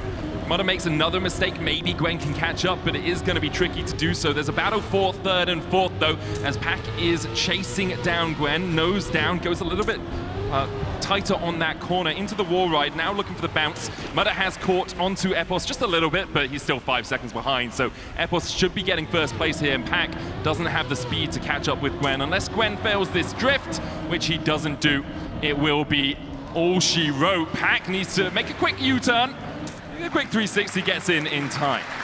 Yeah. Pack there finishing. Epos slowing down the pace tremendously after he saw the mistakes. It was a 107.0, so not the fastest pace, but the points are there. And we see standings right now, Mudda 96, about to cross the 100-point threshold. The others at least 20 points behind. Yeah, still trying to chase him down. We will move on to our 4th map in the pool. It's Road Trip, a map we haven't actually seen so far here in the Red Bull Faster finals. Yeah, this is the first time we see it, and I'm glad we get to see it. That's partially why we have this picking system where every map will be shown at some point. Road Trip here, it's a map that some players wanted to avoid in the semis. Now we get to see it. It is very difficult in a lot of strange ways. You have some snow at the end that they have to slide across, but you also have this full speed part, and full speed is an element many players don't play a lot, and it just so happens Mudda is like the world's best full speed player. Yeah, made his name in full speed before he moved on to different formats. An incredible player all round. So the important thing is, although there is a lot of full speed, things like the speed slide at the start will gain you about a 10. It's not a massive advantage you can get from getting a perfect speed slide there. Mudda's still obviously very good at this map generally. And we'll see how well he can do as we work our way through the warm-up. There's some cool bits in the middle of this as well. You have the snow ramp right near the end. This drift as well. Going into this mud drift towards the right, you see a ton of taps from Mudda on his brake. You can actually hear them a lot of the time when he's doing them as well in the room. We actually talked about this with the players, that sometimes they will know exactly what pace Mudda is on because he hits this brake button on the wheel and it makes this clank sound. So they will know, like, oh man, Mudda's already hitting the brake taps in the middle of Road Trip, and then they know his pace. That rock that Mudda just drove through is fake, by the way. You can drive through that. If you drive through the first one, you're not going to crash. It's fine. Took a few people a while to realize that. Definitely took me a while to realize that until I saw the players just yeeting their cars through it as we walk our way into the 4th map of the Red Bull Faster Grand Final. So it starts with this trick where they bounce the wall into a spin. That is intended and actually the only way to reliably get through that part. Now we're in the full speed section. This is the speed slide that we talked about that favors Mudda. He goes so low on the wall ride to overtake Pack for a moment. And out of the start, it's a really quick pace and hard to keep up with. They're gonna go 26 low here on the tack point. It's a good metric to follow. And you mentioned in the warm-up this underwater part. What happens here is you have dirt mixed with water, you have to go sideways, and if you brake tap now, it is faster. You get this flick out of the water, and the players definitely heard that, and we are seeing that Mudda did that perfectly. He's up in first, they jump through the windmill, they make their way onto the road trip over the grass. Beautiful, scenic Dutch nature, and we get towards the ending. Have to align yourself for that plastic corner as well, as we see Epos overtaking Mudda, Pack in the lead as well. Now we have this little bit of snow on the road here. Need to make sure you're aligned as Mudda is able to overtake Epos. Epos doesn't have enough speed to get it back. We will clang into the bell at the end. Pack brings it home in a 1:10.29. That is a very quick time for rounds. 10 more points for Pack. It should be said, this gap at one point was over 25 points, and now we are looking at, well, 18. So little by little, Pack is working his way back here, but the problem is, when is the last time Mudda had a last place? Well, okay, he had one on Amsterdam, I believe, but he does not really make that many mistakes. Yeah, not at all. He's been incredibly consistent throughout this, and I will say, if Pack keeps getting first and Mudda keeps getting second, he will be catching him. And obviously Mudda will need to win a round, even if he is in finalist mode. Now up to a strong early start, about a 1/10 of a second ahead of Epos and the same ahead of Pack. Gwen has been struggling on this map so far. We often see him about half a second down by the 4th or 5th checkpoint. So he is a non-factor, so to say, is in the bottom of the points chart as well. We'll move into this dirt mixed with water, mud, drift, and you can see the jittering there from Mudda as he taps that brake. There's a bit of acceleration, a little bit more speed for Epos, but it's lost pretty quickly through that grass slide. So much speed there from Mudda. That's 0.2. That's almost a comfortable gap for this map if it were not for the wall hug. The smoother you enter this, the more speed you keep across the penalty grass. Mudda had a really good one, enough to maintain his lead, but the others are very close. We're going into the ending. You want to wobble the car. Best wobble there, seen by Mudda. Pack trailing a bit behind Epos. They go down the last hill. Does Mudda have the speed to hold on? Epos might snipe this. This is very close. Mudda by 4 thousandths at the bell. 300ths down to Pack as well. They were all basically on the same run, but it favors Mudda. He gets another 10 and undoes all that work Pack just did.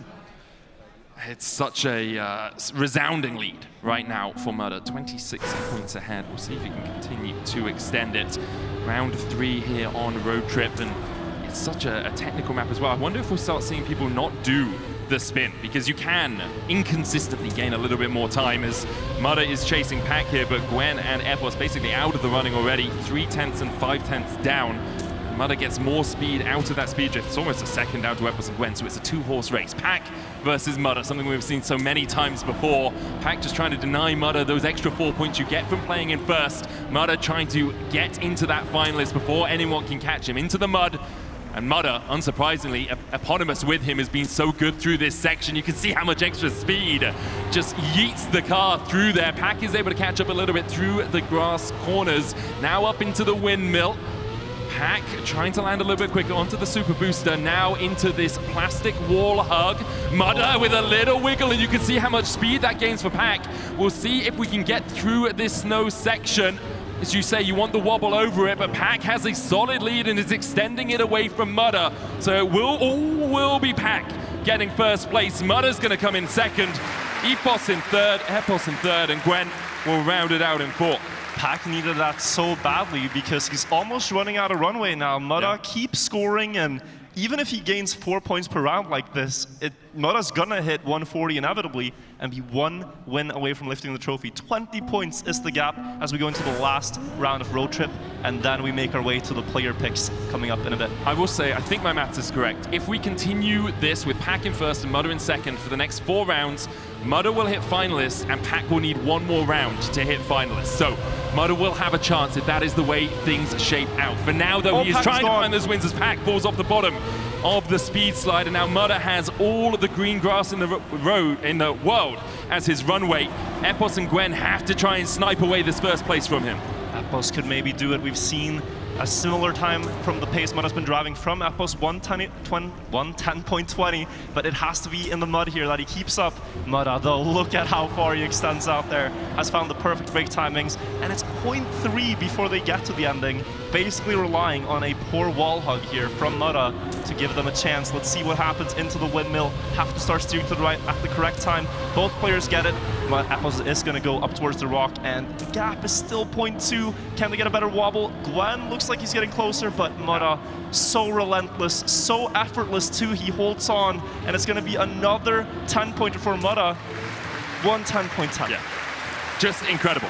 Just incredible from Mudda all round. Gwen coming in second, Epos in third, and Pack will round it out in fourth, but Mudda continues his unrelenting advance through the rounds as he is now at 128 points. He is 3 rounds away from being crowned the Red Bull Faster champion.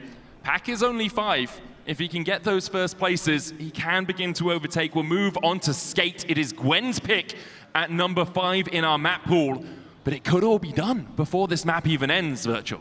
Yeah, we will see, and if they don't end on skate, the next map pick is also Soapbox by Mudda. So right now, it is looking like everything you could want from the match. But it also is this thing with Trackmania that it doesn't matter if you have a good point lead if you start feeling the pressure and you cannot close out finalists. It's true. And the longer this goes on for after Mudda hits the point limit, the worse it gets psychologically. Usually, if you don't win on your first couple of finalist attempts, you throw it away. Yeah. So that is also a moment that really shapes matches, is when a player hits 140, if they can close or not. I mean, obviously, but yeah. No, I get you. It begins to, it's like a little brain worm. It's like you didn't do it the first time, didn't do it the second time.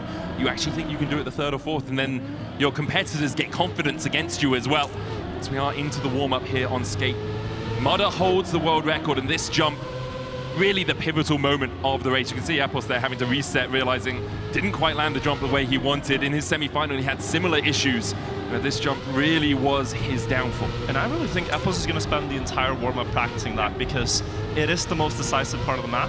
How you land out of that flip gains about 3 to 4 tenths in the next part, and it's all depending on if you can straighten out the car enough so they pre-drift. These other jumps are important too, of course, but it's smaller margins. That's the big one. You hit that one good, and you're looking very likely for good points.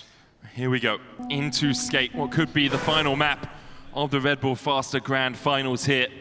We'll see if anyone can take an early lead. There are a few different lines here. Pack hasn't been following the same route as everyone else, but here it seems to be. Goes into that a little bit late. You can see him getting a bit more speed down here, but Gwen is out to that lead. Mudda with a very low jump. It's going to be a bit tighter on this corner towards the left, and then we'll jump up into this half pipe with a little bit of a flip. I'll land on that and carry as much speed through this next section as possible. The pace is quick. They're actually on really good time attack pace. Low flip from Pack. He doesn't get the rotation and falls down. Another opportunity for Mudda to extend ahead in points. Gwen and Epos, though, close behind. And good speed from Gwen. We say it as a certainty that Mudda won't make mistakes, but it's really not that common to drive this many rounds without any dents in your armor, any fails at all, and he's continuing to put this pressure on the others to drive so fast that they have to risk themselves. Gwen, though, on his map choice, wants to come back to life, bring the action, give him a chance, run for the money. He's going to get the flip and get 10 points, showing he can do it too. Mudda does come in second place, Epos taking third, Pack coming back in fourth place, and it now seems to be Gwen's duty to stop the unrelenting Mudda from taking that first place. But Mudda, 134 points now, needs 1 second place or better to make it into finalist mode. Pack is sitting at 104, Epos at 81, and Gwen at 72. This could be it. This could be the red name tag for Mudda. And after that, only 1 win away from claiming his first Red Bull Faster title. Let's follow along with him as he comes through these first couple of quarters, a couple of hundreds between all of the players as Pack goes high on that wall ride. See how low Mudda goes here on the jump, takes a slightly tighter line around this corner, but Pack and Gwen have a small lead on him. Into the flip, will go into the half pipe. Mudda carrying good speed through it, as now we go into this pivotal jump. Can Mudda get it high enough? Low. It is low, but he lands it okay. Just about got the rotation. Gwen does take a small advantage over him. It's all about the speed through this water slide section as Gwen is still about a 10th ahead. Mudda needs a second place, remember, that's the 6 points for finalists, so Pack here could importantly deny him one round of play with the red name tag. Pack and Gwen both ahead of him, this is the result they're looking for, and Pack, importantly, trying to snipe Gwen. He sees it's close, he knows he has first place now, and Gwen clipping, giving Mudda the second place he needed. Mudda now with the red name tag, and the chant in his hands. Pack just trying everything he can to catch up at 114 points, as you say. Mudda moves into finalist mode. One win is all he needs to claim that trophy in center stage. And what a way to have done it. Consistently first or second, no one has been his equal today. No one has had the consistency. This man who's flown halfway across the world to be here. Mudda into these jumps, early portions of the map, not his most consistent, but he is able to get the low jump, and now we'll go around towards this left-hander into that half pipe. Wants to get down on this early, reduce the airtime as much as possible, and carry the speed through the next sections into this jump. Mudda was low last time, but was able to rotate the car enough. Again, it's low. Bad. It's bad. It's not good. He loses a ton of speed, and now Pack, Gwen, and Epos can see those points awaiting on the horizon. Finally an opportunity for them. He hasn't made a mistake at all, and suddenly with the red name tag, it's different. Yeah. The pressure is there, the realization that you're about to do it. Of course, it's not over yet in Trackmania, but Pack makes a mistake, and now it's between Gwen and Apples. They're both still ahead of Mudda, but if something were to happen, that could change. Looks like they both have it under control. Gwen on his map choice is going to secure another 10 points, but it's such a long way to go. It's probably the best ending for Mudda, considering he made the mistake. He doesn't want Pack to be finishing first at all. He doesn't want Pack to catch up with that finalist mode. Gwen is sitting right near the bottom of the table right now at 85 points. Epos is at 91. Pack now only goes to 117. If Pack had got second place there, he's only 2 wins away from finalists, but instead he falls all, well, he's still 3 finishes away from getting it. We'll go into round 4 here of Escape with Mudda still just 1 win away from the trophy. Let's remind the audience also that the positions of the other players, when a winner claims first place with finalist mode, is the final standing, so it does matter for prizes as well. That battle very close between Gwen and Apples, for instance, but for now, all eyes on Mudda once more into this side flip, landing so smooth with the surface, getting all the speed you could squeeze out of that, and the flip has been what has stopped him from winning rounds. This one, ladies and gentlemen, looks pristine. He lands with all the downhill speed preserved. Apples gets the same one. He's been practicing that all the warm-up, and now he has to challenge Mudda, the unstoppable raid boss from the semifinals, and he is right now winning, but only by 500s. One slip-up, and that is the tournament over. Can he get a good drift? Mudda sets up wide. He has more speed onto the block, the jump. Apples going wide, maybe giving Mudda a chance at a comeback. Mudda is faster, and this speed carries all the way to the finish line. Is he gonna do it here? The last flip down, no, he clips, and Apples keeps the game going. God's complete. And this is something we have seen from Mudda before. You were talking about it when he went into finalist mode. There have been times when the nerves have got to him. There have been times when we've seen him come into the tournament as the best and then struggle to really actuate that, to enact that. And now he's been the best consistently through the group stages, through stage 1, through stage 2, didn't lose a single heart in stage 2. Dominated his semi-final, dominated the final, but now when it comes to that red name tag.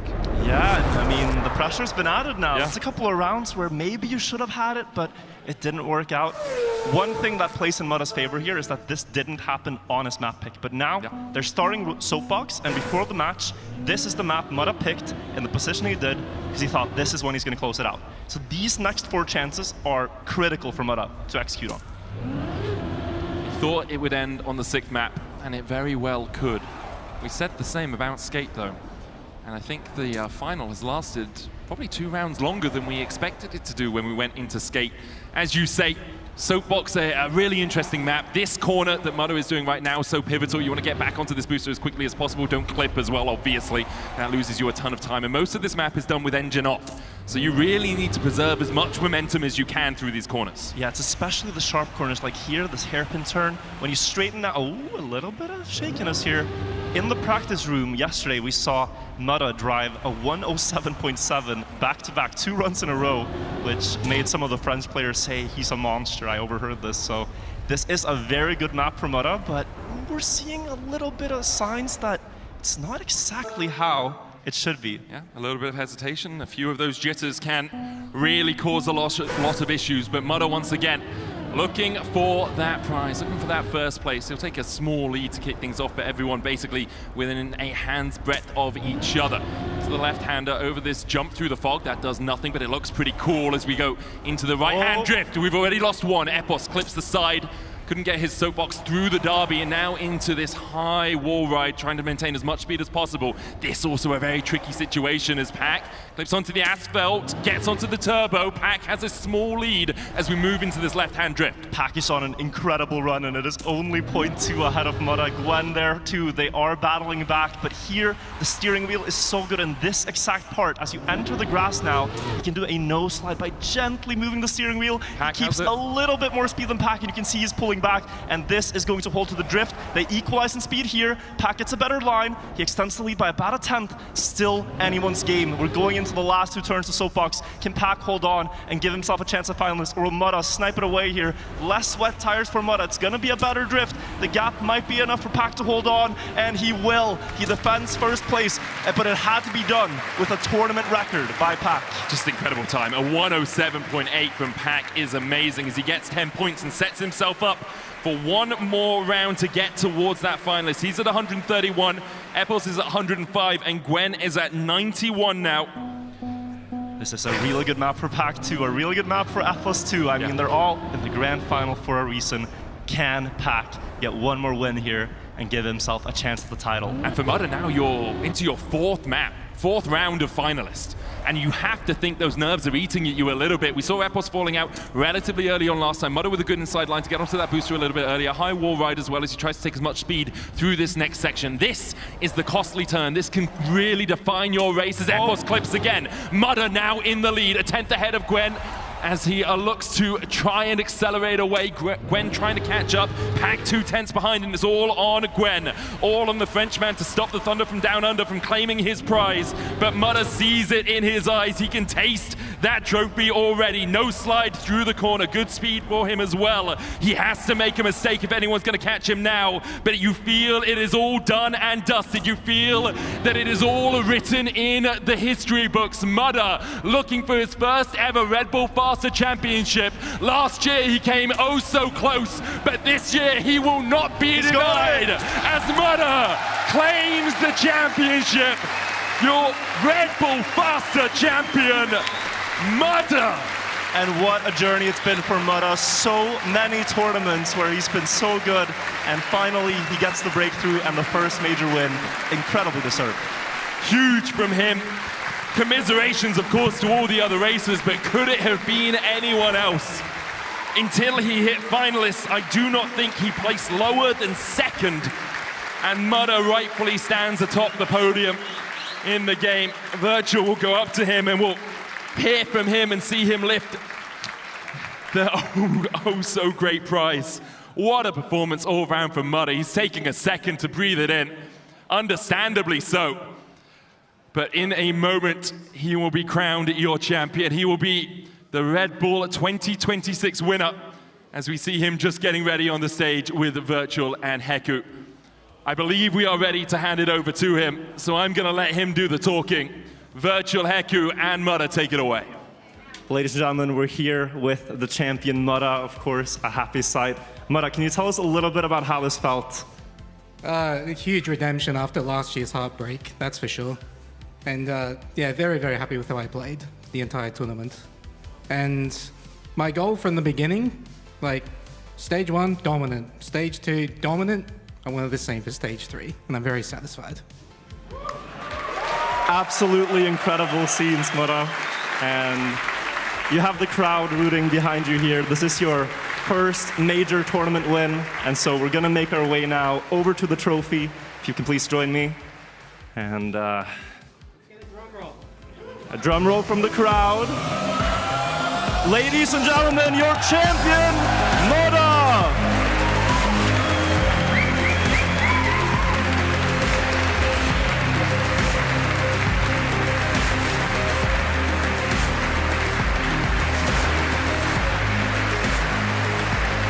Mudder, do you think this is a prime example that the players who are hesitating, they should change to a wheel?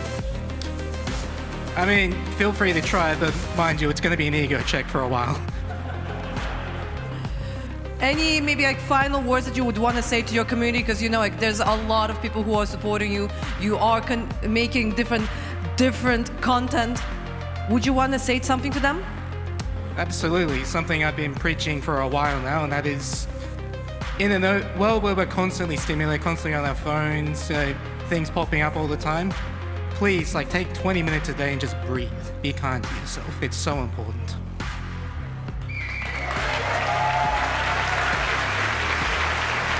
Mara, it's been an absolute pleasure to see you play here and dominate in every stage. And we want to take a moment to thank Aegon by AOC for helping us with this tournament, to all of the players that participated here, and obviously to Matic and all of the people that have been a part of this production. And you, dear viewers who are here with us in Amsterdam, and to those who are watching us online. Without you, this would not be possible, right, Wirtual? I mean, yeah, there's so many moving parts behind a product like this. The mappers, the map testers, the admins, casters, people working on production, the lovely crowd that's been here making the atmosphere incredible, and also the players giving us an unforgettable show. Thank you so much for Red Bull Faster this year. It's the best part of the year, and hopefully we get to see it again in the future. But for now, this is it. Thank you guys so much. See ya!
Can I just record the...